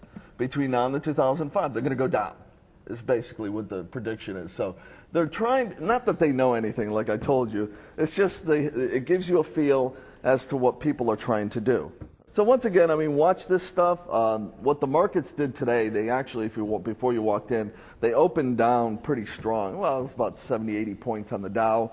They bounced up pretty nicely, and now they're selling off again. This market has no legs, which is the problem here. Let's see if I can show you. This is a chart of the Dow with a moving average on it. This is a tick chart of the Dow, so the kind of just that one line's a moving average, so it kind of shows you what it's doing relative to a moving average. To show you a stock, like here's what Intel's done today. Intel actually traded up to 1920, traded down to 1855, and so now based on the information you just heard, we are going to predict the market. How many of you think the market will close up today? Okay. How many think we're going to close down? Okay, how many think we're going to close down big today? Real big. 200 to 300 points. Okay? Who knows? That's what makes a market. I would say we're going to be down. This market, there's no reason for it to go up right now. There's no reason. I mean, honestly. So, those buying puts is a good thing to do these days because, even when the market popped up, I mean, when I saw it up 20, 30 points, my first thought was buy puts because this thing's going down again.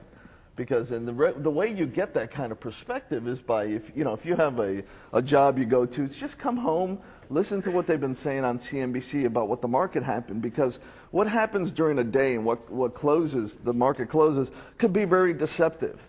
You can come, I remember when we were teaching a class, I think it was in Las Vegas or one of these other 2 days, and if you had walked in from the end of the day and saw the market down $4, 4 points, right? But during the day, it was down 300, up 200, right, and stuff like that. There's a lot of movement intraday, so get a piece of software. You can do it, like on our website or whatever, and you can see what happens during the day. Because intraday means within a day, it'll give you an idea of where support and resistance lines are and things like that. Other things like, the software you saw last night, the advanced Get product, I mean, I was probably one of the last people to believe in it. Because I don't do anything unless it makes me money, and I'll never ever talk about it. But that's kind of funny how we've been so close to predicting markets that it's almost sick sometimes. I remember crude oil was at $30 a barrel. I told everybody it's going to $17.15. No, I said $17.11 in a barrel. They're like, crude oil is not going down $13. This is after September 11th, by the way. And I said it's going to $17.11.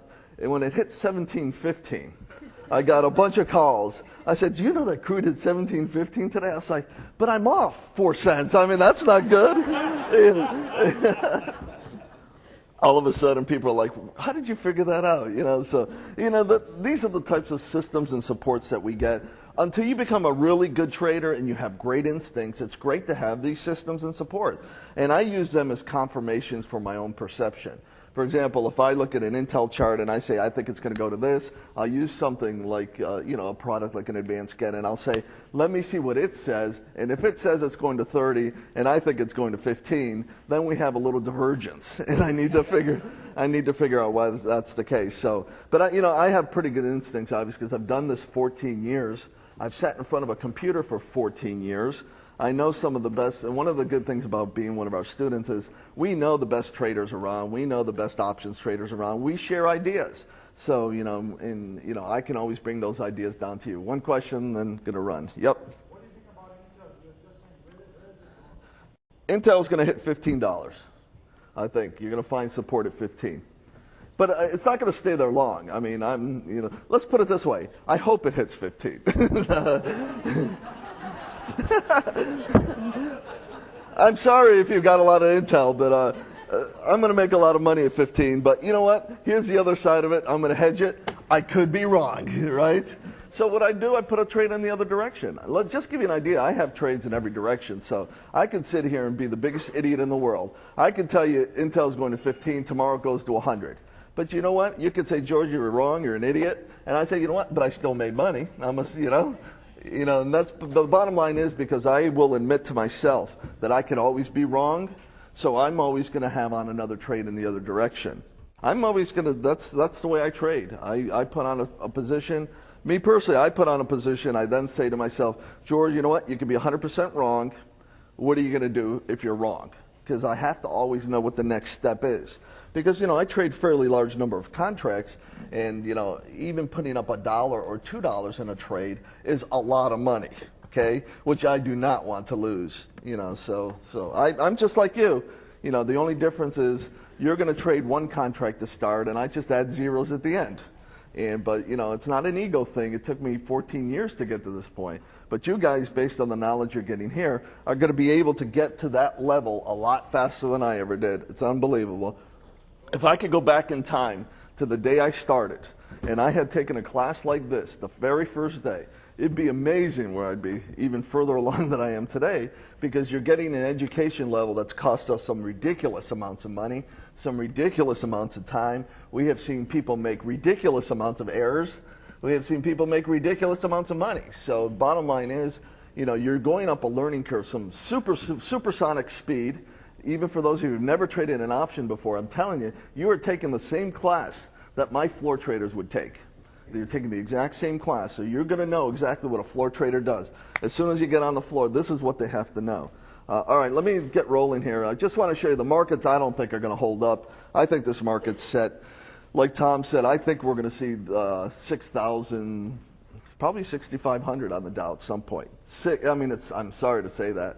It's just because a lot of people are going to get hurt with that. And it's just a matter that this market at some point will find some legs when we start getting some decent earnings. Some companies are starting to announce buybacks, you know, of their stock, which means they have, like for example, Procter & Gamble today said they're going to be even more aggressive in their buybacks today, and I believe the stock today is trading up. Procter & Gamble's up 227 today because they've announced a buyback. Today, Microsoft apparently has got a conference call that a lot of people say they should announce a buyback because apparently they got $53 billion in cash. You know, what a buyback does, just so you know, it gives people, what a company has to do is decide with its cash, what is the best thing it can do with it. And if the best thing it can do with its cash to get the highest return is to buy back its own stock, it means it has confidence in itself. Okay? WorldCom filed for bankruptcy yesterday, apparently electronically, you know, which I didn't even know they could do. But you know, but they filed electronically. And the bottom line is that a lot of the stuff is being thrown out. I mean, this is kind of like flushing the toilet, I hope. You know, just get everything out of the system, and at one point this market will come back. The only problem is a lot of people have lost their retirement accounts. A lot of people have to work longer now. A lot of people have lost confidence in this market, which is not a good thing for the market to rebound. But let me tell you, if this market starts to go up again and it starts going up fast, how many of those people are going to forget the past? Do you think? What do you think? That's just human nature. If this market starts to scream up higher and then they say, oh, I got out at the wrong time, you know, they may start jumping in again. Who knows, you know? Okay, so me personally, stay short for now. That's what I would do, or at least have short positions in the short term. Long term, definitely put bullish positions on. Okay, low risk, bullish positions. This market's going to turn around at some point. And let me tell you, these stocks could definitely move nicely. All right, let's spend a little bit of time on call ratio back spreads and put ratio back spreads. These are really not that hard to do. You're going to see the concept. The numbers are not hard to figure out. The concept is fairly simple. What you are going to do is you're going to sell lower strike calls, okay, and you're going to buy a greater number of higher strike calls. And what you're going to do is you're going to do in a ratio. You're either going to sell one and buy two, or sell two, buy three. Okay, that's the ratio. Whether you decide a 1x2 or a 2x3, typically a 1x2 would be better, but in a lot of stocks you're going to have to do a 2x3. So we can look at both of them to see which one we get the best one on. So it's just pick a number, and typically what we're going to do to make your life easy is look at selling. We're going to sell in the money options. We're going to buy typically at the money options, just as the first shot, and then we can massage it from there. So lower strike calls by a greater number of higher strike calls. It's going to be a 1x2 or 2x3. In essence, what you are doing is you're going to take whatever money that you make from selling these, and you're going to invest it in that. You're going to take whatever money you make invested in here, and you're going to buy some calls above it. So if I sell $1,000 worth of calls, I'm going to try to buy $1,000 worth of calls. If I sell $10,000 worth of calls, I'm going to buy $10,000 worth of calls, and I'm going to buy fewer. If I sell 10,000, buy 8,000, and that creates a credit. Some of the rules you want to do: never hold into last 30 days. of expiration.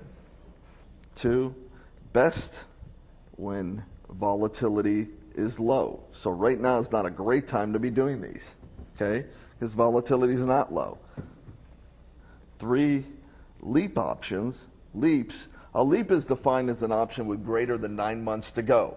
Leaps go to the year 2005 right now. Leaps are okay as trades.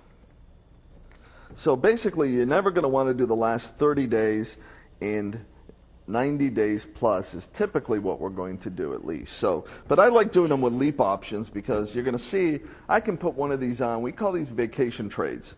I can put one of these on and just let it ride for a year or whatever and not have to do anything.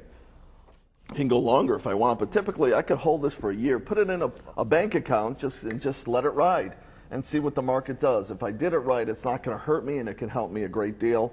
When the internet stocks were going crazy, this was the only strategy that was great because they were going up or down $40 a day. And I'm like, I had no idea how to play this market because it was too much risk to be buying just a put or buying a call because it was moving so fast. So this was good on doing it doing it in crazy stocks like the internet. It's great in commodity markets, okay, and you know, things like gold and silver and things like that. If anything starts to move fast, it's a good thing to place these on.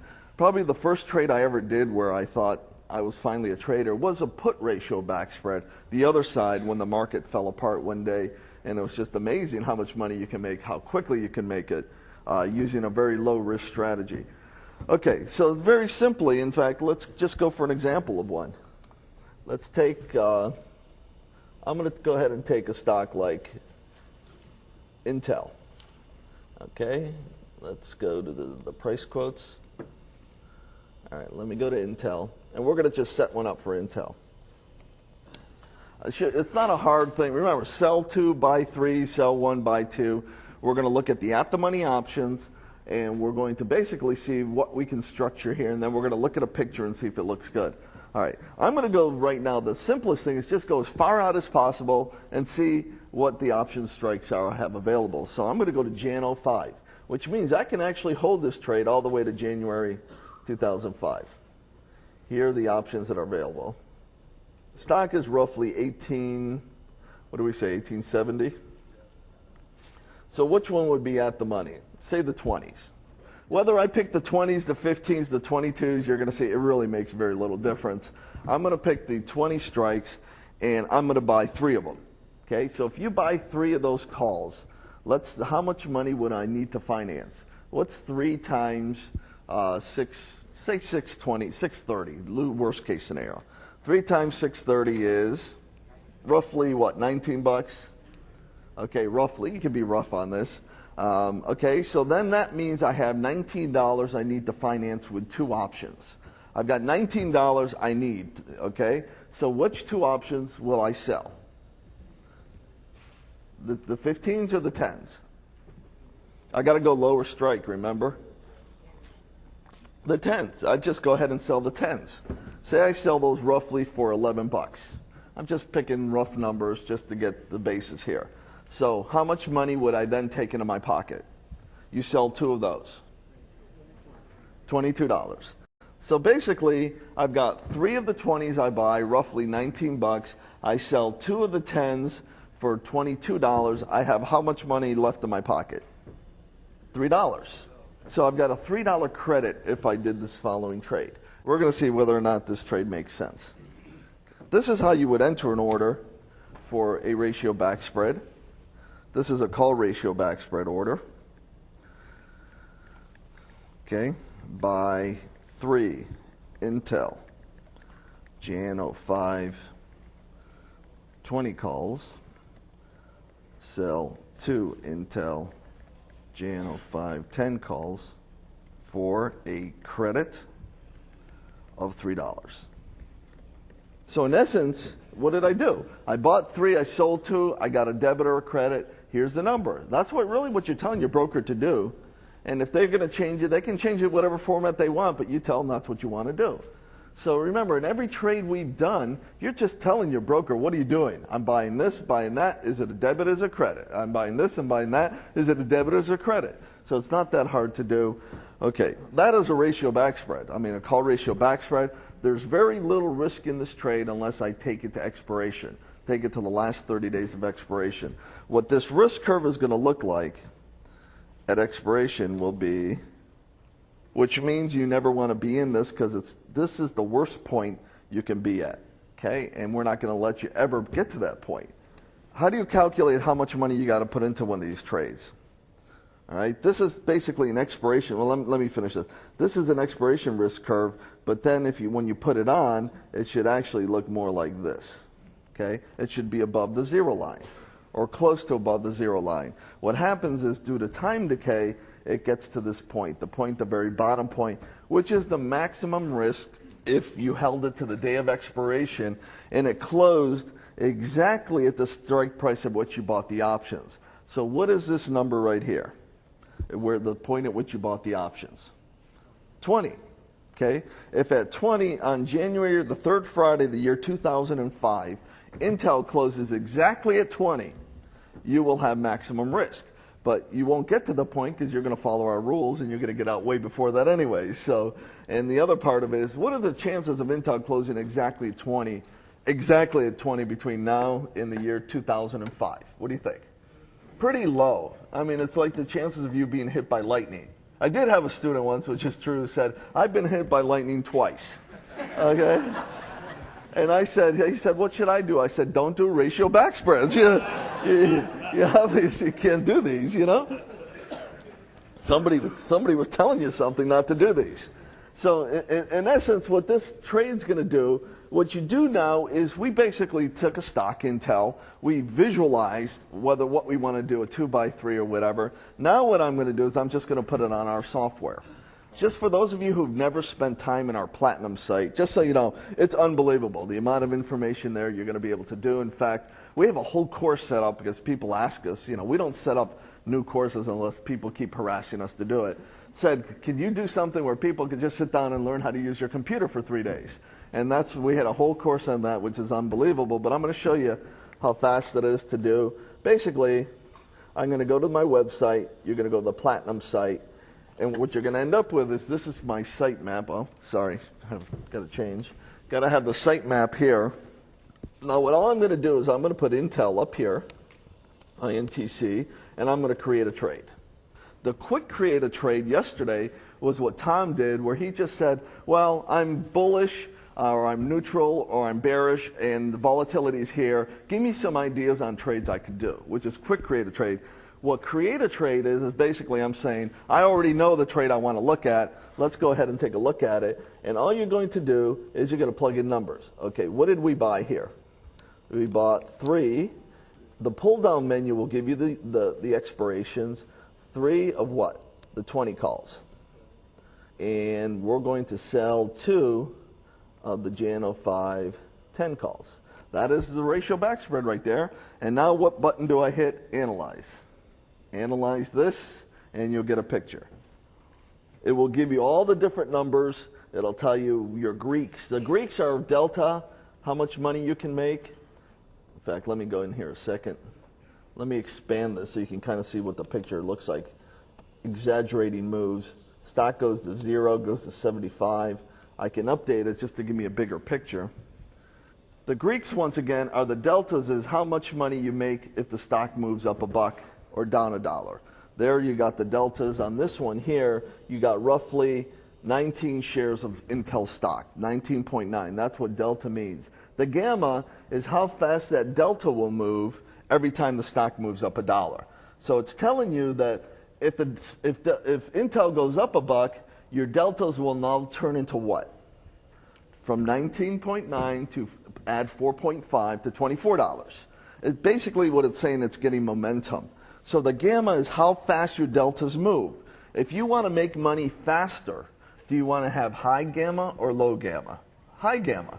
The higher the gamma, the faster you can make money. That's probably the best thing. The vega means what happens if volatility changes by 1%, and theta means time decay. So now what you've got, let me scroll a little bit here. The red line, just so what you're looking at here, because I know a lot of you guys have not spent a lot of time on this thing. This has created the pictures. The pictures, the different colors are what's happening to time, due to time decay. The red line is where you are today. The blue line is where you are 300 days from now. The green line is where you are 300 days after that. And the black line is where you will never be, because you're going to get out of this way before that. When do you think I'll be out of this trade? You got, just go by color codes.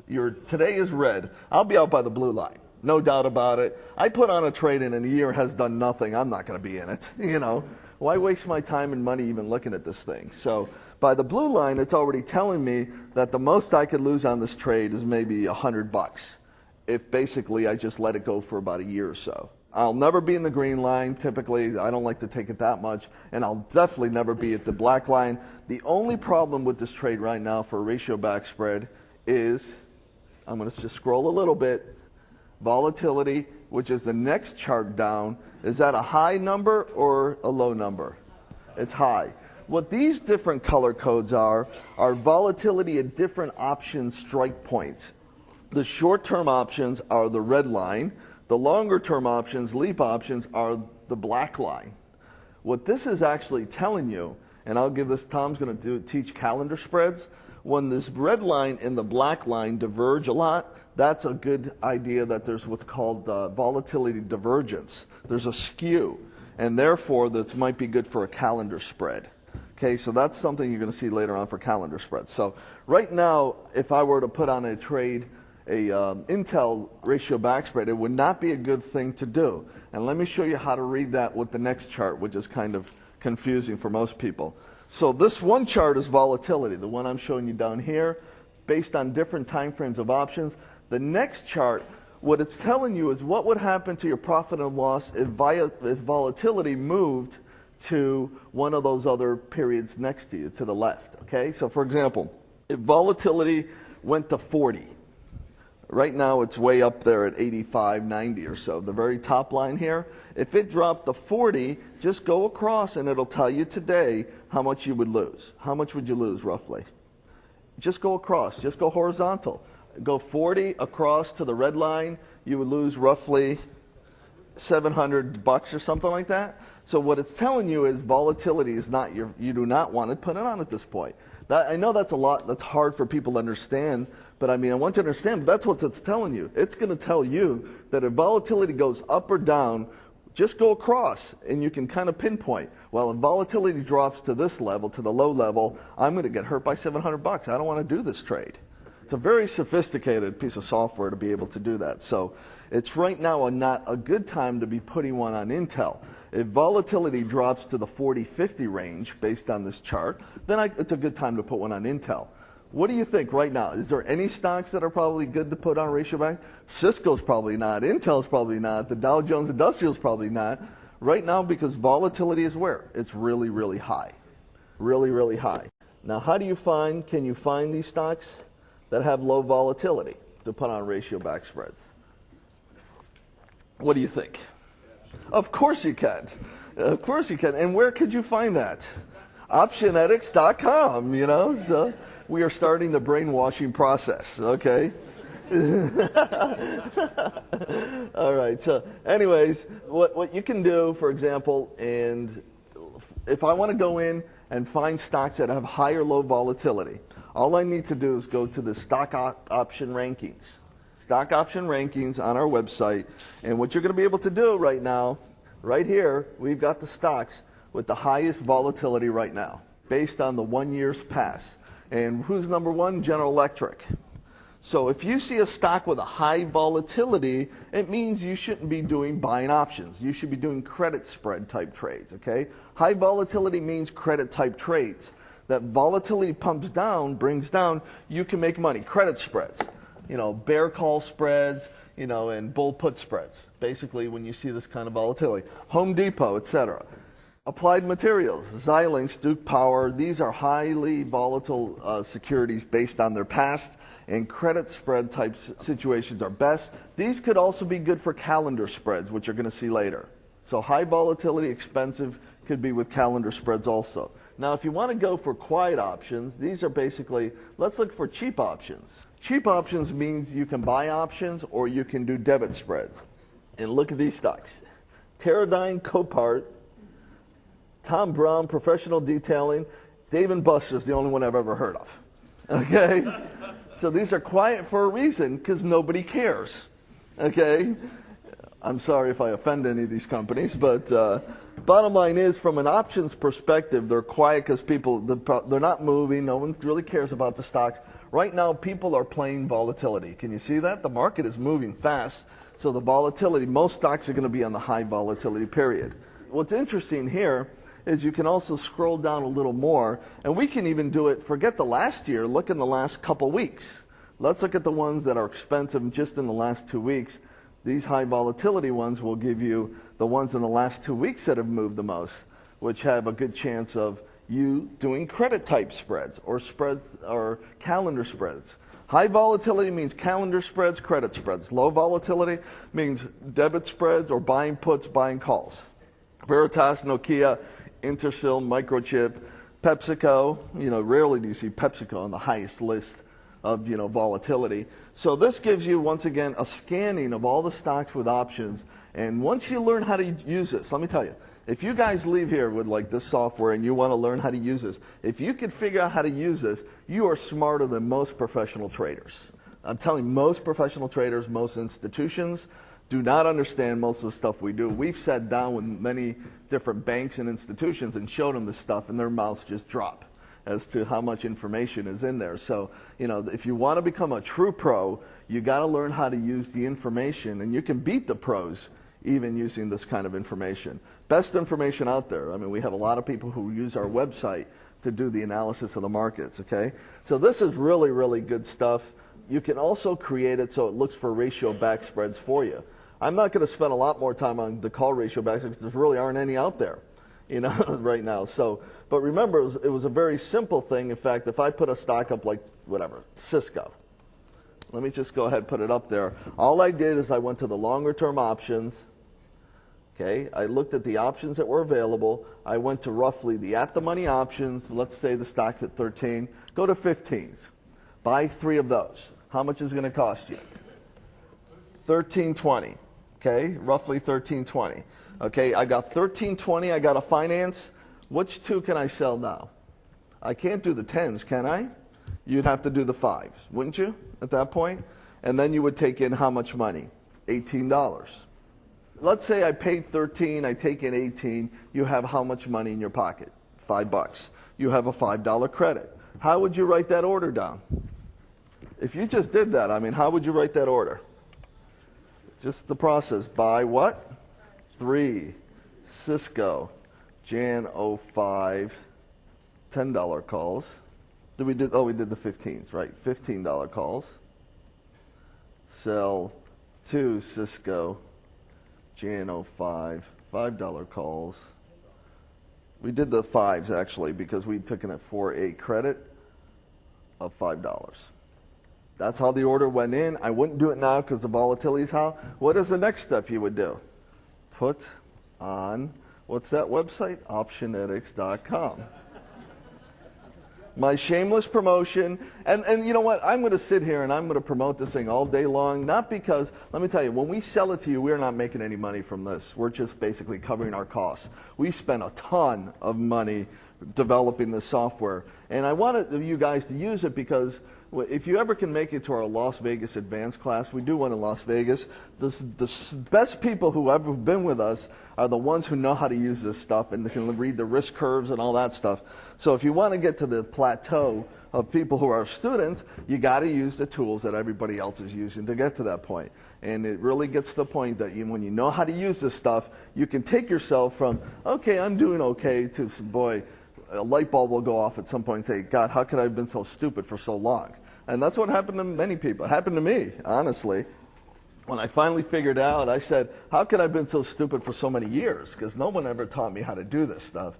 And eventually I finally figured it out. I'm like, now I get it. And I'm like, you kick yourself and you say, I can't believe it took that long. If I did this, all I would do is go back to our Platinum site.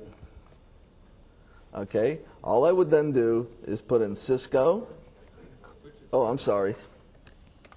Oh, that's good because you almost saw my password. You can create a trade. And by the way, if you want my password, it's an extra $1 million. Okay, so just kidding, honestly. Okay, I go to create a trade. This is Cisco. I tell myself buy 3, Jano 5, 15 calls. I sell 2, Jano 5, $5 calls. All I got to do is hit a little picture, hit a little button, say analyze. I look at the picture. If the picture, I usually like my red line to be basically just curving on top of where the break-even line, the 0 line is, which you can kind of see it is. What's the problem with that picture right now? High volatility. Okay, if you caught that, that's the problem with that trade right now. It's just got high volatility. I would not do it right now, but when volatility drops, that's what you follow. This is basically what a ratio back spread looks like. The red line is what you care about. The black line, I don't care because I'm not going to hold this thing for 900 days. It ain't going to happen. You know, so the bottom line is I'm just looking for this red line. If the stock starts to move up a lot, I make good money. If it starts to move down, I even make money because I have a credit on this trade.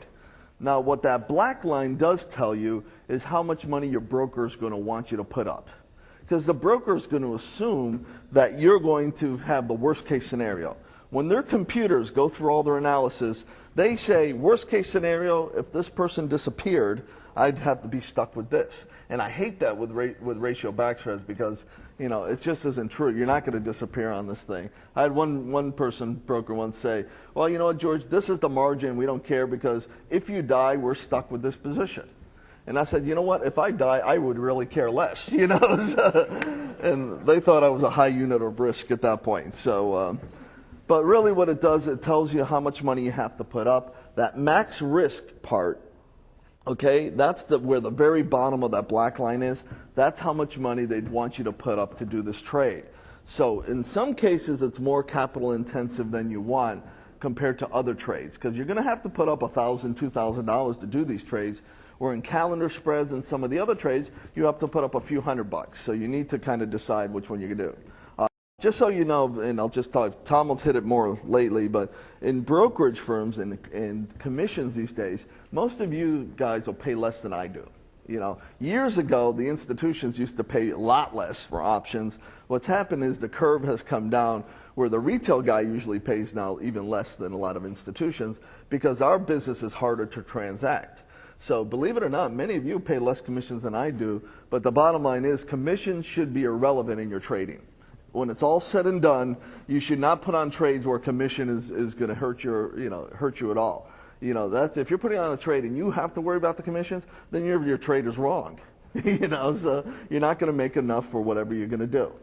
Let me give you the calculations on how to calculate how much that margin is because it's fairly simple on what you would need to do.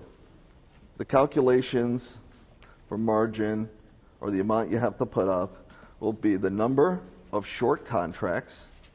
That's the number of contracts you've sold, remember, times the difference in strike prices times the value per point.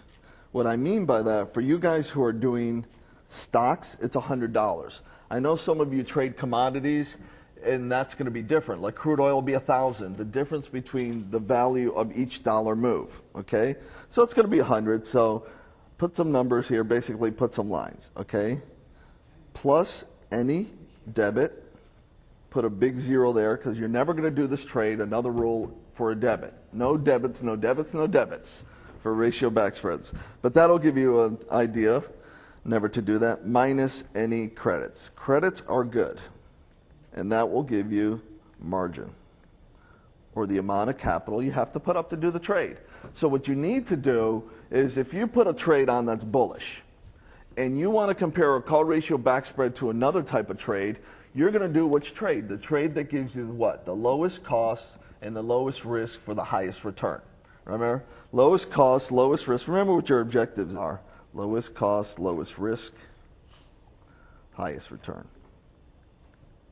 And ratio back spreads work well in low volatility environments in which we are not in today. And I'm sorry to say, that's just, I can't even find a good one right now, but I'm just trying to give you an idea of how to put them together when the volatility comes down, which it will.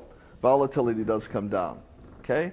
Now, the put ratio back spread, let me do the other side of this thing. Volatility at the market level? No, the question is volatility at the market level or the individual stock? The individual stock. Okay, because if you're doing an Intel, Intel call ratio back spread, you care about Intel, you don't care about the market. I'll talk about the market volatility and how to look at that a little later. Put ratio back spreads, when the internet stocks were going crazy and when stocks were really high priced, I told everybody, I can tell you, I remembered it at one of my advanced classes in Las Vegas. We were doing ratio back spreads on, on these internet stocks, and I told everybody, you know what? When this market falls, it is going to fall faster than a rock can fall. And they're like, oh, no way, new paradigm, you don't need earnings, you don't need this, just got to be a .com or whatever. And it's kind of funny, one time we were like laughing here, we were at our office here in California, and I'm driving around, we're driving to lunch, and I'm like, you know what, I'm just going to go public myself and put George.com. Right? I got higher earnings than most of these companies and this and that. And then all of a sudden this truck pulled up. George.com. I'm sure to you. It was an electrical engineering firm or something. Remember that time? It was unbelievable. George.com. There was a sign, George.com. Anyways, but what I told everybody was put on one big put ratio back spread on the QQQs or an index that replicates your portfolio, because when this market breaks, it's going to fall apart and you should have this on. And let me tell you, if the people who did that saved themselves a lot of money. If you've got 10 tech stocks, put one on the QQQs, because when it breaks, it's going to fall apart. So all you're going to do is going to sell higher strike puts by a greater number of lower strike puts. For example, whatever. And you're going to do this in the same ratio. Sell 2 by 3, sell 1 by 2. Whether you do a 1 by 2 or a 2 by 3, better to do a 1 by 2, but the problem is to do that sometimes you have to open up the strikes too much and it goes into adding more margin. Okay, remember the difference in strikes times the number of short contracts is part of your margin requirement. I'm not a big fan of put ratio back spreads right now unless a stock is still $30 or above. Okay, because you need a lot of room to the downside, and to put one on Cisco or Sun or any of these is just a waste of money. Okay, it's a waste of your margin. So I wouldn't do it right now in a lot of stocks unless they're greater than 30. When do you want to do them? Low volatility. Are we in low volatility right now, guys? No, no, no, no, no. Far from it. And I'm going to show you a chart of volatility in just a little bit, but we are not in a low volatility environment. In fact, without even knowing the numbers, all you got to do is watch TV and you can feel it. If a stock is down a lot, where's volatility? Up. That's all it comes down to. When the market starts to go up, what's happened to volatility? It's going down. Forget even the specifics of where it is, it's what it is, or where it is specifically. You could feel it. A stock is down big. Let me go a little further, and then I'll take some questions. Low volatility, exit before last 30 days. Same rules as before. You'll never take these until last 30 days. You can do it with long-term options. Leaps are okay. 90 days or greater is best. When stocks are down at $5 or $10, don't do these. $20, don't do them. $30 is probably the range where it makes sense to use this as a potential strategy.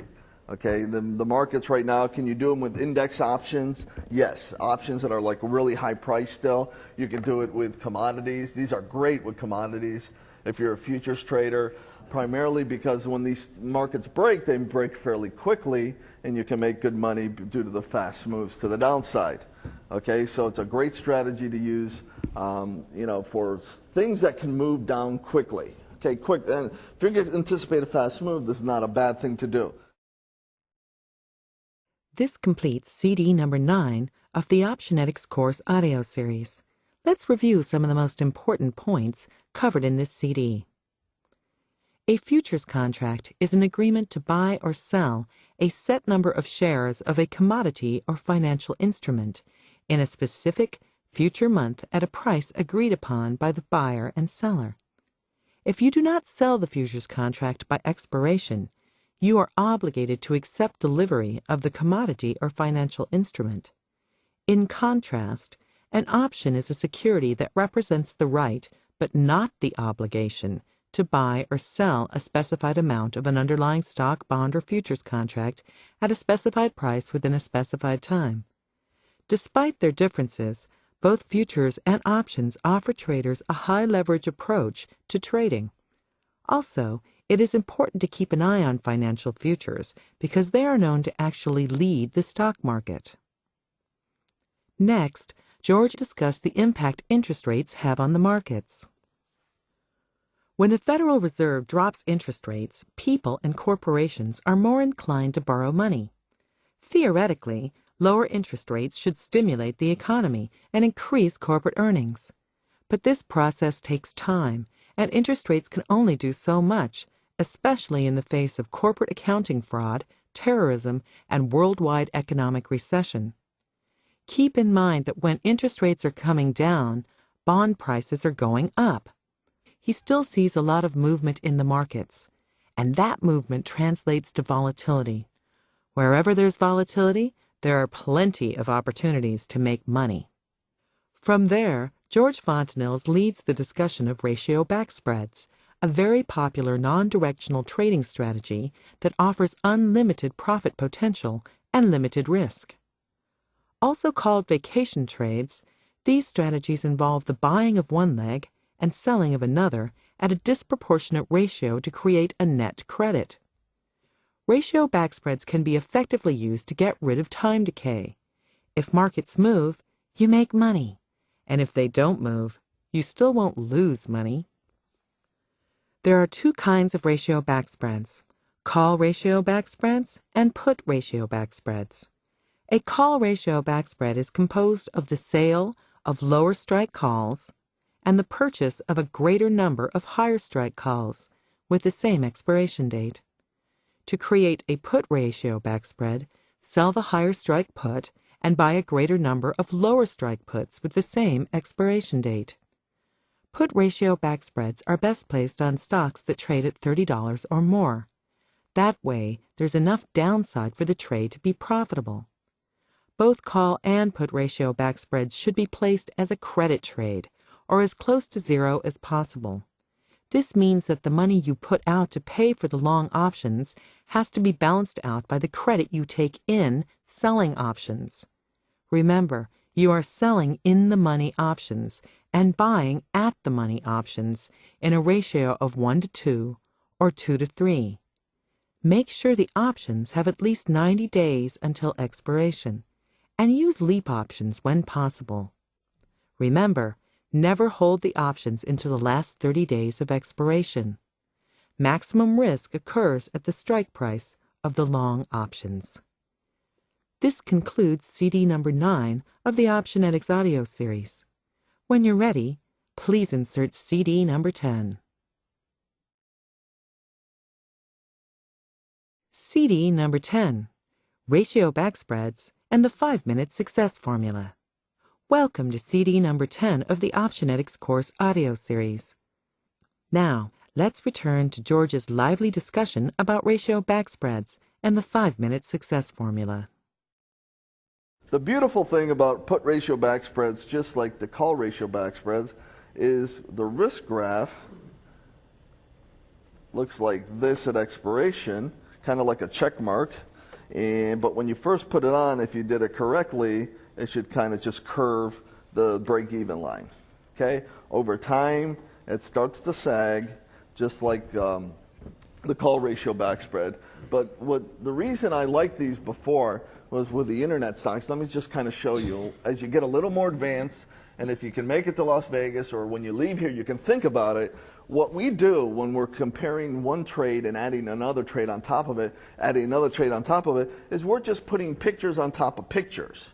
Okay? So what I was telling people, if you're going to be long positions, long calls or whatever, and you throw a put ratio backspread, what does a long call look like? Like this, doesn't it? Okay? Can you kind of see that I'm kind of combining one risk curve with another, which is why you need something like software to do this, because you can't do this in your head. When you start combining pictures, basically I've taken one picture, added another picture, now it looks more like this, which you're going to see kind of in a straddle position.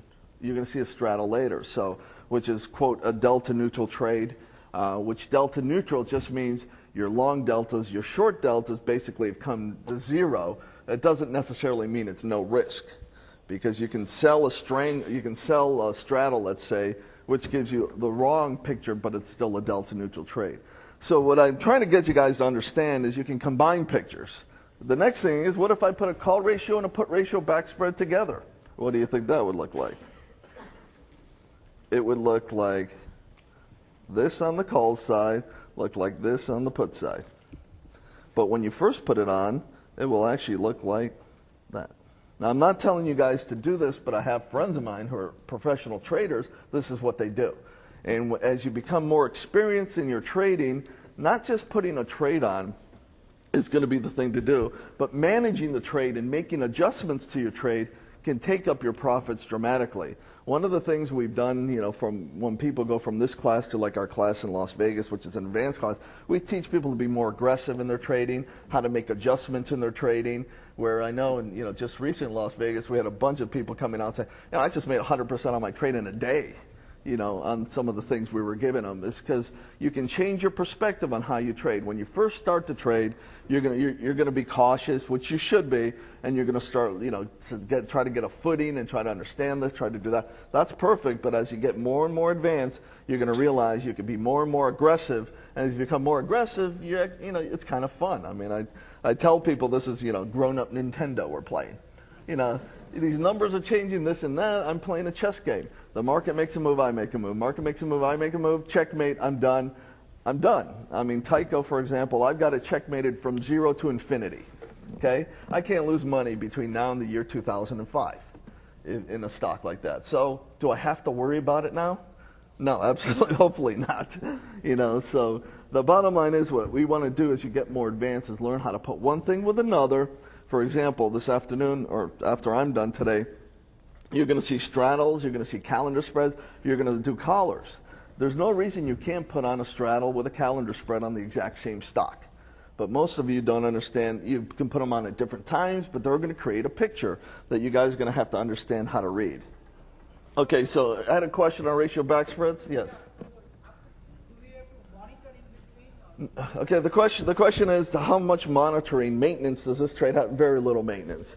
If you want to put on trades like ratio back spreads, let me tell you, if you want to put on a really safe portfolio between now and the year 2005, put on call ratio back spreads on all these stocks we've been talking about, but wait for volatility to go down first. Okay, then you put it on Oracle, on Sun, on Intel, on Cisco. You can create one killer portfolio that you don't even have to worry about for the next 3 years. Okay?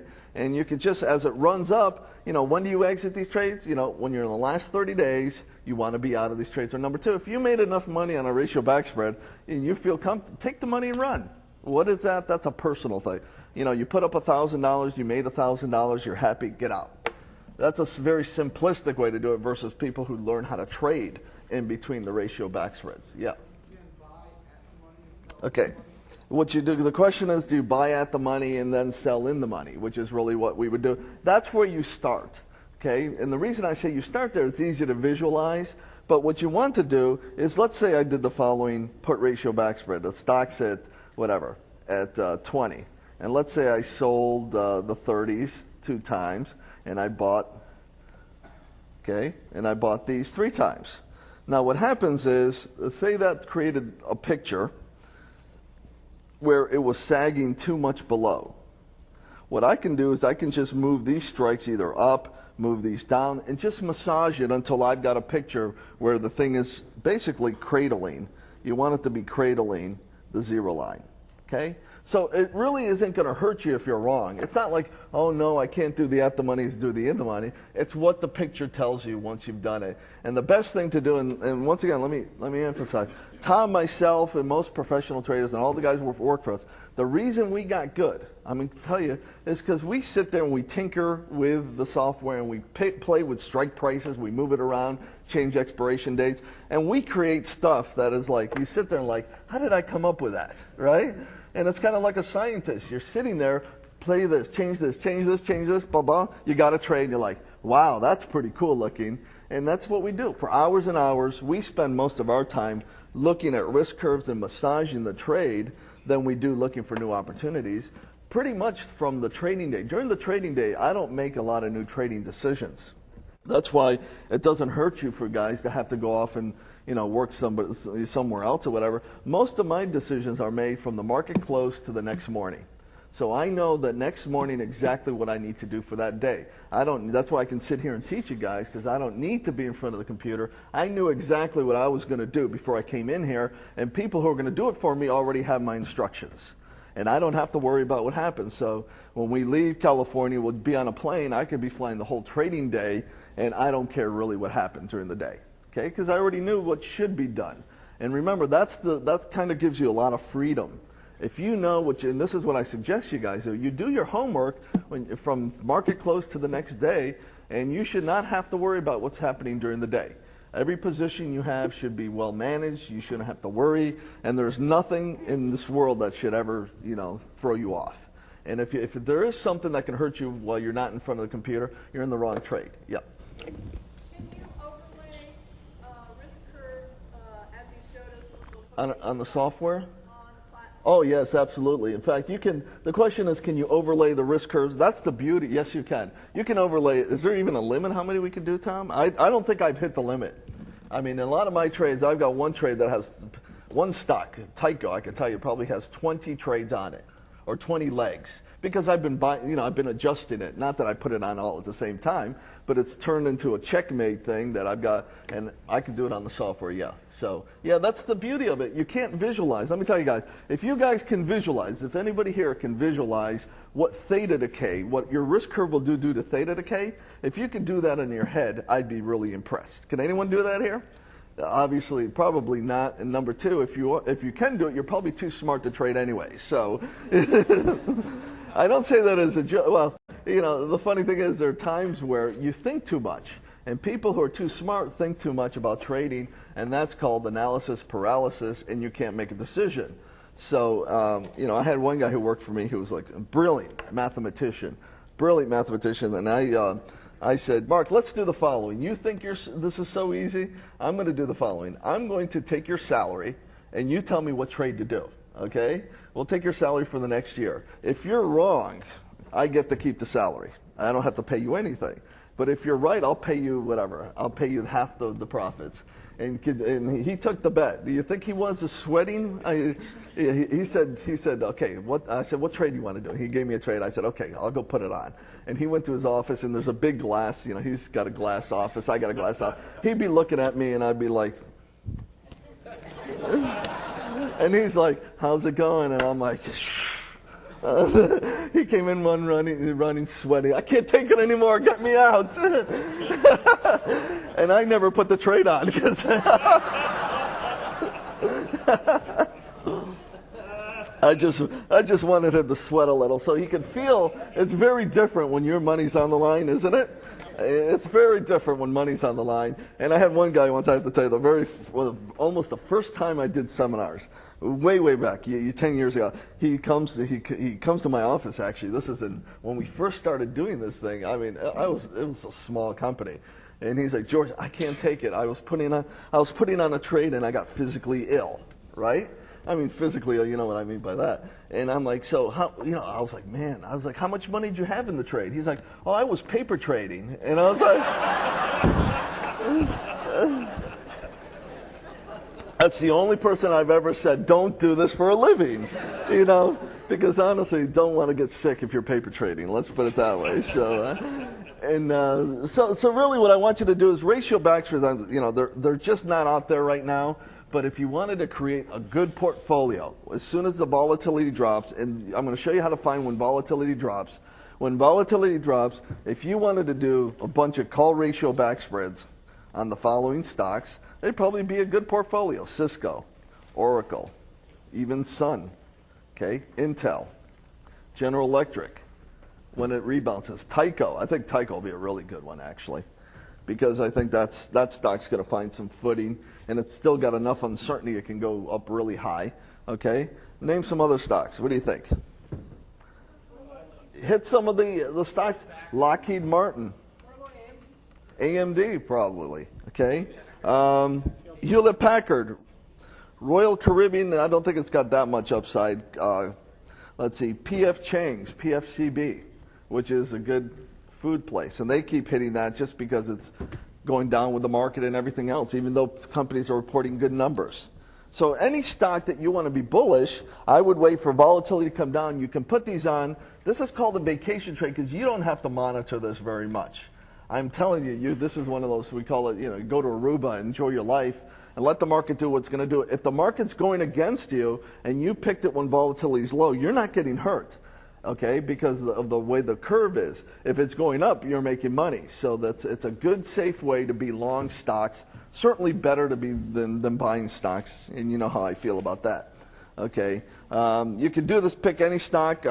Sonic, which is another good restaurant to do this stuff on. I think Yum.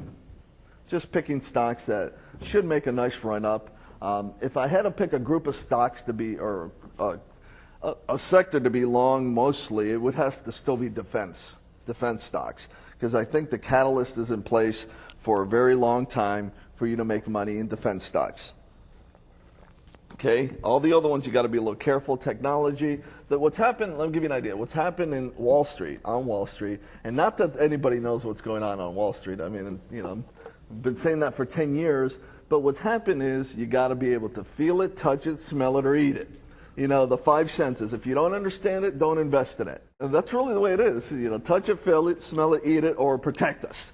One of those things, I guess, is the way to say it. Because you know what? Most people have no clue what Sun really does.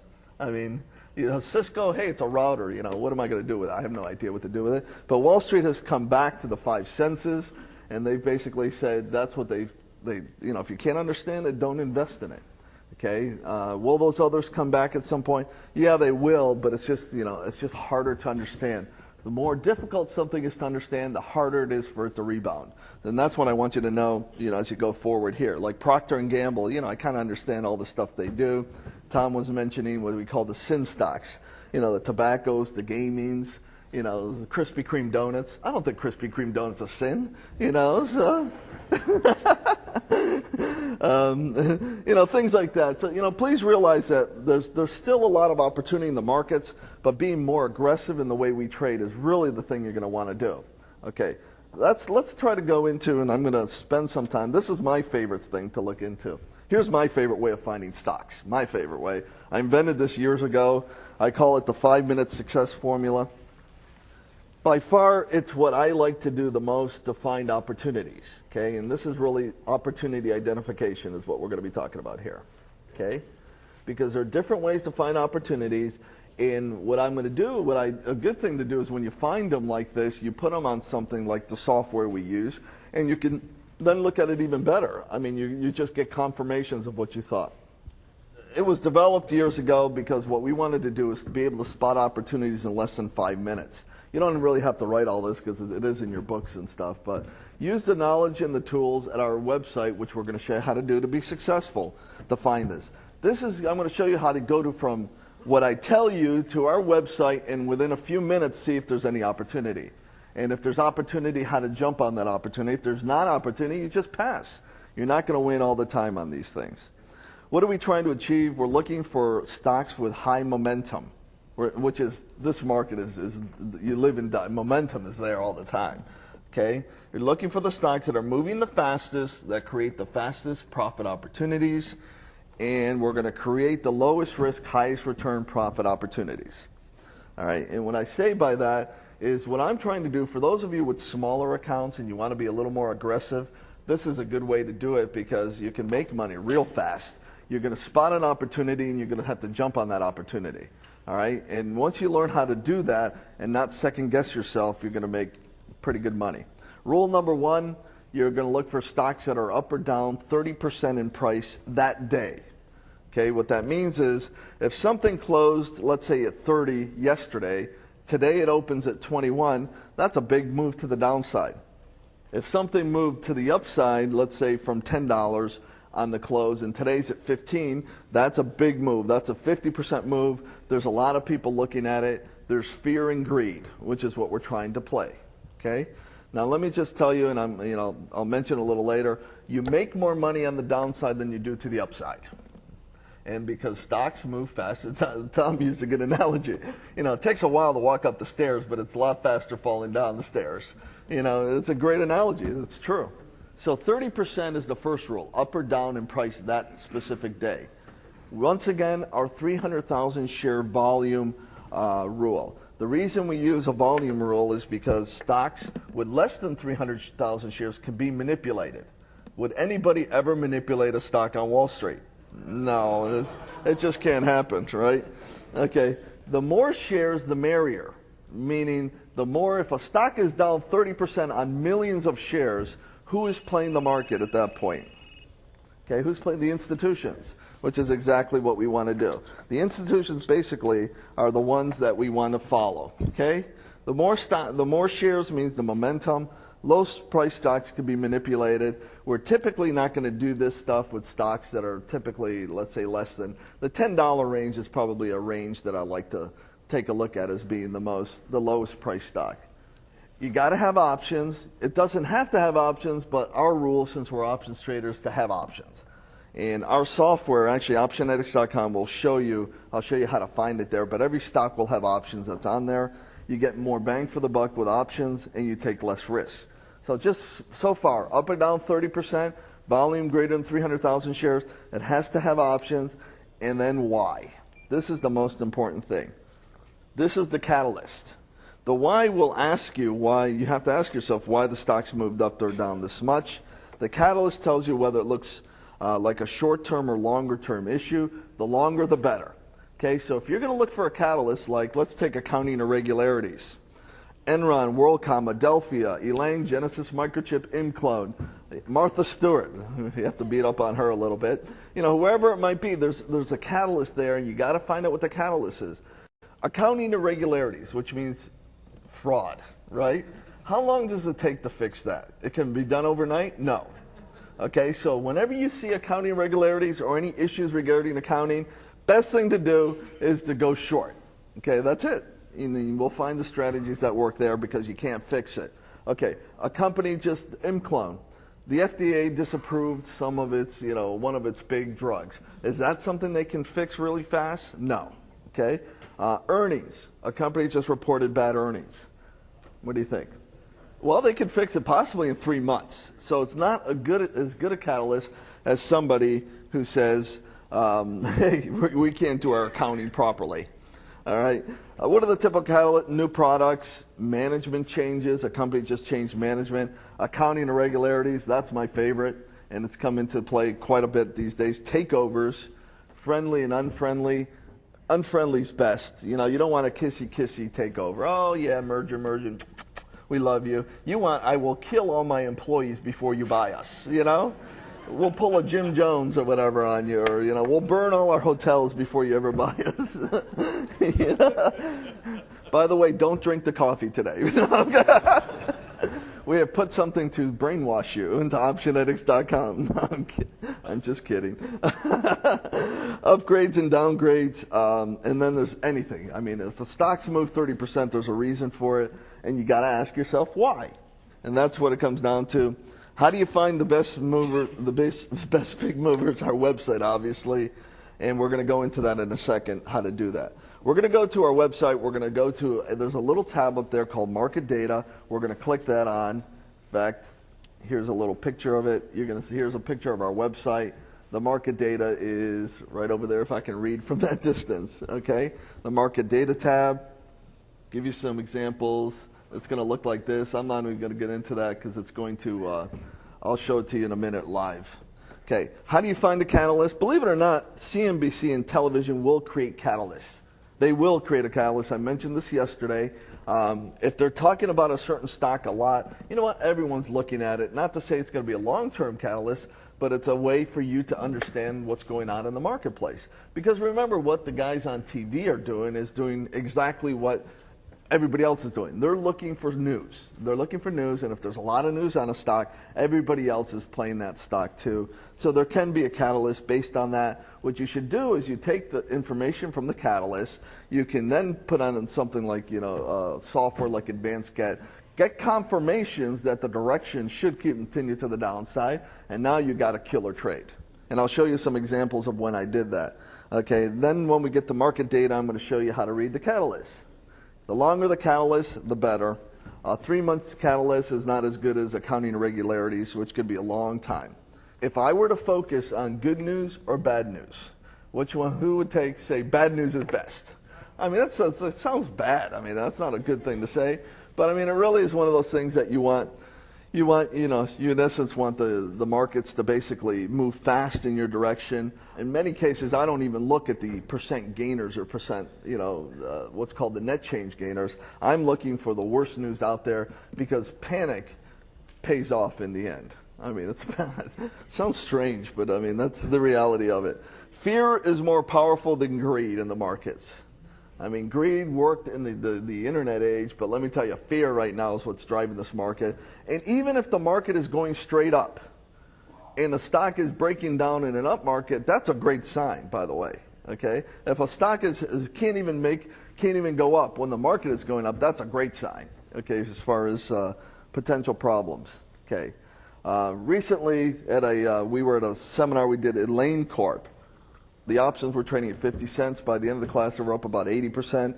A few months later, July 2nd, they're trading at $8, which is a nice little return on your money. This is what that stock looked like.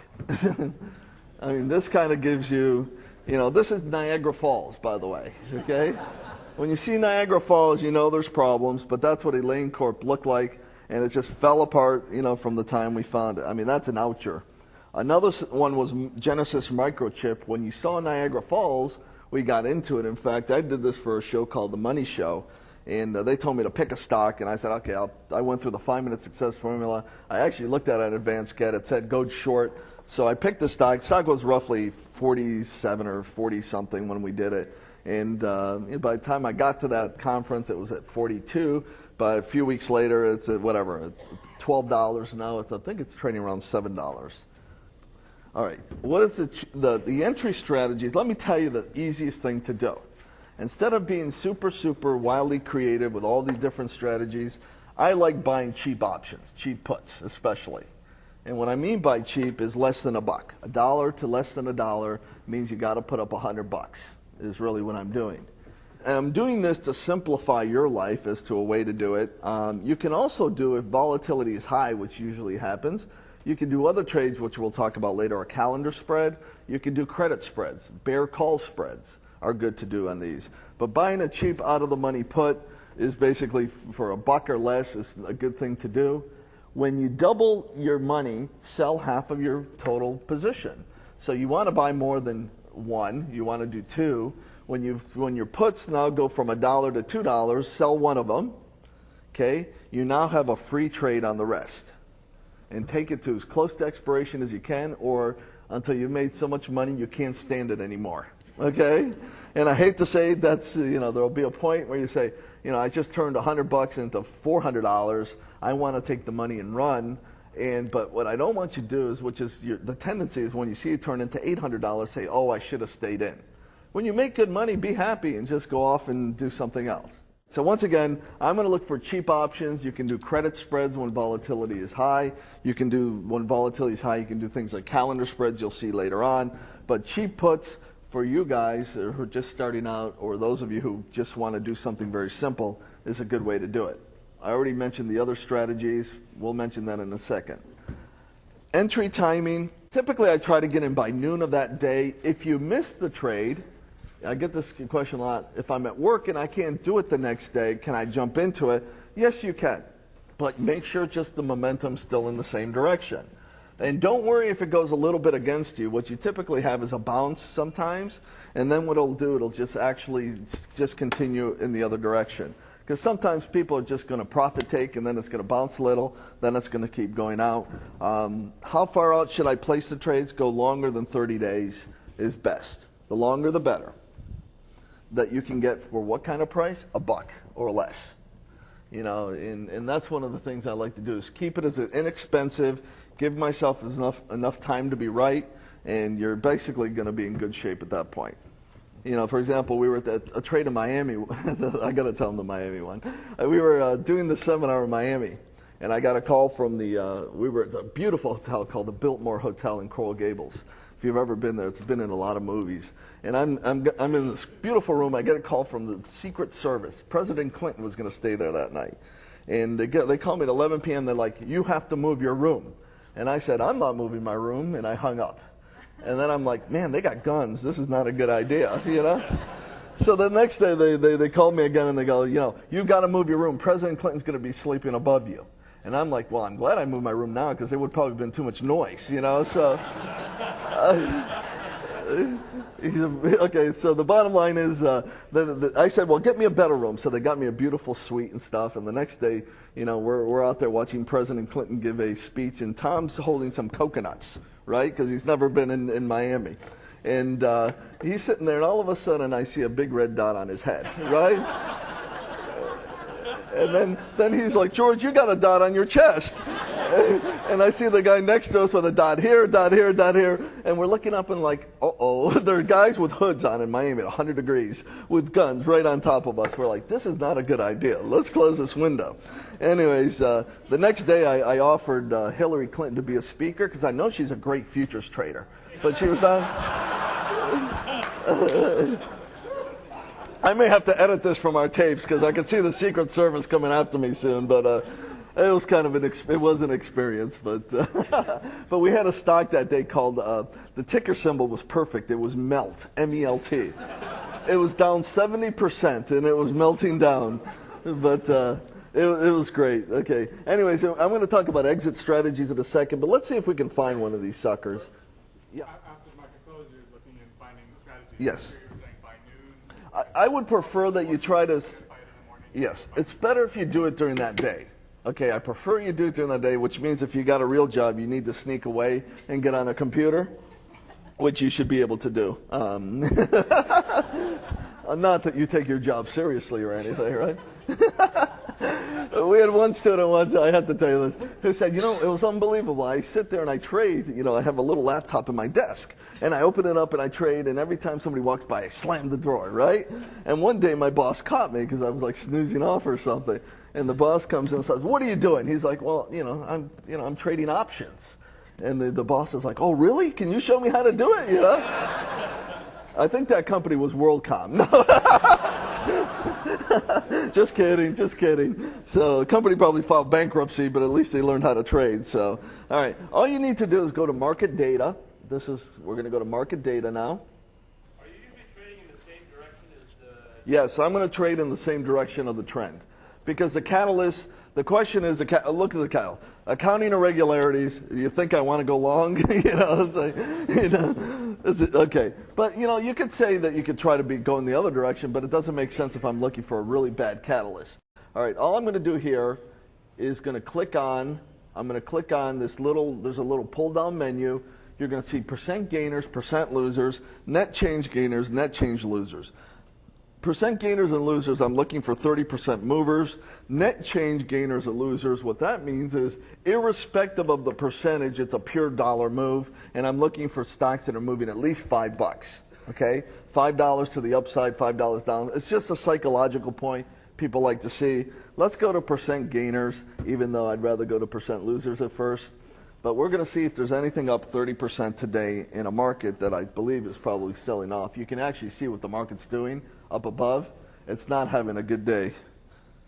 We're at 7,800 on the Dow as the thing breaks down. Solutia Inc., there's one company that's up 30%. It's up $1.34, and it's up on the volume being roughly 600,000 shares. So that one may be worth looking at it, but it's a low price stock, so it's easy to make a 30% move. There's nothing else that's up 30%. Let's go to percent losers because you can have more fun there. I think that's un-American. Isn't that, you know? You know what? Some stocks just deserve to go down, okay? So there's nothing un-American about that. They deserve it, okay?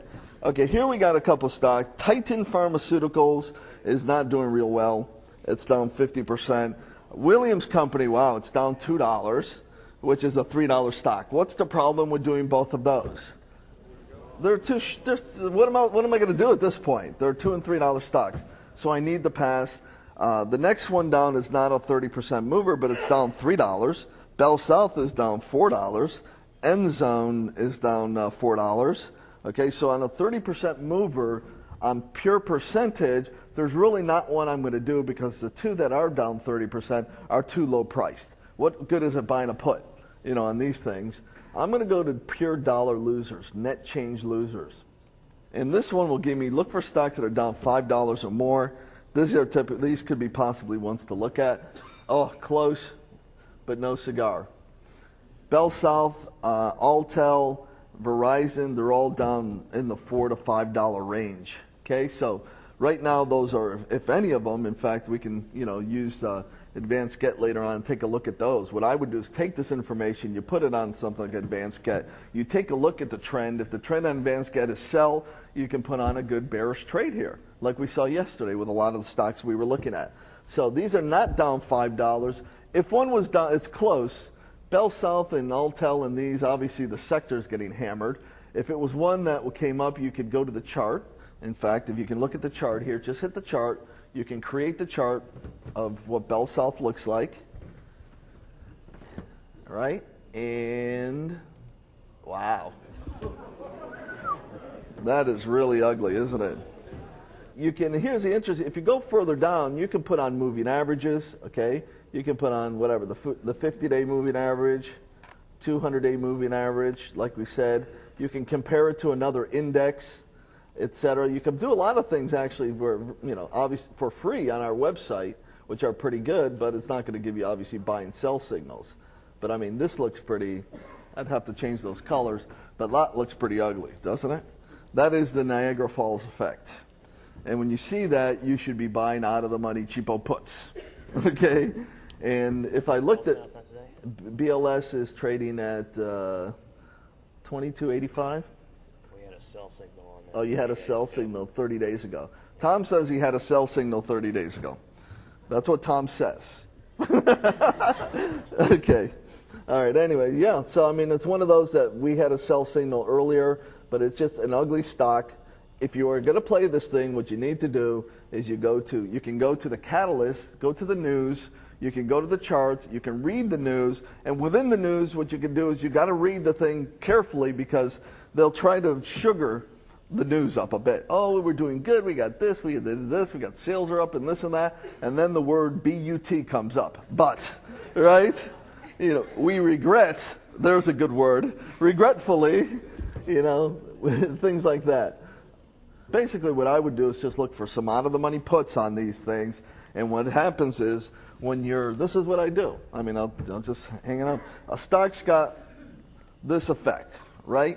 What I'm going to do is go out of here. I'm going to buy out-of-the-money cheap puts. How cheap am I going to go? Less than $1.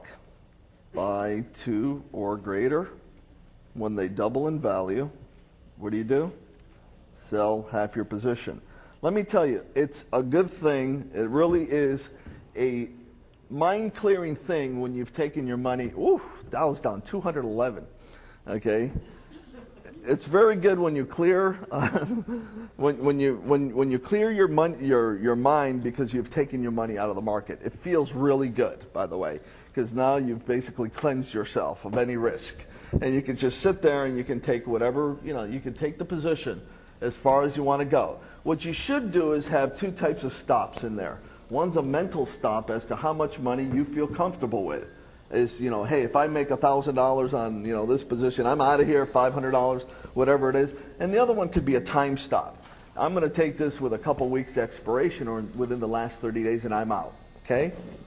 And pick something you feel comfortable with, and that's what you can do. I mean, I can't give you the hard, fast rules on here because it's going to be a personal thing, all right? If once again, I have people say, if I make 100% on a trade, I'm out. I'll just take all my money and run. You can create whatever rules you want.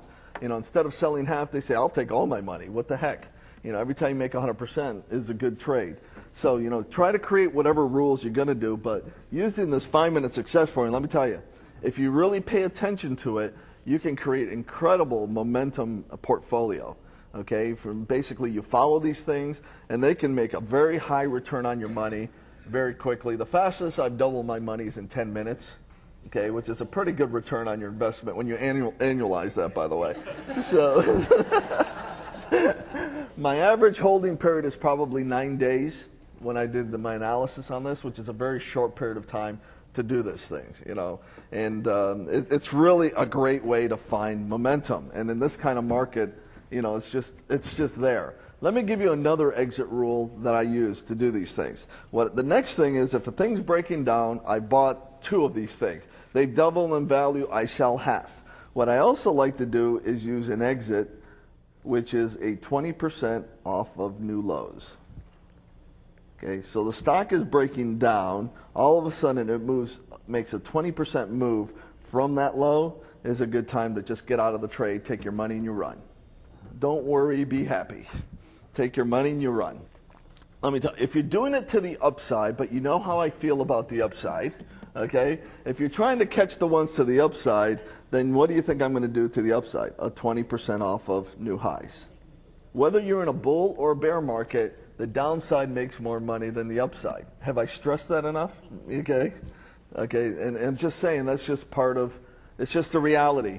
I mean, I've done this a long time, and stocks move down faster than they move up. And anybody who's been around, or if you've seen it, when a market moves, it's going to move a lot faster to the downside. What they have now, and a lot of you guys here on TV, program trading. Who's heard that term?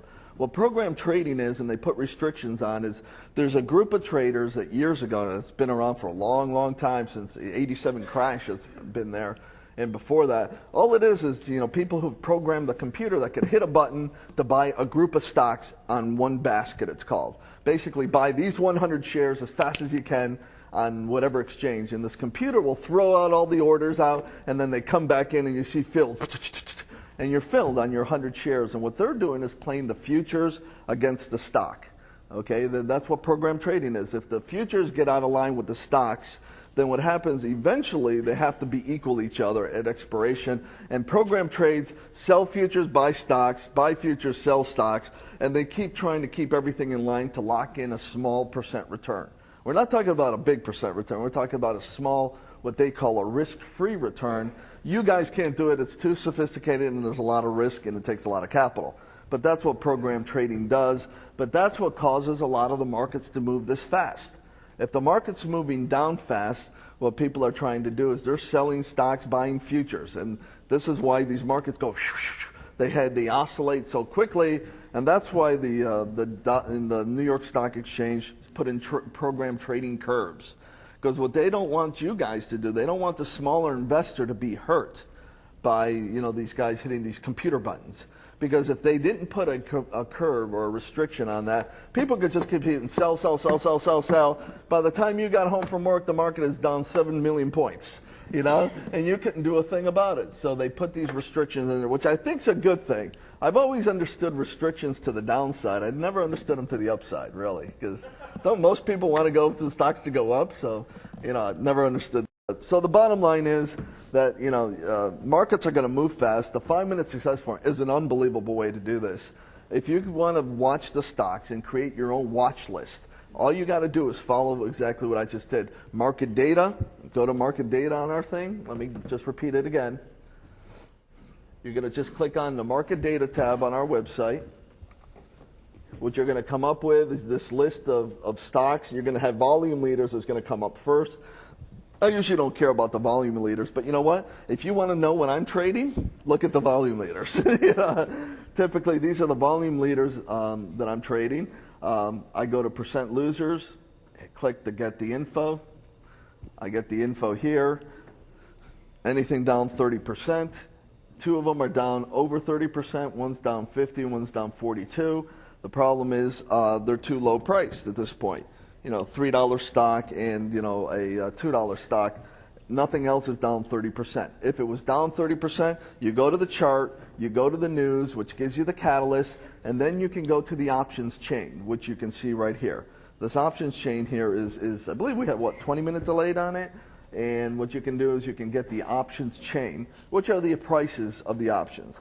Give yourself at least enough room or potential to make money from this stuff. Okay, and you got to give yourself a floor where if it breaks through, and $10 is probably a good one to do. Obviously, the higher the better.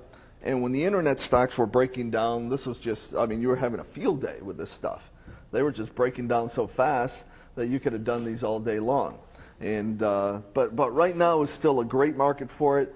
Let me go back very quickly. Once again, I focus on the percent losers and net change losers, and I look for $5 movers. Percent gainers, net change gainers, you know what? You can play that market, but people like to sell into rallies. So you're not going to get such a vicious move to the upside. You get the vicious moves to the downside. And I think I've probably focused on that more than enough at this point right here.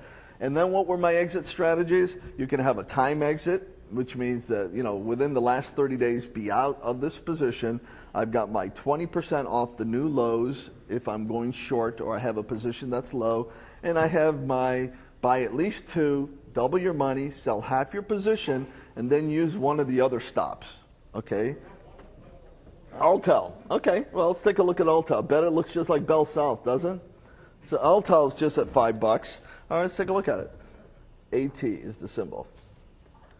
There's one ugly looking thing, isn't it? Okay, so what would you do next? You looked at the chart. What do you do?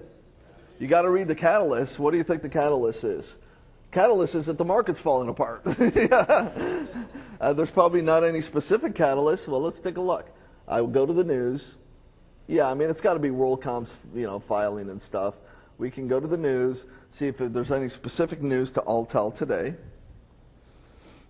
All right, today is what, the 22nd? Verizon to complete sale of Kentucky phone exchanges to Altel. Well, I guess so. That's Kentucky uses 2 Dixie cups and a string. Tom says Kentucky uses 2 Dixie cups and a string. So I thought that was Atlanta, Tom. Oh no, we like to make fun of our places. Okay, no, there's really nothing there. New CEO of Altel into job on the July 1st. No, nothing there. And then you can look at the options chain. So let's look at the options chain on Altel. And I'm going to scan to look at, where was the stock at? It was at 38. You got to look for out of the money puts for less than $1.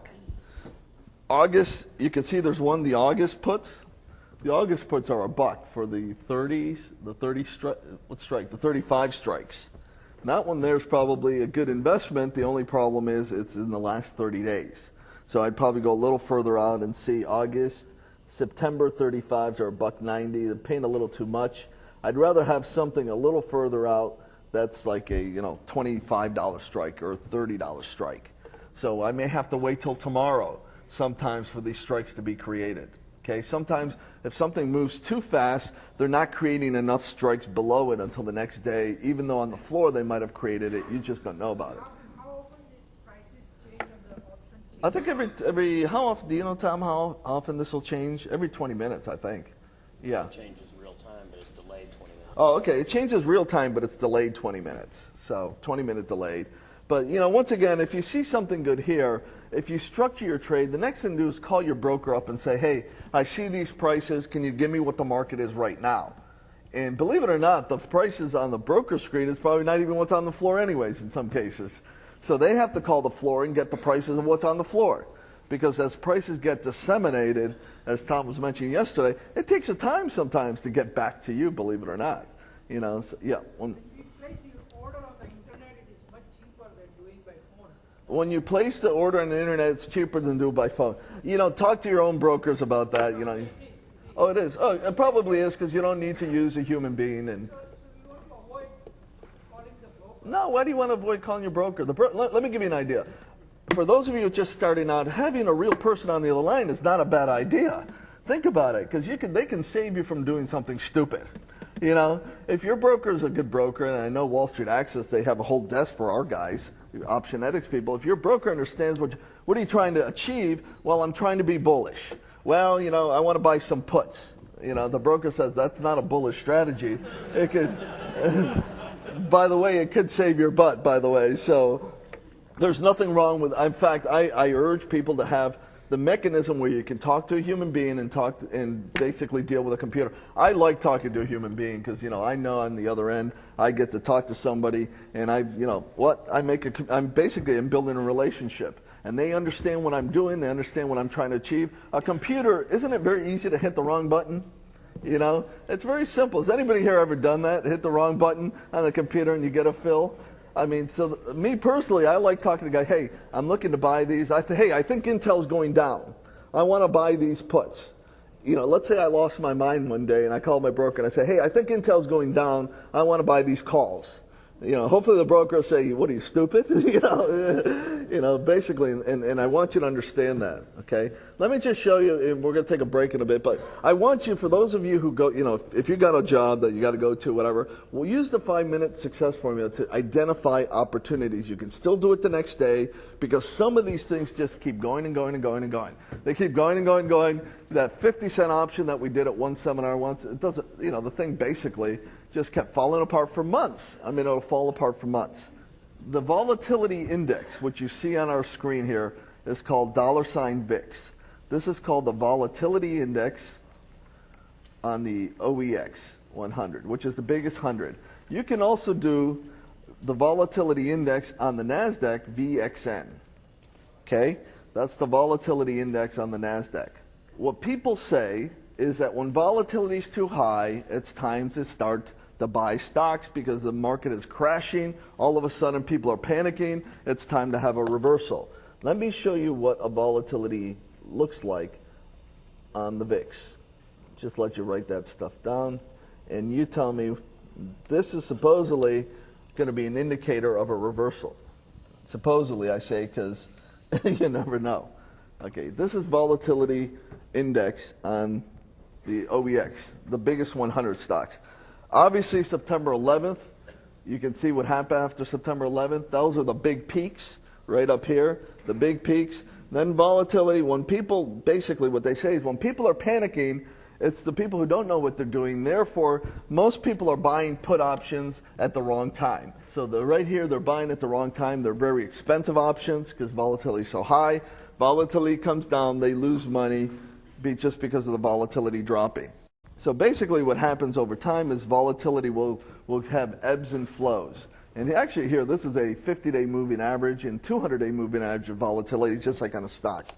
That's the volatility index on the NASDAQ right there, VXN, which is, you can see it almost hit 100 at one point, which means that stocks over the next year can move 100%, is really what they're trying to tell you.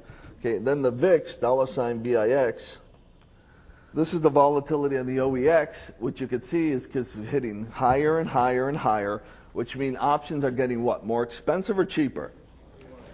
More expensive. More people are panicking. More puts are being bought. And basically they're saying that this is typically the time when the markets will reverse. All right? However, what did we say also about trying to predict when the market? You can look at the VIX, but what did we think is going to happen before the market truly reverses? What did I tell you guys yesterday? We're going to have one hell of an ugly day, okay? And we haven't seen it yet. You can see the volatility is tremendous today, which is usually the sign of a bottom, but you still need to wash out some more people. Okay, I hate to say it. A big flood has to come, and we're going to wash out more people. And what's happening is right now is the market today, we're at 7,800 on the Dow.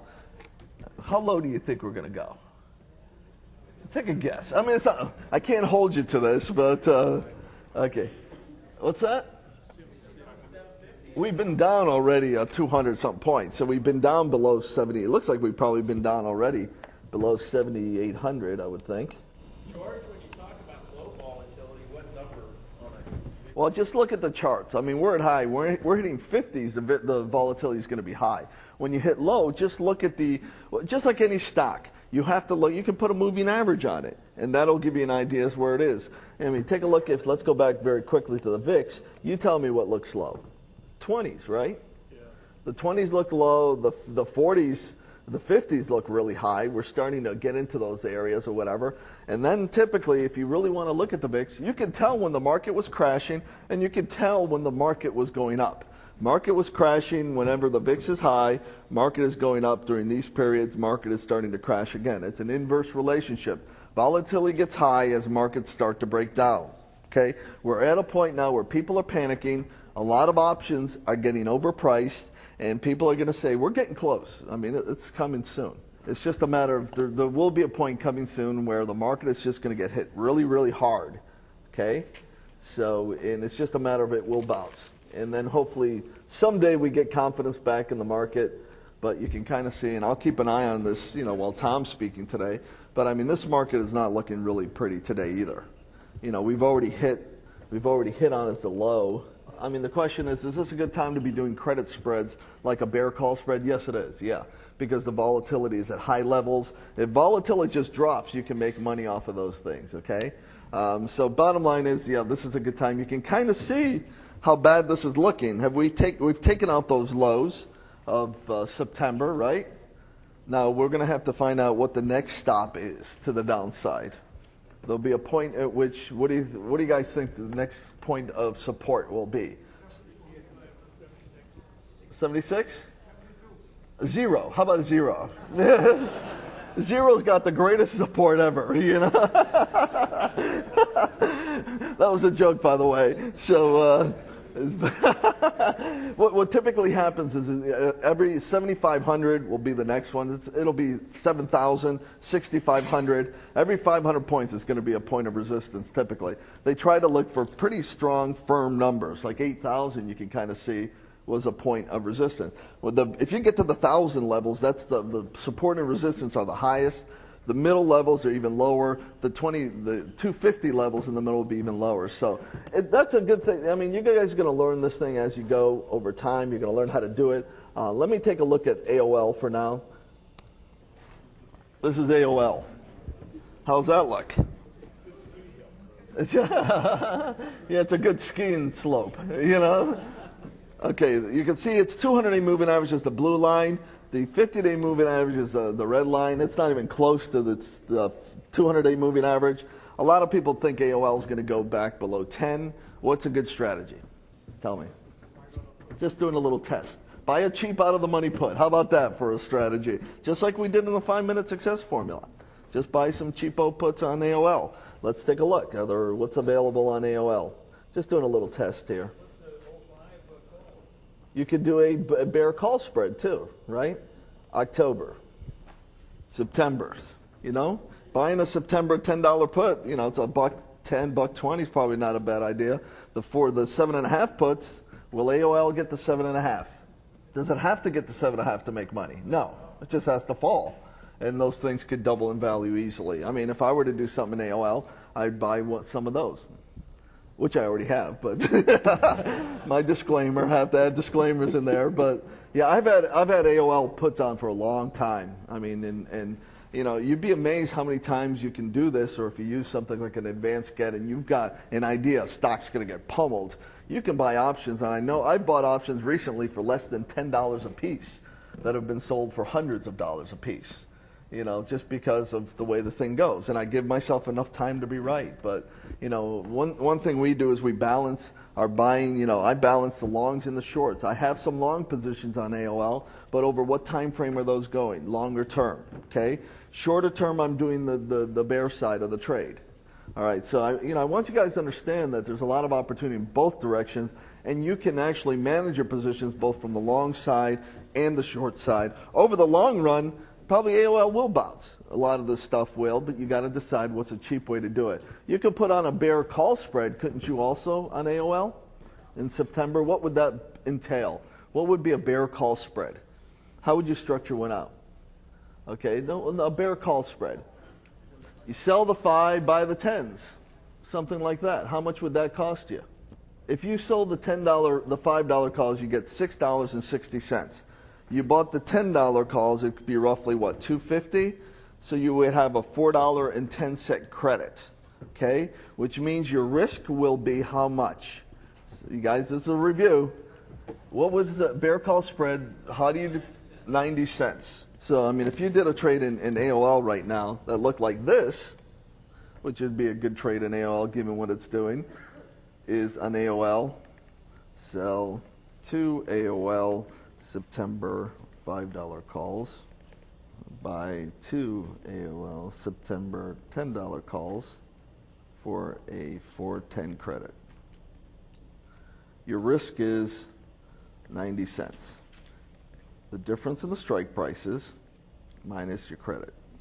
Your reward is potentially 410. Now, what is the thing? AOL between now and September goes to 100. How much do you lose? You lose 90 cents. Okay, so someone exercises you on the $5 call. What do you then do? You exercise your $10 call. So there's not like don't have unlimited risk. You sold something, but you bought something on top of it. Let me just give you a little clue before we break. I know it's time for a break right now, but just give you an idea of what we're trying to get at. If you sell a call, okay, you better buy a call either above it, buy a call below it, or buy a call to the side of it. And that means you're not going to be naked. If you do this trade here, what's that trade called? Bear call. What's this trade called? Bull call. What's this trade called? Calendar spread, which you're going to see a little later.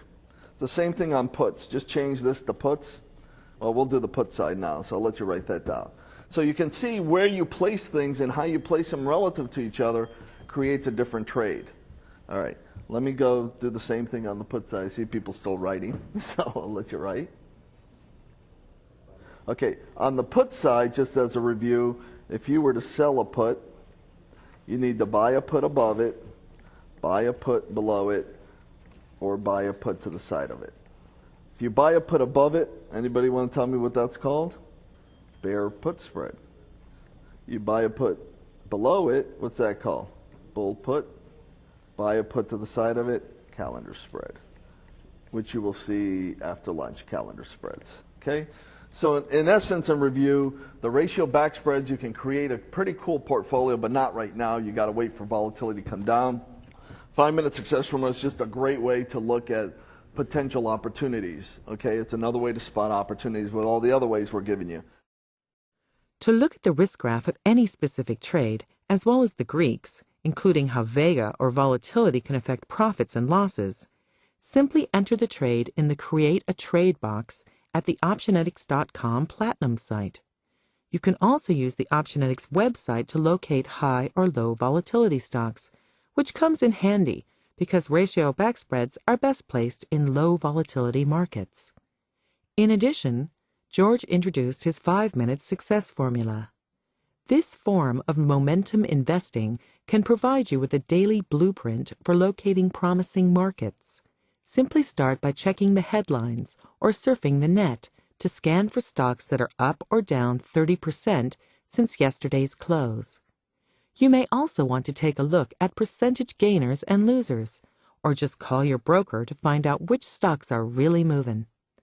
Typical catalysts for big moves include scheduled and unscheduled news, the release of earnings warnings and reports, new products, management changes, accounting irregularities, takeovers friendly and unfriendly, and analyst upgrades and downgrades. Always keep in mind that fear is more powerful than greed in the markets. Now, if you find any stocks that look good, make sure the stock's volume for today has at least 300,000 shares. High volume equals high liquidity and more momentum. Then, find out if the stock has options. Once you determine what kind of potential opportunities a particular stock offers, try a few strategies until you find the one with the best chance of being a winner. Then, look for the right prices a half hour before the open and a half hour before the close. Always figure out your entry and exit strategy before placing a trade. To recap, low volatility strategies include buying calls and puts, call and put ratio back spreads, as well as vertical debit spreads, i.e., the bull call and bear put spreads. High volatility strategies include vertical credit spreads, including bull put and bear call spreads, and calendar spreads. This concludes CD number 10 of the Optionetics course audio series. When you're ready, please insert CD number 11. CD number 11, Trading the Markets. Welcome to CD number 11 of the Optionetics course audio series. In this session, George Fontenils and Tom Gentile discuss the markets, strategies for using trading software, and Tom's 4-point daily trading system. When you get into our website and our Platinum site, just so you know, our Platinum site we've developed over many, many years. It's got the most incredible searching mechanisms, most incredible information in there. Someone mentioned, can you find stocks that, let's say, not only that maybe they haven't hit 30% today, but maybe they're in a downfall over the last 5 days, 10 days, or whatever it might be. In fact, we have something pretty cool here that's called the Stock Price Change Ranker. And the Stock Price Change Ranker, what I can do is I can just go in there and I can say, okay, I'm going to be bearish. I'm going to look for the top 20 stocks that have moved the most in the last 10 days. Okay, I can put whatever number I want in there. And what it's going to do, it's going to give me the list of the 10 stocks or the 20 stocks or whatever you want to put in there, 50 stocks, that over the last 10 days have moved the most to the downside. And this is another way to look for momentum to the downside. Maybe they didn't hit the 30% rule, but if you want a list of stocks that are looking ugly, this will be it. Okay? You know, I can put 10 days, 5 days, 1 day, 30 days in the last year, and it gives me a pretty good idea as to what's happening out there. It's going through its little machinations, looking at everything. So what happens is that the software, we can search, just so you know, you can search anything you want. You can create your own call ratio backspread searches, which is what we do in our computer class. You can do your own searches for straddles, calendar spreads, put in whatever parameters you want.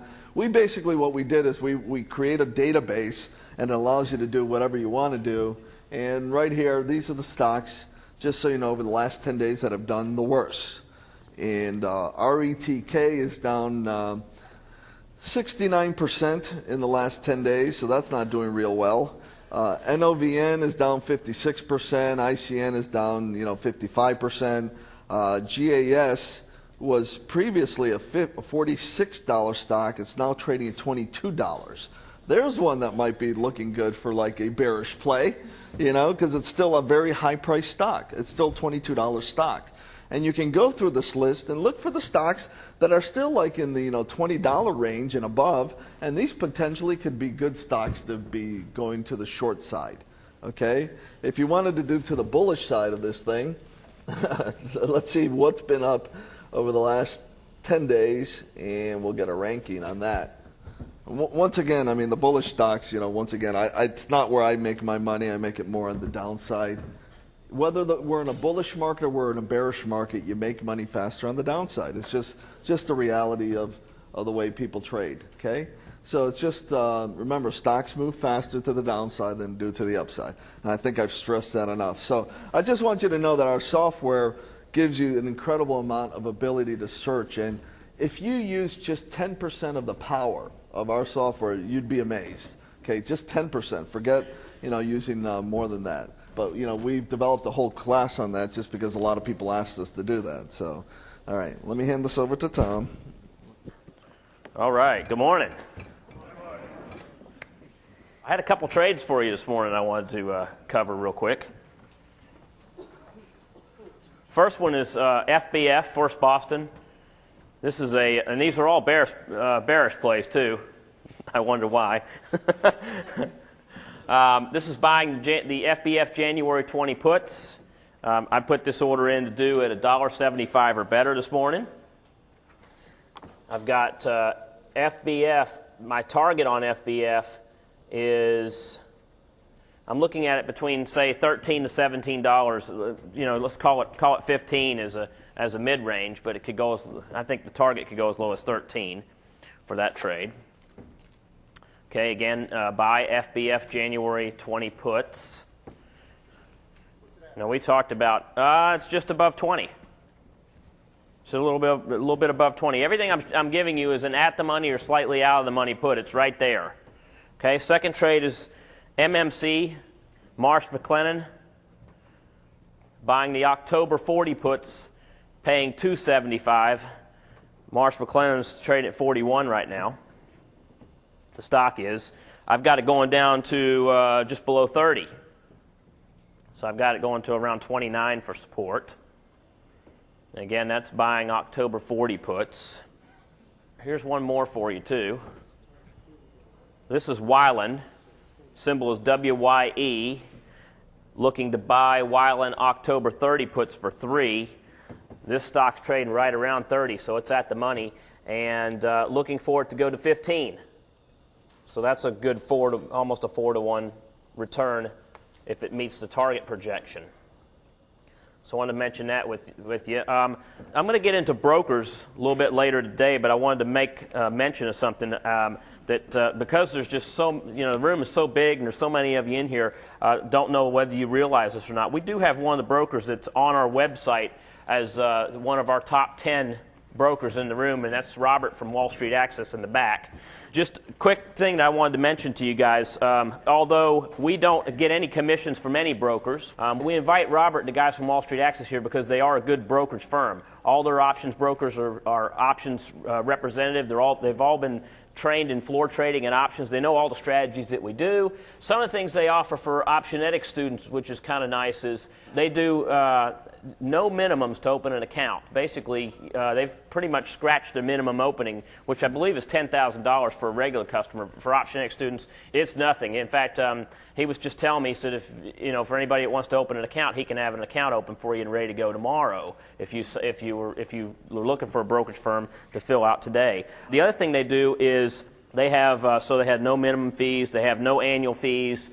They do have the software that places spread orders. That's something I think it's real important no matter who you go with. Make sure you can get that they have option software that allows you to place spreads. So you can put the whole order in on one ticket and hit the go button. And later this afternoon, because I have a Wall Street Access account, I've saved an order. I'm going to throw it in this afternoon, and I'll put it in as a limit. Or if I tell it to you, maybe I won't do it till the end of the day because I don't want to go ahead, tell you an order and me throw it in, and then you jump in all behind me. So I'll figure it out, but I'm going to get on the screen later today and show you how an order is placed online. How many of you have never placed an order online before?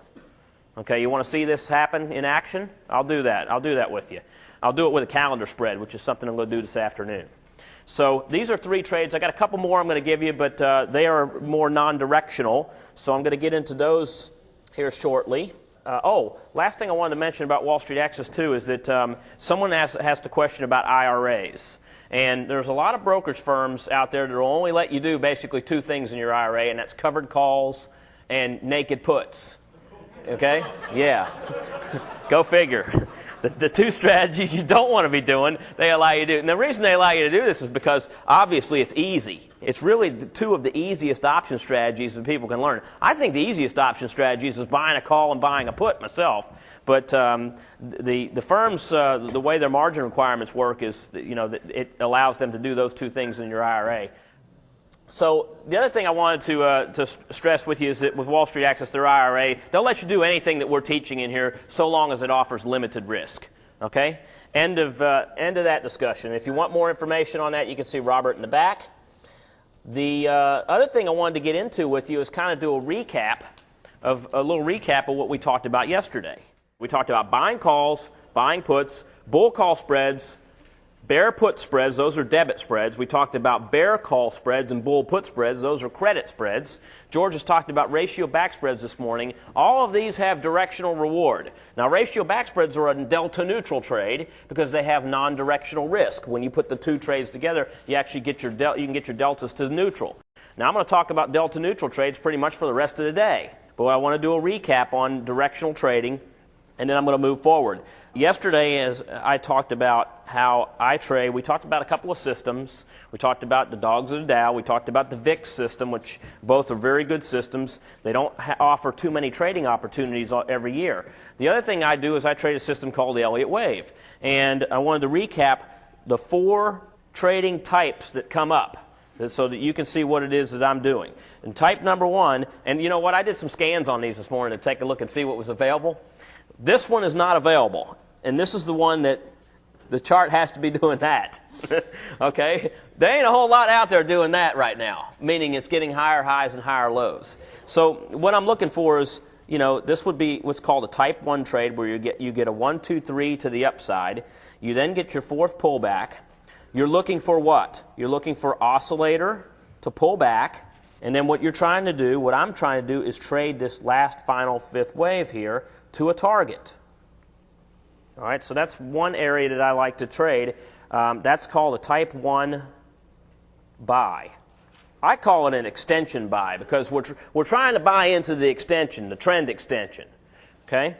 Now, how many of these have come up in the past year? Not that many. In fact, what's come up is healthcare, tobacco, casino stocks have been in type 1s in the past year. Coca-Cola was in a type 1 in the past year. It's that even Krispy Kreme donuts early in the year was like that. It just ended a type 1. So, it was kind of more tangibles were in type 1. Now, if I were to flip this over and create what's called a type 1 sell, how many stocks do you think have been following this pattern?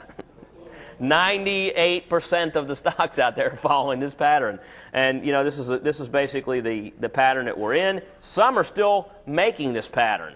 Bell South, we looked at Bell South, and it was on the 5-minute success formula today. Well, I'm going to take you back and show you what it was on just in the last 30 days. Just 30 days ago, it looked like this. This was Bell South. I mean, it was already clearly telling us that in the month of May, in April and May, smart money was selling this thing, selling it all the way down. Then we got a little kick back up, and what do we have here? We have our 3, we have our 4 pullback. Notice what happened to the oscillator. It pulled back to neutral, actually moved above neutral a little bit. That's fine. There's a little box on here. There's some stuff on here that that's proprietary to Advanced Get. One thing is called a PTI. And I want to tell you what PTI is actually a profit trend indicator. And what it does is it tells the strength of that trend. And if that thing is over a 35, then it's giving me a very good chance that we're going to make a new bottom. In fact, I believe the chances of it making a new bottom are somewhere between 75 and 80%. So this thing is showing a 37. Now, let's walk forward. You know what's happened. I'm just going to go ahead and take us all the way to today. So we're going to move ahead 6 weeks. And that was Friday. Now, we know what happened today. Today it's got a huge move down. But as of Friday, it had already made its new low. Now we're falling quite a bit even more. I think it was in the mid-20s. Is that what it was this morning, guys? Mid to low 20s. And this thing gave us a projection somewhere around, you could call it 32 to 34. So it's already dropped 10 points just in the last month, in the last 6 month to 6 weeks. Okay, so what am I saying? This works. That's what I'm saying. It's worked for the number of years I've used it. I think it's going to continue to work. The thing is that what do you need to do? What do? I look at where the overall market's going, which is why I gave you that homework assignment last night. Okay, the overall market is doing what? It's doing this. I mean, if you look at the DJX or the SPX or the OEX, they're all doing the same move right here. Okay? What I'm looking for is to take out that part right here. And this is called a type 2 sell. How many of you read those 2 pages? That wasn't much to read last night. This is exactly what I'm talking about. I'm just going to recap. Now, here's 2 more things that I'll do, and that's called trading a reversal. Remember I talked about when we trade the reversal, if that 5th wave is in, there's a 100% chance it's going to at least make a comeback to the previous 4. Well, what I'm going to do is I'm going to scratch this out and call this a type 2 buy. And a type 2 buy is when we come down into this target zone, we look to get a retracement back to the 4. So there is 2 areas in here that I can trade. I can trade from the 4 to the 5, and I can trade from the 5 back up to the 4. There's a lot of money to be made in that part of the wave count. Also, this is something interesting. Someone came up to me yesterday and said, well, how come you don't trade from the 1 to the 5? Well, in order to know you got to kind of know where you are in the wave count before you actually get into it. How we know that that this is a 1, a 2, you really don't know where you are until your 3rd wave is coming in. But here's the way you can trade from the 1 to the 5. How about this? How about you get your 1, 2, 3, 4, 5, you trade the 4th to the 5th, you get that target projection, and then you decide you're going to go long as it moves back up to wave 4. You know what this could do? This could turn into 5 waves up, because it could cross right through here and keep on going. So yes, the answer is yeah, you can. There are times when you can get in here and take this thing all the way up, and find different exit points on the way up where you actually can get into the beginning of a wave, because it can turn around and reverse itself. However, I'll tell you what, most of the time, if I'm getting in at this point, you know where I'm getting out, right there. Okay? Or if I'm getting in around this wave 4 area, then I'm going to reverse myself here. So the way this whole thing was tested, because until the Cray computer came around, it was hard to test. And the first Cray computer went from New York, it was going out to Berkeley, because it was going to Berkeley University. Well, it made a little detour and stopped in Ohio for a month. And the guys from Advanced Get had gone ahead and took it, and they were actually running scenarios on these wave counts to find out how often, if you get the 1, 2, 3, 4 in with an oscillator, that the 5 is going to come in. And they found that 73% of the time, that thing's going to make a new low or a new high. How often, after it made its new low or new high, did it revert back? They couldn't find a single instance where it didn't. So that was where they came up with that 100% retracement time. So these are just some things I wanted to tell you about, which made me feel real comfortable trading this system. Let me show you what we started doing this year. We have a couple of publications. One of them is called Option Finder, and this is actually taken from what we do is we do the type 1 buys and sells in here. That's all we do. What we do with this thing is we talk about each week we go through the indexes, we rank the indexes, and as you can see, S&P, NDX, and Dow, we have our price projections and our changes. We also have a list of bulls and bears on here. Lately, the bulls have been short and the bears have been long, a long list and a short list. What we're doing is we're just basically going through and scanning all of the 3,000 optionable stocks, and we're coming up with the ones that meet the filters. Well, what are the filters? Has to be at a wave 4, has to have an oscillator that's pulled back, has to have a PTI that's above 35, and then we add in our own additional oscillator, which is it has to have volume greater than what? 300,000 shares. Yeah. And what I do I do one more filter too. For those of you guys that are already using this, that are using these filters, you know the first 3. I add a volume in. Let me flip back over and show you how I'm filtering it down to just a few. I add volume in that's going to be greater than 300,000 shares. And then the other thing I do is I add a price filter in. Okay? Which means sometimes I'll do a scan and I'll look at prices and I'll say, well, price has got to be over $15 a share for a sell. Why would I want to sell a $5 stock, right? And so that takes out a whole bunch of the mess, like I don't get Enron on my scan, I don't get WorldCom on my scan, there's a lot of things I don't get on my scan because I've completely wiped out that with a price filter. So, and you can set your price filters wherever you want. In fact, I also have a second one that I call Big Bear, okay? Isn't Big Bear like a place over around here somewhere? Okay. Well, I call it Big Bear, and Big Bear is nothing but price has got to be greater than 50. So and what I'm doing there is I'm only looking at trades that are in a downtrend, type 1, that meet all the filters that are above $50. Why is that? So I can look at bear put spreads on those, okay? And that's where Sony came up actually last week, and now it's dropped below 50, but it still I think looks like a great bearish trade there. So how have we been doing on this thing? I've got all the stuff for the entire year. Let me show you. What we do is what we try to do is I think a balance is really nice, which means that for every one bear, I'd like to have a bullish position. So I'm trying to neutralize myself from being too bearish or too bullish. Well, look at these open positions here, and you can see what's done well and what hasn't. All right? What do I have still that's open? Call, call, call, call, put, call, put. I've got 5 calls and 3 puts. All right? These are just the positions that are open.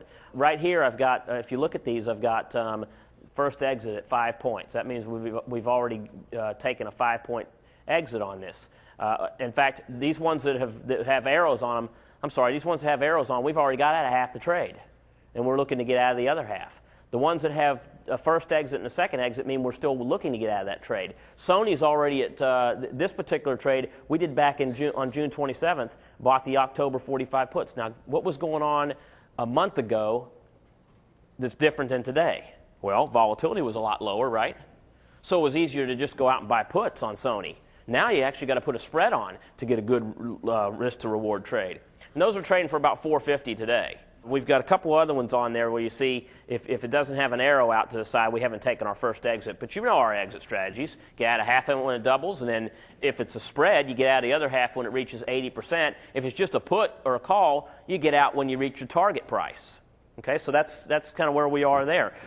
And again, I'm showing you these because I want to show you how this system has done. All this is, guys, is type 1s. Type 1 buys and type 1 sells using that Elliott wave concept. And so between our open and closed trades, we've done really well on this. Now, I want to talk about the homework assignment. How many of you guys looked at the index options last night? Okay. Who found something that looked pretty good? Anybody? All right. Why not? Anybody look at those and say, whoa, those are too expensive? All right. Anybody look at them and say, I can't find a 3-to-1 or better trade anywhere in here? Now, I found that kind of happening with both of these. And I'm going to switch back, and I'm going to actually, you know what? I'm going to show you what I found on our website. Let me move to the website. What I did was I put in 3 trades last night, and I've saved them, and I'm going to show them to you. And I put them in at the market. That means I didn't fudge the numbers. All I did was just go at the market. You can only do better than this based on the close of Friday. So here's a DJX put spread, and I'll show you what I did with it. I looked at the September options, buying a 76 put and selling a 70 put. That means 7,600 and 7,000. And this is what I came up with. The trade was going to cost $170 to put on, but realize it's not a 10-point spread. What's the spread on this? 6 points, right? It has a 250, it's actually 2.5 to 1. How can I get that to 3 to 1?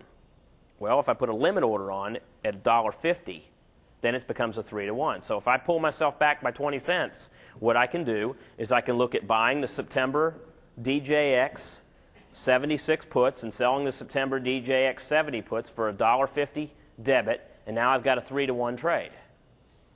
Okay? You guys want me to write that up on the board? I can do that. Let's do that right now. Now this is a spread, so you're going to be using both sides of this.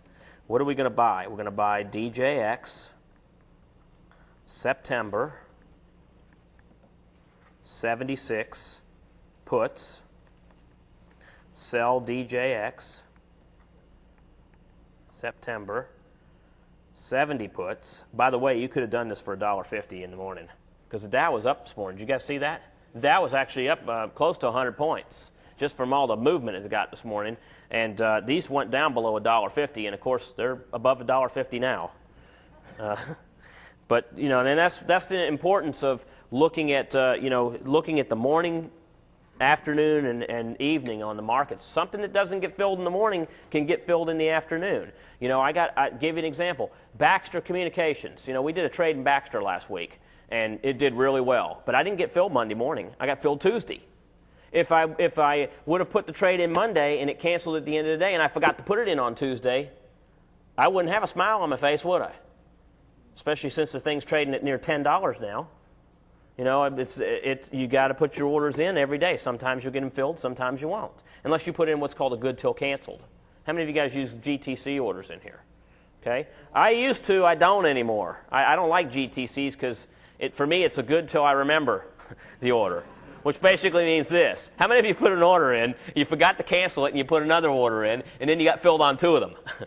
Okay, it's happened. It happens to me. And I've got, so many trades on. I only do day onlys because that way I do it for 2 reasons. I do it so I don't screw up and forget about the one that was good till canceled. And I do it also because it refreshes the order every morning and kind of puts you at the top of the stack. If you put a good till canceled in there, it might just linger on because a floor trader could look at that and go, well, I could fill this anytime.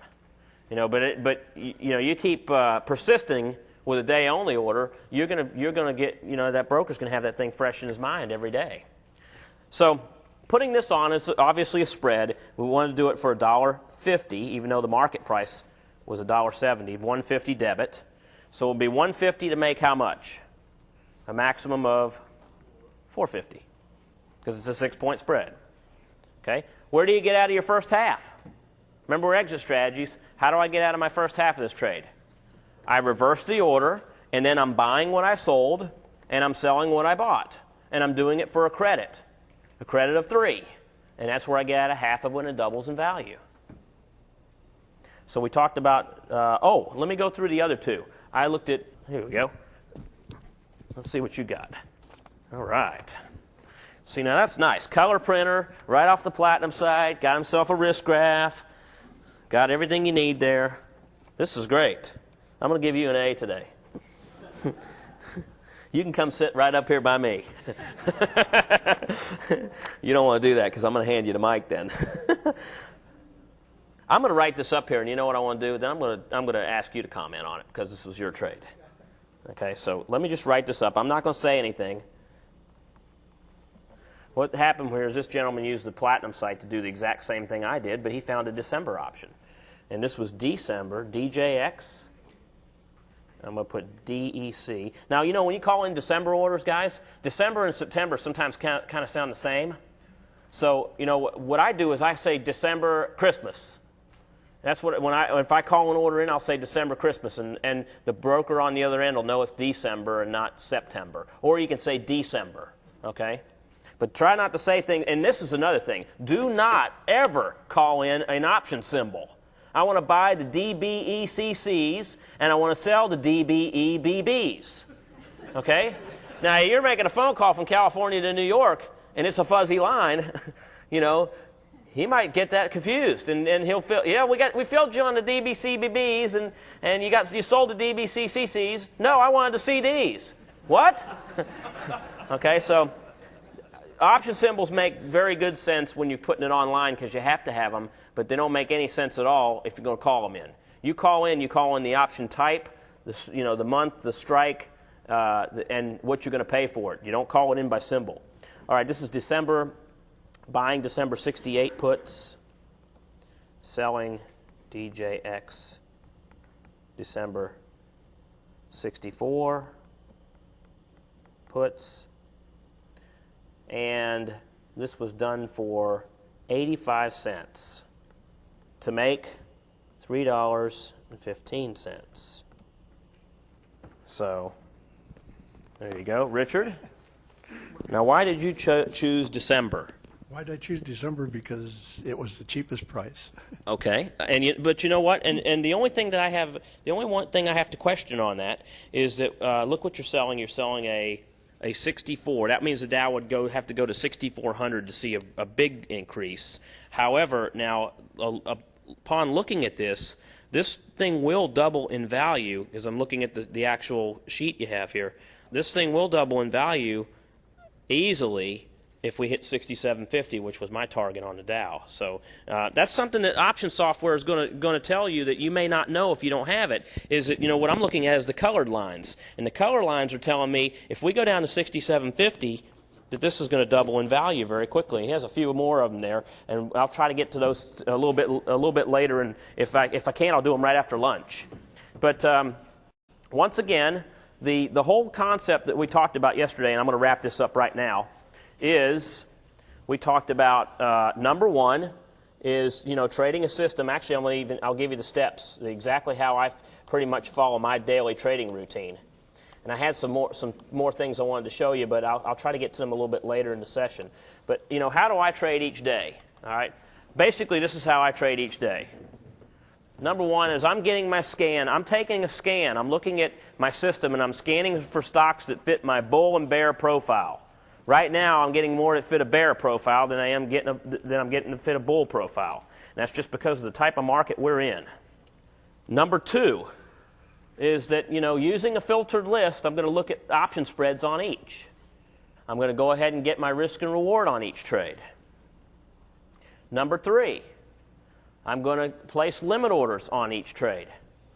All right? I don't place market orders on trades because you never know what you're going to get. You place a market order, you might think you know what you're going to get, but then you might get something entirely different. All right, I don't have these in notes too, so if you're writing those down, that's a good thing. Number four, I have an exit plan for every trade.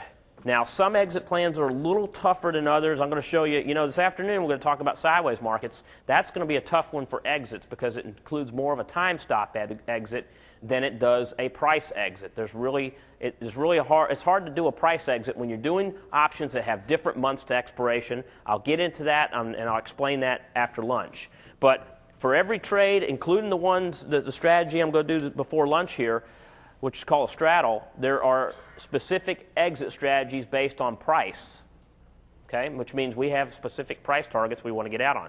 So to take number one, I do a scan for stocks. I'll show you the scan I did this morning. While George was talking, I did a quick scan, and this is what I came up with.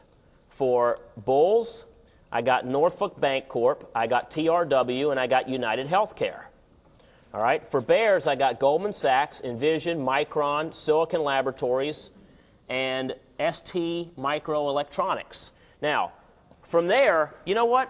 These may not be, and I wish I could make these bigger, but unfortunately I can't make these screens bigger. But what I will do is I'll go through each one with you because there's 9, out of 3,000 stocks, it found 8 good candidates for today.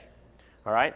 So the question is, are all of these good? Do I need to go ahead and place orders on these right now? Don't waste it. I'm done. Okay, let's go place calls and puts. Let's go, guys. We're all head to the doors, and, there's only 3 phones out there, but I bet I can get to one of them faster than anybody else in this room.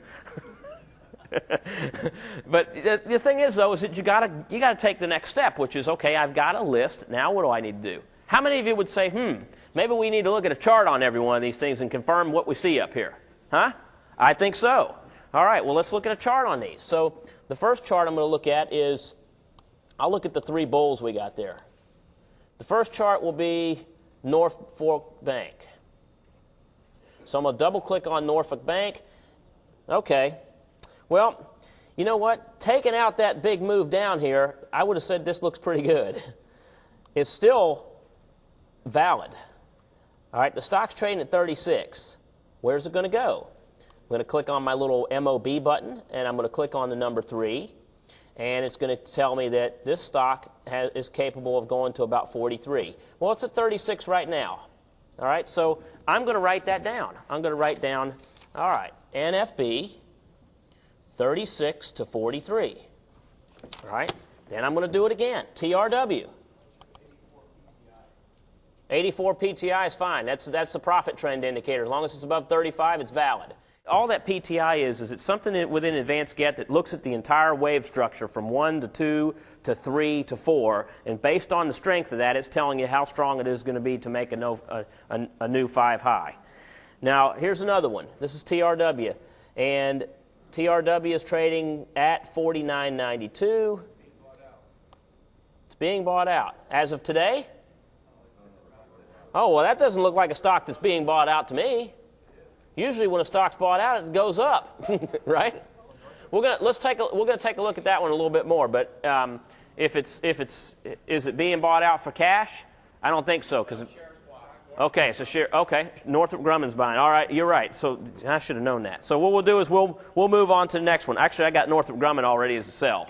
I'm already short Northrop Grumman, so we can forget that. I've been short that as of last week. So. Actually, it was a good time to be short right before that news came out. Did you guys see Northrop Grumman on the drop? It was nice. I think we're up about 50% on that trade. We'll skip through. How about United Healthcare? Healthcare is one of those issues where, this is one that seems to be bucking the trend a lot. And, there's a lot of fundamental reasons why healthcare, even home care type stocks may continue to go up. But this one's showing a clear classic type 1 buy. It's pulled back. Where's it going to possibly go? You know what? It's at 88.20. Now, here's one worth looking at, guys. We're talking about a stock that could go above $100 a share, about 102. So we're going to call it 88 to 102. UNH, 88 to 102. That's about a 15-point move. We'll take a look at that one in a moment. But let's take a look at the bears.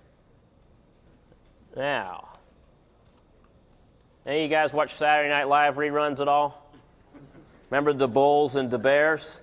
Because that's what I'm looking at. The Bears. We'll look at the Bears. There are 5 Bears. I can tell you right now, I looked at Goldman Sachs last week before it showed up on here, and I thought that was an interesting one that could run down.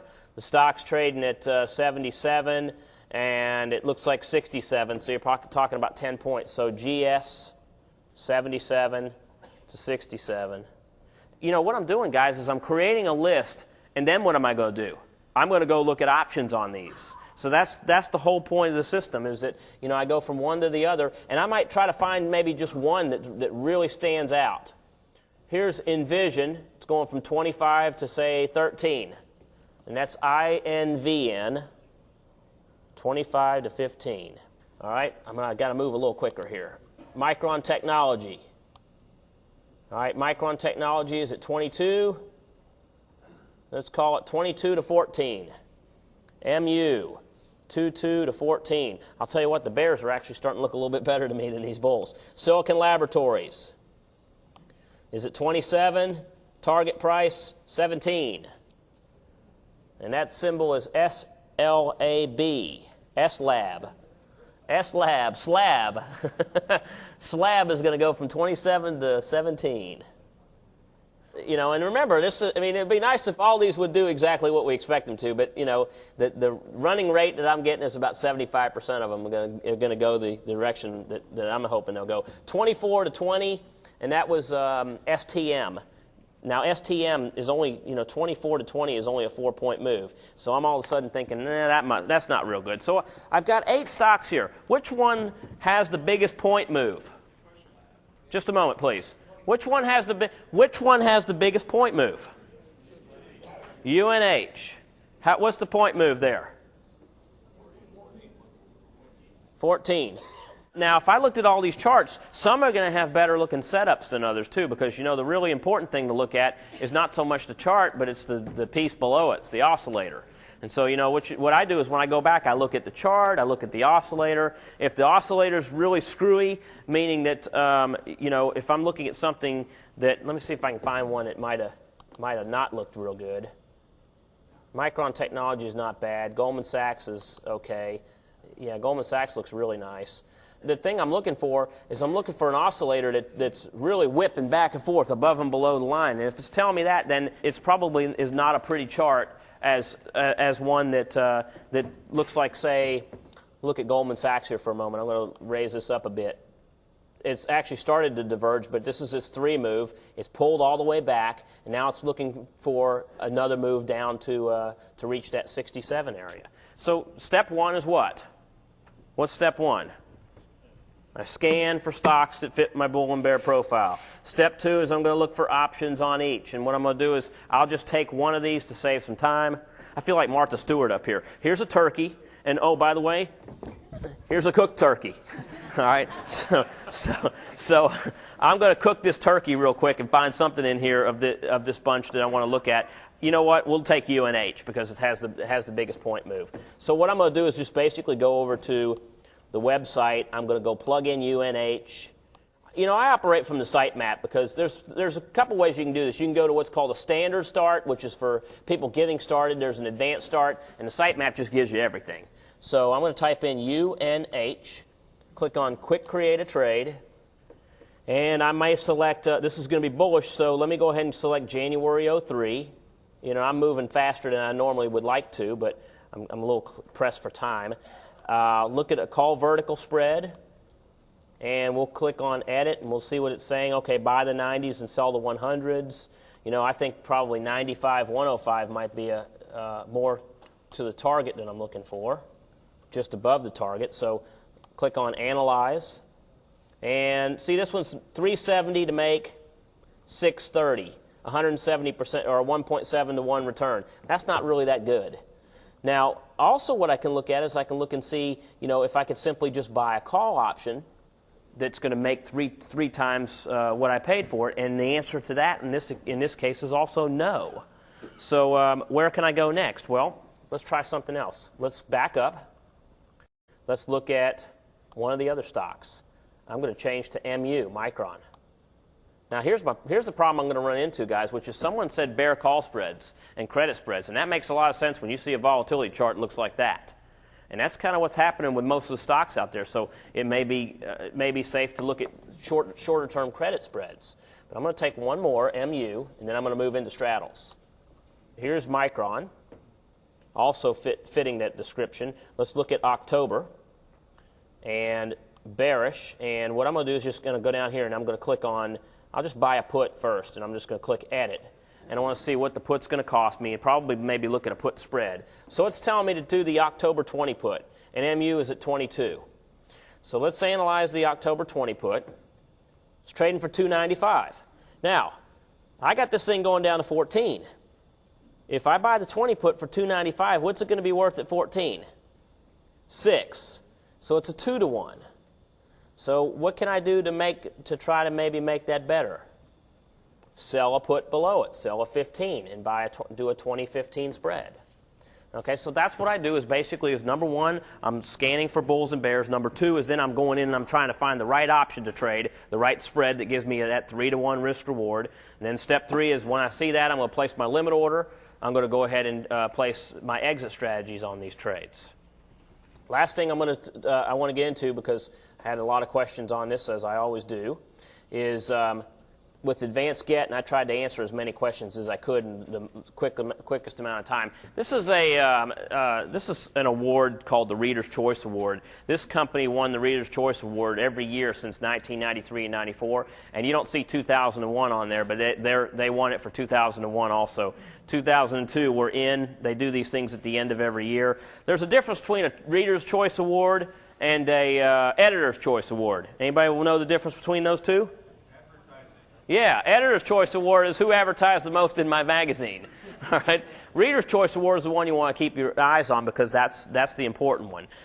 This is a page out of Investor's Business Daily, a full page ad on this particular software. What they normally sell it for is this is what the pricing is on the advanced get. It's now $29.95 for the package. It's an end-of-day package. It uses just about any type of data source that's around. What we've got them to do is package together a video course and some data for you so that you can download the data. And actually, that's now 1 year of data is what we've got them to do. So it's actually a much more value than that.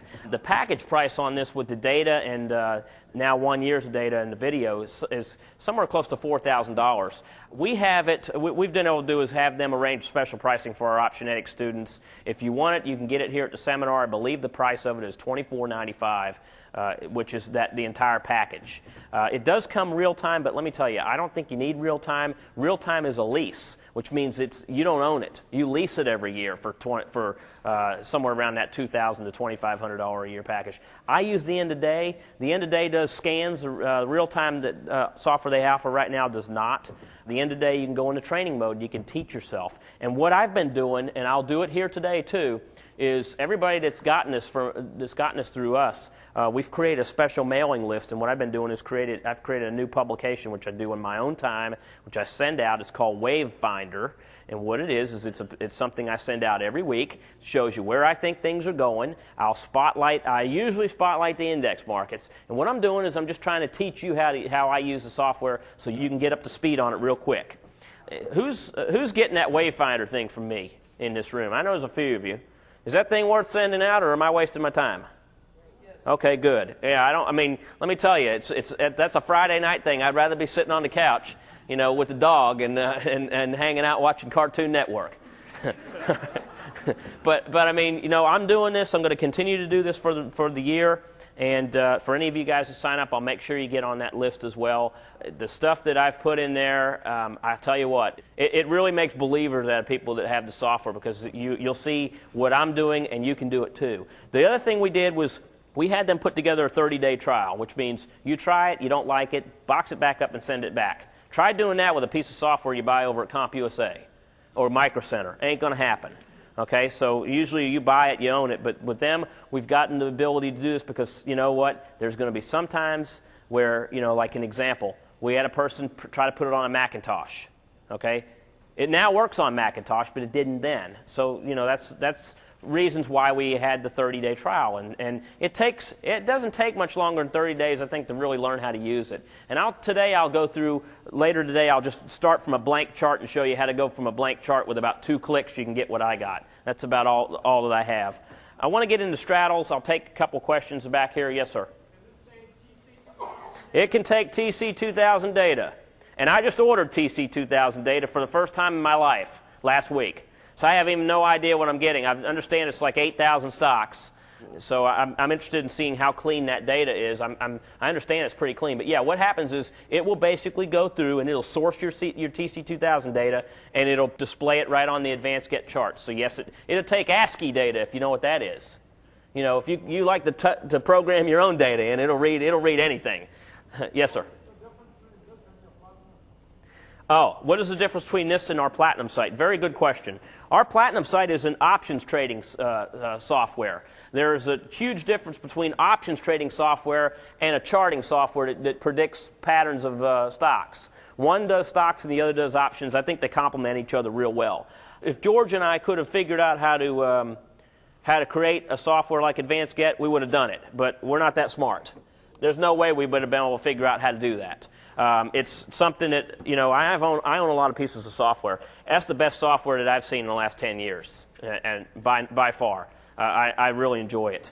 You know, someone came up to me and showed me, I've seen this other stuff that's been floating around, and I don't remember what the name of it is, but it's all I can remember is when it's green you buy and when it's red you sell. Let me tell you something. If it was that easy, if it were that easy, we'd all be doing it. I've looked at this, and it's nothing more than, from what I can see, than a bunch of moving averages all going the same way. And you know what I feel about moving averages. That's something the herd is using, and I don't want to trade with the herd.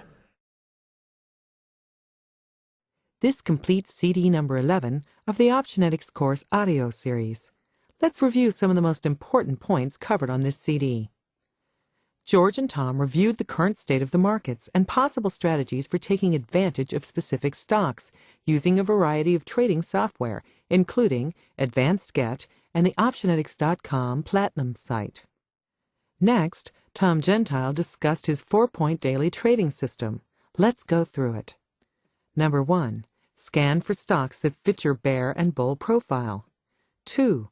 Look at option spreads on each stock. Calculate the risk, reward, and break-evens for each trade to determine which are the most promising. 3. Decide which trade or trades to place, and then place them as a limit order. 4. Create an exit plan for every trade and follow it. Your success truly depends on your ability to plan the trade and trade the plan. Tom Gentile also discussed the difference between the Optionetics.com Platinum site and Advanced Get. The Platinum site is options trading software, while Advanced Get is charting software that predicts the patterns of stocks. One does options and the other does stocks. Thus, they complement each other very well. Delta-neutral trading is the cornerstone of the Optionetics approach to trading. A delta-neutral trade is one in which a ratio of short and long positions balance out to create a delta of 0. Delta is defined as the amount by which the price of an option changes for every dollar move in the underlying instrument. Balancing the deltas of the trade enables the position to have the capacity to make money in either direction, depending on the magnitude of the underlying asset's price move. This concludes CD number 11 of the Optionetics course audio series. When you're ready, please insert CD number 12. CD number 12, Straddling the Markets. Welcome to CD number 12 of the Optionetics course audio series. In this session, Tom and George discuss a popular delta-neutral trading strategy known as the straddle. Let's get into straddles. Now I want to get to delta-neutral type trades. And the first delta-neutral trade we talked about was ratio backspreads. That had more delta-neutral risk than it did reward. You needed it to go in one direction to make money. But with a straddle, it's more of a non-directional trade. This is what I want to cover before lunch. I want to cover what are they as far as straddles, how to find really good, great straddles, and then when to use them. When's the best time to use a straddle? Because there are times that are better than not to be using straddles. Delta-neutral strategy means that we're going to make money without forecasting market direction. All right, but in order to do that, we've got to do a couple of things here. We've got to be able to buy a call and buy a put at the same strike price and the same expiration date. So example of a straddle would be if Microsoft were trading at, say, 45 and you wanted to buy a straddle, you would, maybe an example would be buy the October 45 call and 45 put. That means you're buying an October 45 straddle, and you're paying for both the call and the put, so it's a one-ticket trade. This is what is this risk graph here? This is a call. All right. Obviously has limited risk, has unlimited profit potential. And this risk graph is a put. Same thing. Limited risk and unlimited potential to 0. When you put these two together, you get what's called a straddle. Now, if you have your workbook with you, then turn to page 17, because you'll find the cliff notes of what I'm going to be talking about in the next hour on these straddles. So I have unlimited return in both directions with a straddle. The thing about straddles is that they are higher priced because you're buying both the call and the put. So you got to make sure you're going in for a reason. You know, I see people that pick straddles that have learned about straddles and are like, wow, this is great. I'll buy a call and a put. What can I do today? And they open up a newspaper and I'll do that. Why? Why would you do that? Well, because I just feel like I don't know where it's going to go, so I'll just buy a straddle. You know, it's got to have a little bit more of a system than that. All right? What we're going to do is we're going to look at, did you like that? I don't know who put that on there. I think George did that.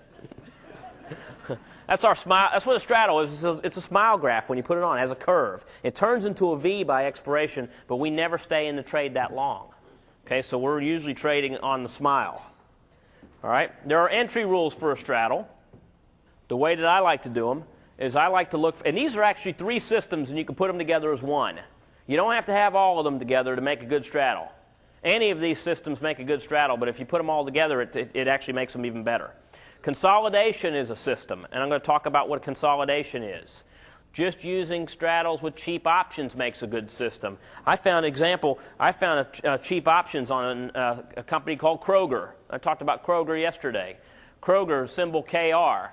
This had straddles over the last couple of years that you could buy for $2 and $2.50 for the call and the put combined. And it would generally move outside of its range by at least $2.50. In fact, there were several times where I doubled my money on a Kroger straddle just in the course of 30 to 60 days. What I want to do is I want to show you the setups. I'm going to talk about each one individually. I'm going to talk about the entry. I'm going to talk about the exit. I'm going to cover every possible point in the next 40 slides on straddles and show you examples where I think I can weed out just about every single question that you have in the room. And then I'll take questions. Here's another one, news filters. For example, can straddles be placed around earnings reports? Sure can. Yeah. That's the thing, is we're going to try to place them around earnings reports. So these are 3 different types of systems. You can put them together as one. I'm going to use options that are greater than 60 days to expiration. Because you know what my feelings about 30-day options. I don't like them. So I'm going to use options that are greater than 60 days. All right? I haven't been paying enough attention to this side of the room over here. I'm going to use options, guys, that are greater than 60 days. All right? That make you feel better? I know, yeah. You know, I used to, when I get to the earnings part, I'm going to talk about that. But let me talk about consolidation first, and I'll talk about cheap options, and I will talk about earnings. And you don't want to enter the day before earnings. I'll give you that much, and I'll get more into it as we get started. I used to be a cross-country runner. Did anybody figure that out? I do a lot of running. But that's because I was so short as a kid. I was usually being chased by somebody. So it just came natural. All right. Here we go. Straddle risk. Let's talk about the risk of a straddle first. Well, here's a big risk. And these are some things that when people look at straddles for the first time, I'm gonna really put some stuff up here that for people that don't normally take straddles. Why do they not take straddles? Well, because they cost too much. Yes, there is theta risk, okay? That's called time decay. That's one of the option Greeks. There is buying expensive options, like Pete said. Pete said, hey, aren't these straddles expensive right now? Yeah, most of them are, but you'll still find stocks out there that have cheap volatility. Okay, they're the ones that no one's looking at right now. Those make the best straddles. No stock price movement. All right, aren't there stocks that are cheap in volatility that just nobody looks at and they don't move? Like John Deere, right? Talked about John Deere yesterday. That stock moves about as fast as a tractor does. Okay? It's just a slow-moving stock, and you got. But that's why you need a catalyst. That's why you need something that you think is going to make a stock move. What is something that could make a stock move? Earnings reports, right? Okay. Or the overall market when it moves 400 points in one day. That could make a stock move. So, how to find great straddles? We're going to look at price consolidation. We're going to look at cheap options. We're going to look at news or upcoming events. Okay, I talked about that already. I'm just kind of doing a recap. Let's talk about each one now. Let's talk about price consolidation, number 1. Okay. Now, we all know that stock charts don't do this. I mean, you're not going to see a charts will move up or down. They don't move forward and then turn around and come back.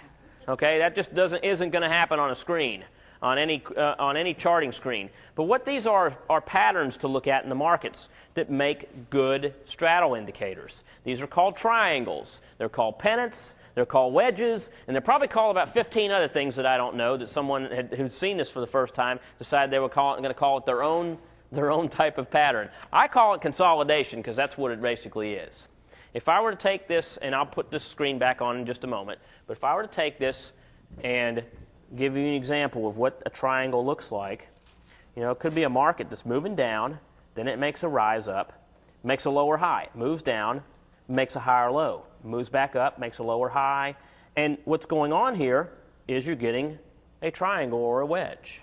All right, now what is interesting about these is as they tend to curl up, they tend to explode one way or another.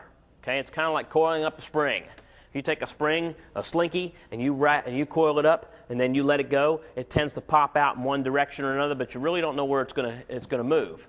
Well, the same thing happens with these. And interestingly enough, a lot of times, what's going on right here before the big pop out? Yeah, could be earnings. It could be something that's going to make the stock move. So the 3 types that I have on here that I want to show you are what's called first one's called a symmetrical triangle. That's when you're getting higher lows and lower highs. Okay? The next one is called an ascending triangle. That's where you're getting the same highs, you're getting resistance stays the same, and support is moving up. All right? And the last one you're going to get is lower highs and same lows. That's called descending. I have a couple of examples of some straddles we've done in different stocks where these triangle patterns have come across. One of our guys, how many of you know Kevin who works with us? A couple of you know Kevin? Kevin does these. All he uses is this one step. He uses consolidation as his only thing that he uses because he doesn't want to take the time to go look at earnings. And he'll look at the stock, he'll look at the options, and if they're cheap, great, and if they're not, he'll take a closer look and determine whether he really thinks it's worth buying. But he uses price consolidation as his main filter. He's basically buying it as soon as it starts to break out one way or another. He's putting the straddle on. All right. Now, that when I mention that, I get a good saying that well, if it breaks out one way, why don't you? If it breaks out to the upside, why don't you just buy calls? Or if it breaks out to the downside, why don't you just buy puts? Because sometimes these things do false breakouts, which means you could see this. You could see a market that's coming down, going up, coming down, and you're putting your triangle together, and you're realizing, wow, okay, breakout, and then all of a sudden it does this. If you bought a call here, you're not a happy camper. It's not that you lost a lot of money, but it's that you didn't make all this going down. That's and you'd say, oh, if I just bought the straddle. If I just bought the straddle, paid a little more money for it, then I would be making money. And I want to show you a couple of examples of that. Here's the drug index, and we talked about this, and this is the symbol is actually DRG. Okay, there's actually options on there's options on over 120 indexes out there right now. Okay, there's 120 indexes. The SOX, the semiconductor index, has options. The drug index, the banking index, several different indexes. Does everybody see the consolidation here? Yeah, you got a nice triangle forming in this particular area. And, of course, we know what happened after that. I showed you the drug index yesterday, and it moved down quite considerably. Now, here's a nice one, Envision Technologies. What kind of a triangle is that? Ascending. Okay? Buy calls? Uh-oh. Buy calls. Bye-bye. Bye-bye stock. Okay, so, I wanted to kind of tell you, every time that I've tried to do one side, that's what winds up happening. eBay. Okay, here's eBay. eBay dropped too. So I find that these triangles, and it's amazing. I've seen some technical analysis guys scan triangles and say 90% of the time, if you're in that type of triangle, it's going to go up. Okay, I've done these scans myself. I ran a whole study on these, all the optionables, and I came up with about 52% to 48%. But you know what's amazing? Most of them do break out somewhere. And so if you buy a straddle, it makes a lot of sense. I mean, you can just forget about trying to figure out the direction of the actual triangle move. Just concentrate on the fact that it's actually going to move somewhere. Okay? Darden Restaurants, descending triangle. Right? Again, Darden Restaurants is breaking out right now. Consolidation filters. Okay, how can you find stocks that are consolidating? Well, one way you can do is you can print off a bunch of charts and you can draw lines. Okay, that could take a while. There's two filters that I'm going to show you. One of them I only show in the advanced seminar, but I'm going to show you guys because it's an important filter. It's been working really well the last couple of months. And that is something called the ADX. How many of you know what the ADX is? Advanced decline? Wrong answer. Average directional index. Ding, ding, ding. I got another guy that's going to sit up here next to me later this afternoon. Excellent. ADX stands for average directional index. Okay, it's broken down into two different formats. So you've got what's called an ADX, and it also comes with two little sisters. Okay, they're called DMI plus and DMI minus. So if ADX stands for average directional index, and what that is it is an indicator. It was written by a gentleman called Wells Wilder. Wells Wilder was a big technical analysis person. In fact, he actually wrote the very first book on technical analysis long before John Murphy, long before John Bollinger, long before all the other Johns out there that are technical analysis guys. Wells did this back in 1974, and it was called New Concepts in Technical Analysis. He was the first one to ever write a book that I'm aware of on technical analysis. As time progressed, he developed ADX, DMI, parabolic. He's got a few more out there, indicators. But ADX actually stands for average directional index. What that means is that it tells you whether the particular chart in question is trending or not trending. Now, I'm going to bring this up. I'm going to show it to you because I have it. But it also comes with something called DMI. And DMI means directional movement index. And DMI positive means is the trend going up. DMI negative is the trend going down. Now, I'm going to show all three lines on a graph. I'm going to show you what I use, too, because I throw out 2/3 of this thing. And I don't use it the way most people do because I use indicators differently than most others. Let's look at an ADX. And I'm going to bring it up right here. I'm going to click on ADX, DMI. In fact, I'm going to go ahead and stack this up so I can get rid of my oscillator. Let me stack these up. There we go. All right, this is what I want right here. Now, is that a big mess or what? Yeah. Okay, now you know why I don't use 2/3 of this thing. Now, I'll explain what this is. I'll try to explain what we're looking at here, and then it's going to look a lot simpler when I do some hocus pocus on it and change it to the way I use it. DMI is the blue line. If DMI is above the red line, which is DMI negative, that means the market's going up. If the red line is above the blue line, that means the market's going down. Now, honestly, do you need a red line above a blue line to see if a market's going up or down? No. See, look here. This is trending down. I don't need this thing to tell me we're trending down. I can see it with my own two eyes. The purple line is the actual ADX line. That tells us whether we're in a trend or in a non-trend. Now, that might even be in question of whether I want to actually use that. But let me show you how I use it to spot markets that are consolidating that are going to break out. I'm going to get rid of these other lines. And now, what I did was I just changed them white. If you use white lines on a white background, then all you're going to see is that magenta line. And you see a little, it's broken a little bit, and that's because the other DMI lines are crossing around in it. But as you can see here, notice the DMI is actually trending down. What's that saying about this particular stock? That it's not trending anymore. Okay? Now, how can I use this to pick straddles? Well, here is an interesting thing that we found out a couple of years ago. We were playing around with this advanced get, that we could use it for non-directional trading too. If the ADX, I'm going to give you my little code here. You can actually create a scan out of this. If the ADX crosses above 15, then you've got a market that's likely to break out. Okay? I'm going to put market breakout.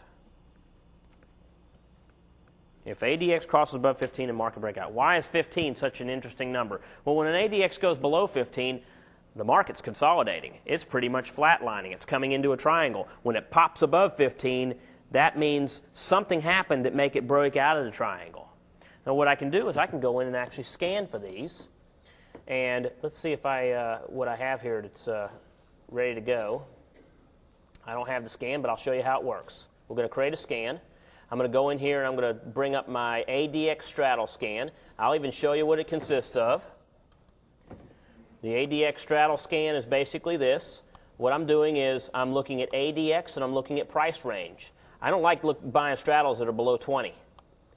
Because once again, anything that's below 20, you know, there's only so much to the downside it can go to.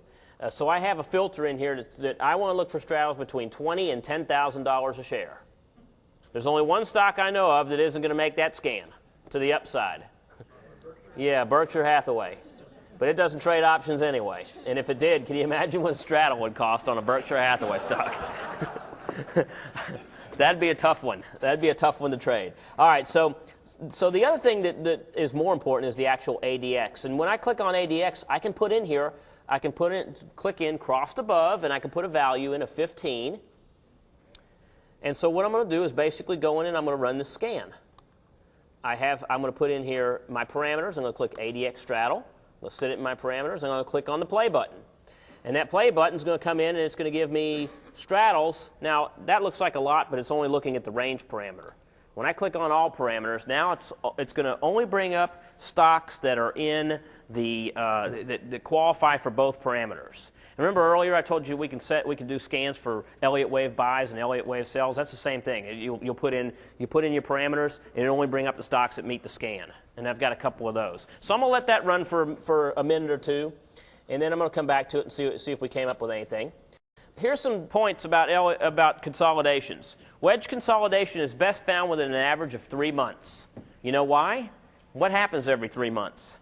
Earnings. The tighter the wedge, the greater the expected move. That means the better looking that triangle is going to be, the more likely it's going to pop one side or another. Bollinger Bands are also something that make a great wedge indicator, but it's hard to do a scan on Bollinger Bands, because Bollinger Bands are more of a look-at-me indicator, meaning you can look at it and determine if the bands are coming together and you got consolidation. If they're moving apart, then you've got a market that's expanding. So I like the ADX indicator because it truly gives you some really good breakouts. Kevin actually trades strangles, which is a lighter form of a straddle. Actually, a little bit, it's a less expensive straddle. And he's been doing really well with these strangles just by going in and getting a scan on the ADX, like I just showed you, and then placing strangles around the stocks that fit that criteria. And he runs his scan about once a week. Because, you know, if you run a scan every day, there's a lot of times you get the same thing up there 1, 2, 3 days in a row. Consolidation filters. Now I want to get into system number 2, which is cheap options. Okay, and where we can find, oh, by the way, you can also find consolidation on a website. You can go onto our website and you can go in and create a quiet stocks form on the website, which is very similar to doing Bollinger Bands or using ADX. It's just a matter of going in. It's available on our Platinum site. You just simply go in and you'll do a stock ranking, and you tell it you want to look at quiet stocks. And what it's going to do is it's basically going to find stocks that are doing what? Going into a triangle. So that's interesting too. The big difference between that and the one that I'm doing with ADX is finding them right now that are starting to break out. It's not stuff that's quiet. It's stuff that is quiet but is fixing. It looks like it's waking up now. Searching for quiet stocks. Next, let's do a little quiz here. Which one of these has the cheapest straddle? January Apple 25 straddle for 6 points, February Dell 30 straddle for 4 points, or March BFO 70 straddle for 5 points? Which one's the cheapest? How many of you say the Apple trade is the cheapest? How many of you say the Dell trade is the cheapest? How many of you say the BFO straddle is the cheapest?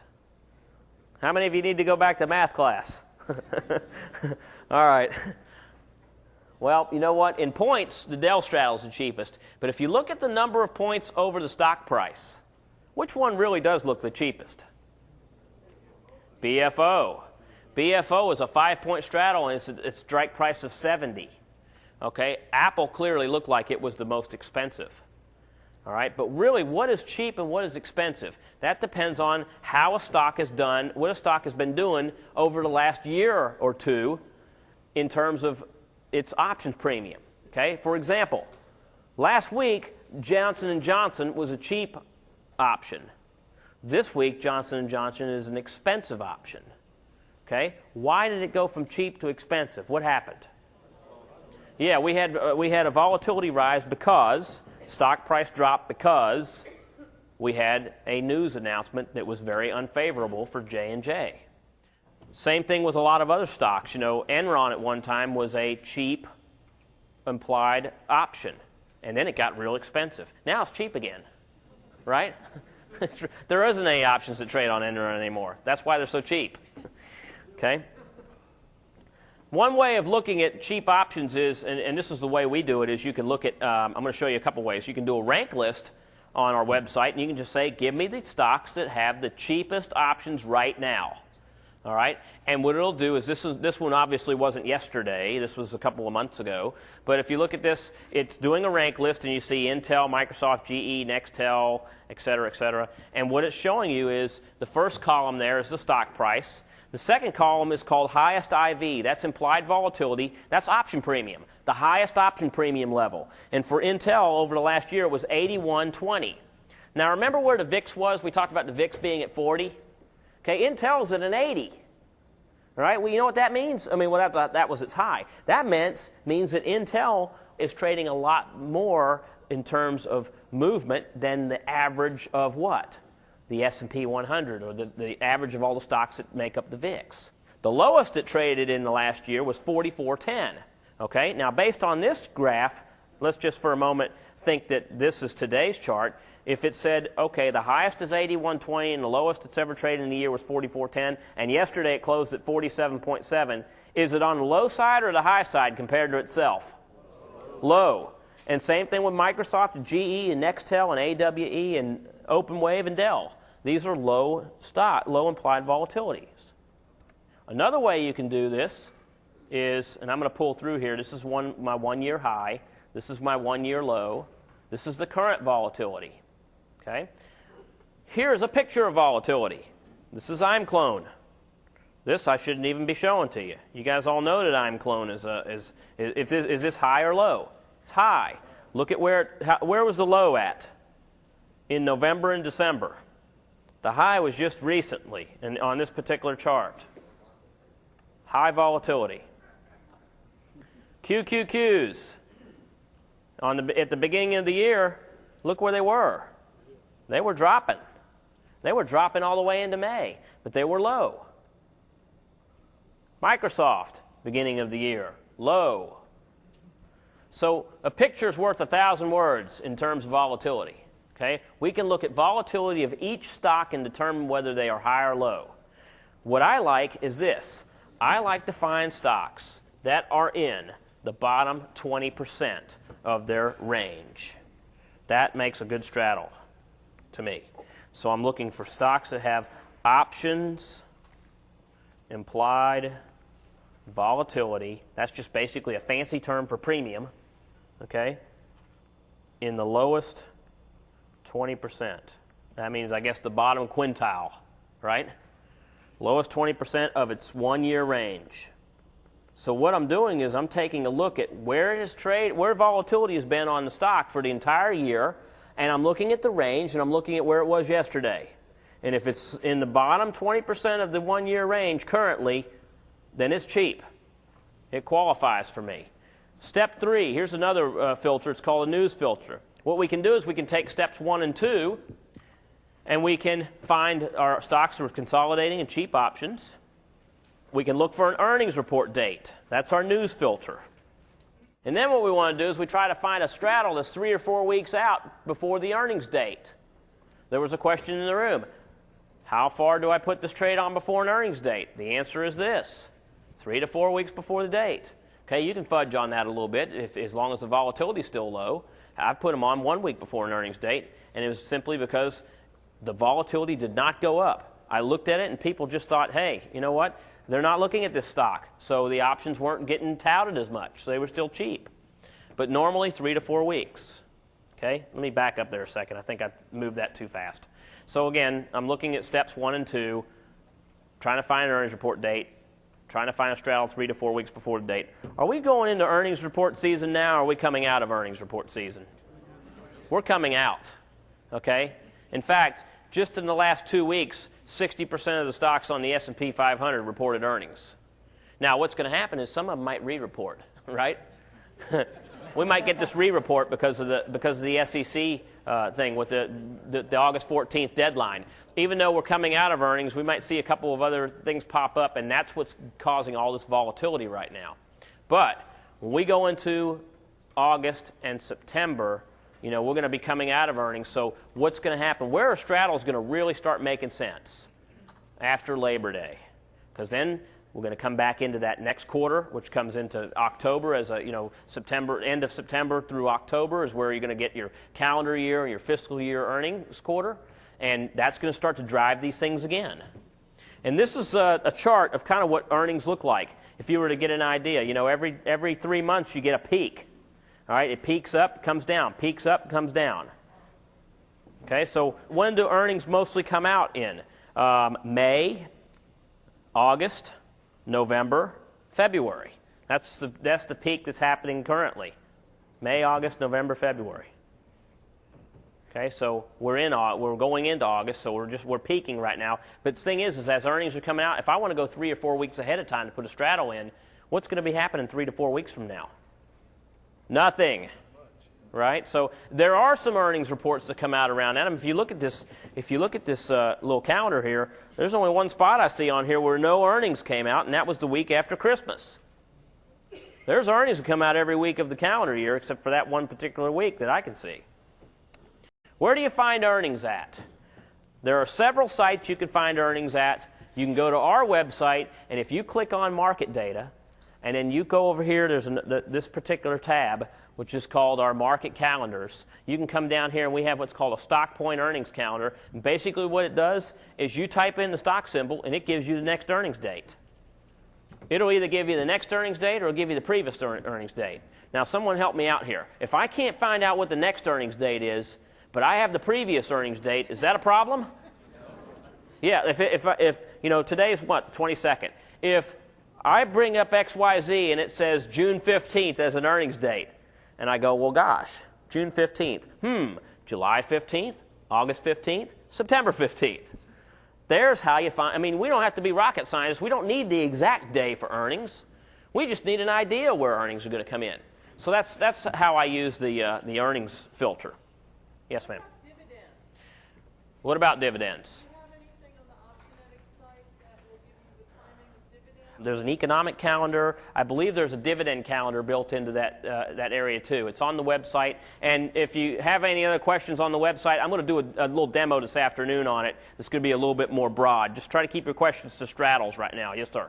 A lot of companies are giving guidance ahead of their earnings now. Does that ever impair your strategy? Good question. And normally when they put their guidance in is 3 to 4 weeks ahead of earnings, which is perfect. Because we don't know when that's going to happen, but we know it happens usually no more than 30 days out. Because these guys, what they'll do is when their books close, they usually report somewhere between another 15 to 30 days later. they won't have guidance until the end of the month, until they get that final number in. So very good question, and does it impair it? No, actually, if it's funny, we get more movement off of the warnings than we do off of the actual earnings report itself. If most of these guys would just clam up and not say anything, they wouldn't have half the problems that they do. But they have to say something, because if they find out something that could impair their company's earnings, that's an adverse material effect, and they have to disclose. If they're going to peek at their numbers, they got to squeak if they see something that's a little off. Yes, sir? Would an index option or a sector be generally too expensive to straddle on? Okay, I have done index options on them. I'm going to show you an example of one that I do almost every year. And it is the one I do costs about $4,000 per straddle to do, and that's cheap. So the answer now I'll tell you how you can get them cheaper. The QQQ is going to be the cheapest straddle you'll ever find as a sector straddle. You can do those probably for about 5 or 6 points, which are around $500 or $600. I do them on the OEX, and I'll explain why in just a moment. I'm going to show you an example of that here very shortly. Calling it in. If you to call a straddle in, I do have to do exit strategies with you too, so just bear with me on this. I want to talk about calling it in. I want to talk about, I want to give you a couple of case studies. I want to show you exit strategies, and I've got a real-time trade. I think I have two. I want to check the other one, though, during lunchtime, just to make sure that it looks fine. But to call in a straddle, if the stock is XYZ, expiration month is January, strike price is 50, total cost is 6. How do I call this in? Here's my order. This is a straddle. I want to buy 1 XYZ January 50 call, 1 XYZ January 50 put for a debit of 6, opening both sides. Okay? I'm not telling them I want to buy the call for 3 and I want to buy the put for 3. If I do that, chances are I'm only going to get one side of the position. Okay, I'm telling them I want the whole thing for a debit of 6. Now, there's another way to call this order in, too, and that's simply to say that you want to buy the XYZ January 50 straddle instead of saying the call and the put. Okay, opening both sides. If you key this in, if you're using a broker that has a spread order platform, such as Wall Street Access, if you key this in, then what you're going to wind up with is they'll have a screen where you put the calls in and you put the puts in, and you have to put it in for one price, and you put it in for your debit of both the calls and the puts, and you then just click the order button. That's it. Here's some examples I want to show you. This is a stock that we did a while back called APCC. APCC is American Power Conversion Corp. All right, they make those backup batteries that all of us have been getting for our computers. They're one of the guys that make the backup batteries. When the year 2000 rolled around, you couldn't get these guys on the phone because everybody's so worried about the power going out that everyone was buying batteries off these guys like there was no tomorrow. APCC, as you can see, had a consolidating market. That little line below was actually implied volatility too, so it was cheap also. And as you can see, what's kind of happened here, APCC broke out of its range. Now, you got to look a little closer because it's not up here, guys. There's that one little bar down here. It's gapped down. Okay? Boom. Looks like the power went out over at APCC. Bang. Bad earnings. It's amazing. How can these guys get bad earnings when they had such a good year with the Y2K? It's easy. People stopped calling after the lights still worked on January 2nd. This was a straddle that was done for $900. This, my average straddle, guys, is costing around $600 or $700. That's for the call and the put combined. This one was a little more expensive. It costed $9, but then the stock dropped $20. So here's what happened: the calls went to 0 because they will. If you go from an at the money to 20 points out of the money that fast, calls will basically be worthless. I think they were 0 bid and maybe 10 cents offer, which means anybody that was a fool that wanted to buy them for 10 cents could, but you couldn't sell the ones you had. The puts were worth $18.25. This had a cost of $900, a profit of $18.25. Okay, so you can see how this one worked. And sometimes I get them where they hammer real hard, and sometimes I get them where they move out of the range. They don't gap down. I'm going to show you a few more. This is SRV. Okay, nice consolidation. SRV. Real nice tech company. You know what these folks do? Funeral homes. Okay, they're not in the tech business. They gobble up funeral homes. They basically buy them. They're a company that just buys up funeral homes to make their own balance sheet look better. Well, they did a survey last year, and their survey basically was the effects that new medications and technology have on human life. Okay, what they found out was people were living longer. Okay, they had to report that because that's an adverse effect on their earnings. So when you come out and you're a funeral home company and you say that people are living longer, what's that going to do to your stock price? It's going to kill it. All right, so, once again, I mean, these will happen sometimes where you can get in, and, the gentleman over here in the back said, will something, could a possible guidance cause a problem? And this is really an idea of guidance where it came out long before the earnings, about 3 or 4 weeks before the earnings report, because we were only in this trade for about 6 days. These are the kind of things that we like, is that, there's every once in a while you're going to get a grand slam and you're not even going to know it. It's just going to happen. Okay, that was a yield of over 200%. It's 220% actually. The guidance came out 6 days after I placed my straddle. Yeah, if it comes out before, it won't make my list. Because, number one, it won't be consolidating anymore, right? Number two, the options are not going to be cheap anymore. And number three, you might as well forget about the earnings because it's going to do nothing but go down. Yes, sir? What risk-reward ratio should you do? I'm going to show you that in just a moment. But it's not 3 to 1. Okay, it's a lot less and the reason why is because you're buying a call and a put at the same strike price. And that's, straddle is the most expensive spread that's out there. This one right here is an example. This was the OEX. Okay, now this one was a year and a half ago, and the reason I picked a year and a half ago was because last year, what happened come October. If you'd have done this in October, you'd have missed the big move that happened in September. I mean, that surprised everybody what happened in September. But the year before, I'm showing you one, and you got to take yourself back to the year before. Okay, who was in office a year before? Bill Clinton, and everything was great. Remember? Globally, we were a mess, but in the U.S., everything was great. This right here showed the markets were moving up nice and slow. We didn't have any wartime, obviously. Implied volatility was real cheap. Guess what happened to the VIX up there at that point?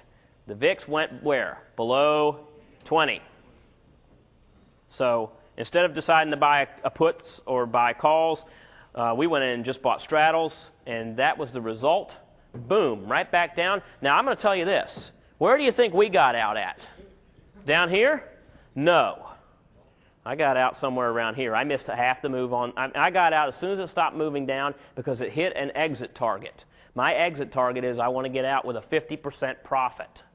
Not a 3 to 1, a 50% profit, because guess what? I'm not looking for market direction, and because I'm paying for this call and put at the same time, I can't possibly, in most cases, look to get more. I find 50% seems to be the norm. Now, every once in a while, we'll get one of those grand slams that happens, and that's great. But this is an example of one that that made $2,300 per straddle. It was a great straddle. You'll pay more, but you expect to get more on these larger straddles. Now, I want to talk about exit rules. We talked about getting in. We've talked about different filters. Let's talk about getting out.